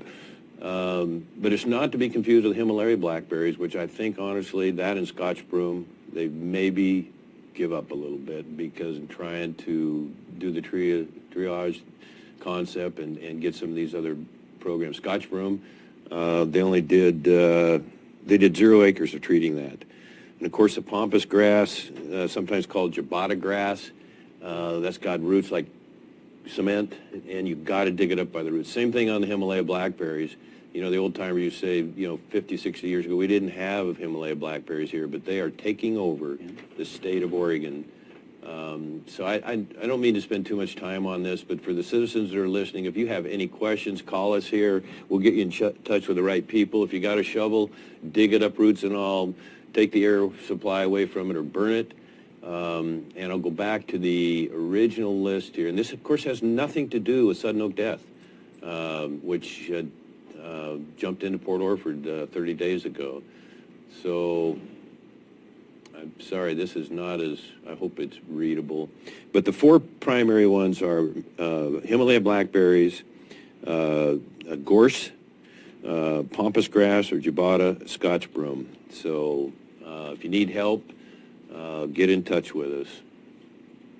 It's real important because we don't know where this is going to be 10 years from now. I don't want to offer something depressing here, but oh, we don't need that. We just talked enough about that. This is from Matt Timchak, that is the lead forester for the Gold Beach Ranger District. I just got this morning, so I asked Staff Jesuit to put it on the screen here. I just want to read a couple lines, but they are working hard to find some additional employees for our local ranger district here.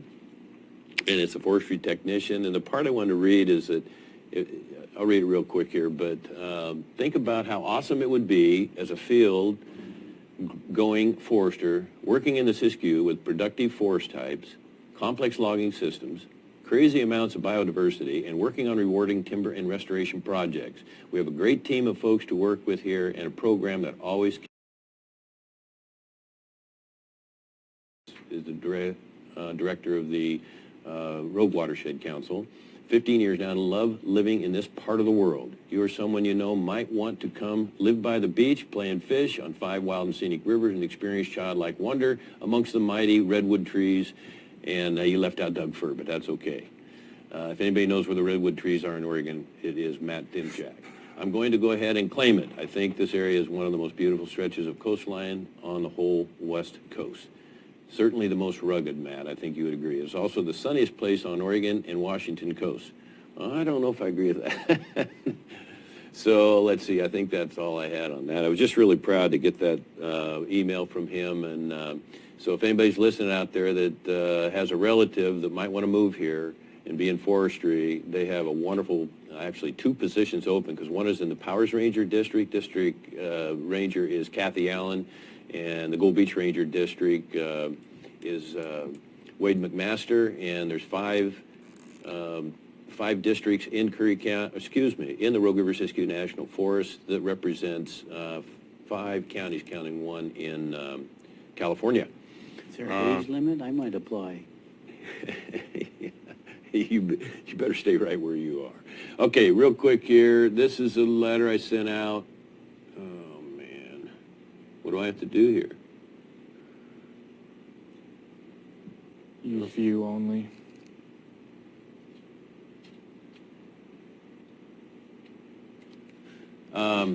This has to do with offshore wind. I'm sorry that the report was quite a bit, not quite, but a bit abbreviated earlier today from the Bureau of Ocean Energy Management people.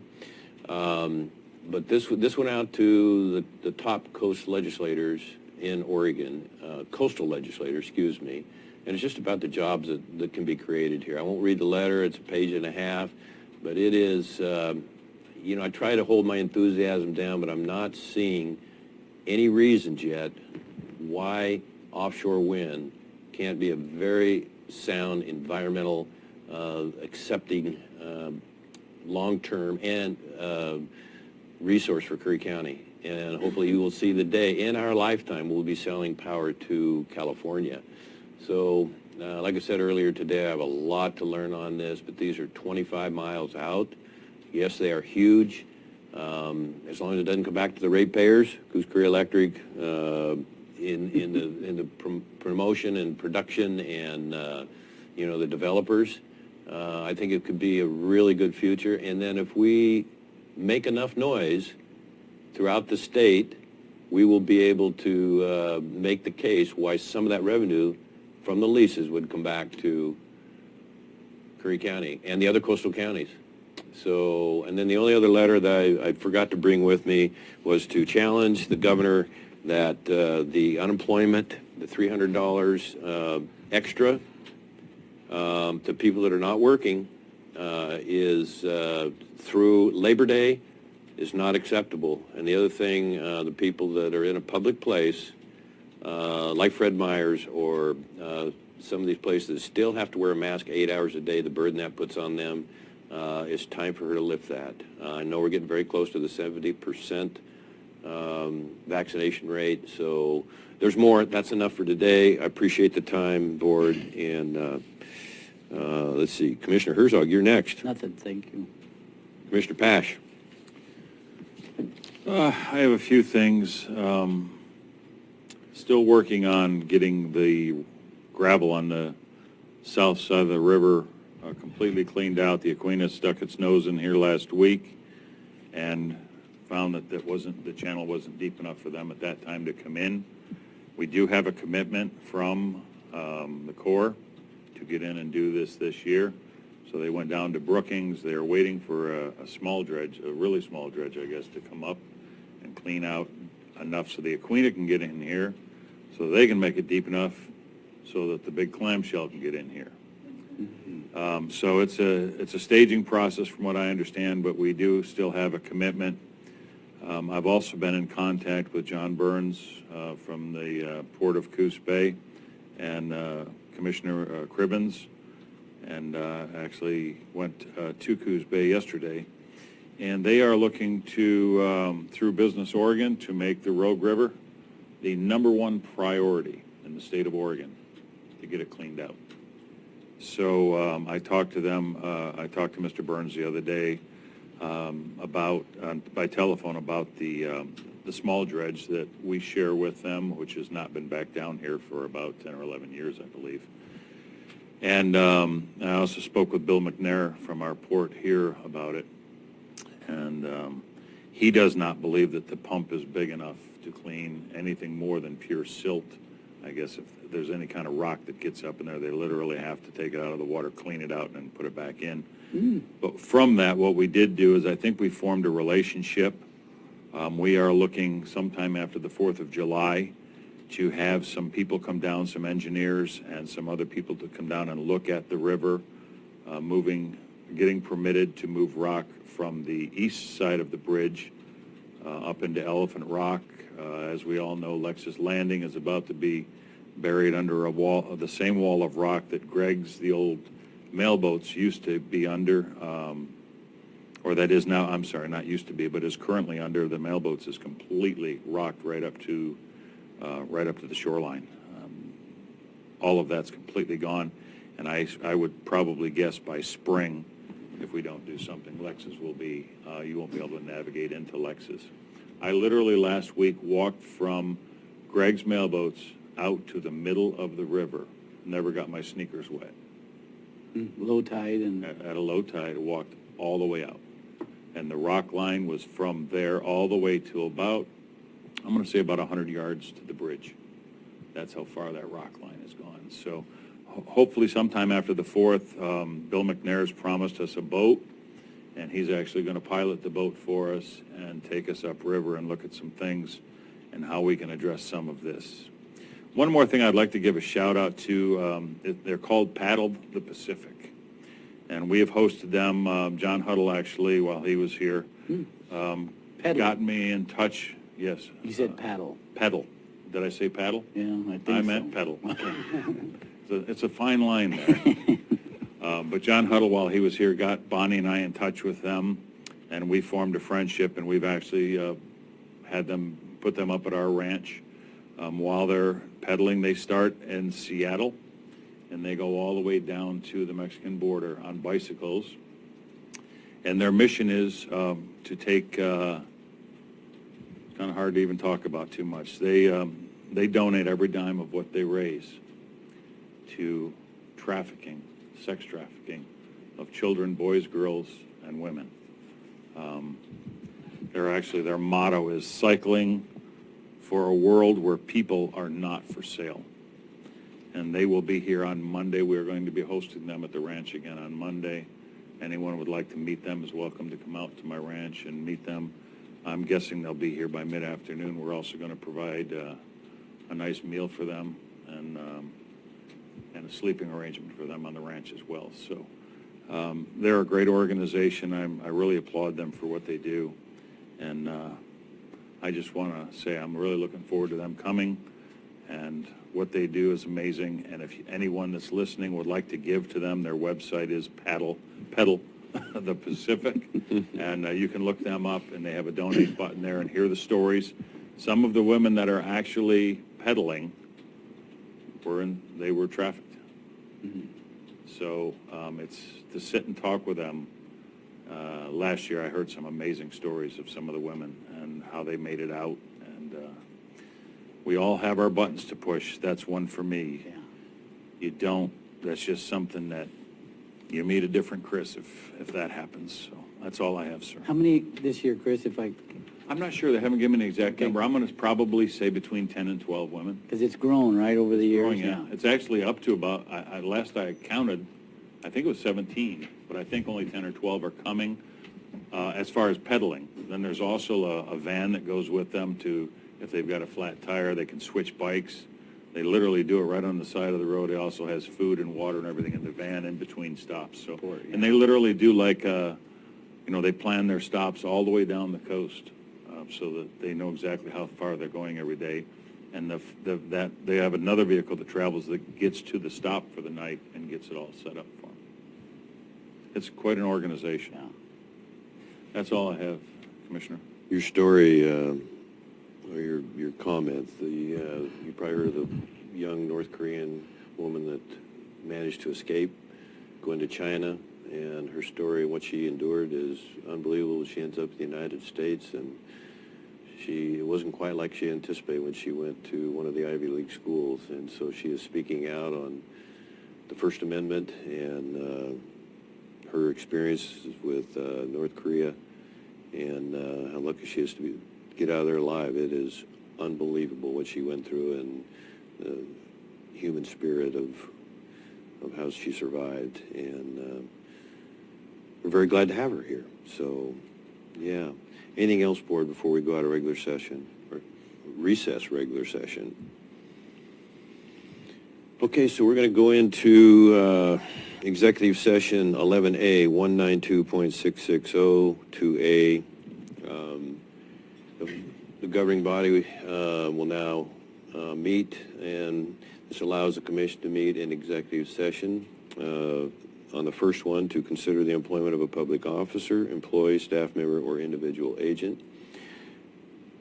Please note the representative of the news media and designated staff shall be allowed to attend the executive session. All of the members of the audience are asked to leave the room. Representative of the news media are specifically directed not to report on or otherwise disclose any of the deliberations or anything said about these subjects during the executive session, except to state the general subject of the session as previously announced. No decision may be made in executive session. At the end of the executive session, we will return to open session and welcome the audience back into the room. We will return at the end of the executive sessions, because we have a second one also, 192.6602H, to consult with counsel concerning the legal rights and duties of a public body with regard to current litigation or litigation likely to be filed. Yes. Yeah, earlier this week, Assessor Colin came to me with a concern that he was going to bring in front of the board. I recommend that he bring it up during an executive session, so I was hoping that he could stay at least to present his question and that discussion. Thank you. Yes. Is that agreeable to the board? Yes. Okay, thank you. So nobody else needs to leave this meeting, I presume? Yeah, no. Okay. So we have to do something with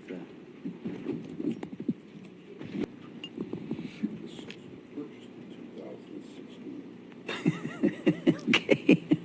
Is there something significant about that? Because Commissioner Hudson put a package together, Yeah. and he wanted to keep that at 10,000. Well, he did. So we tasked Grant Media, and they got her done. 10,000. Good job.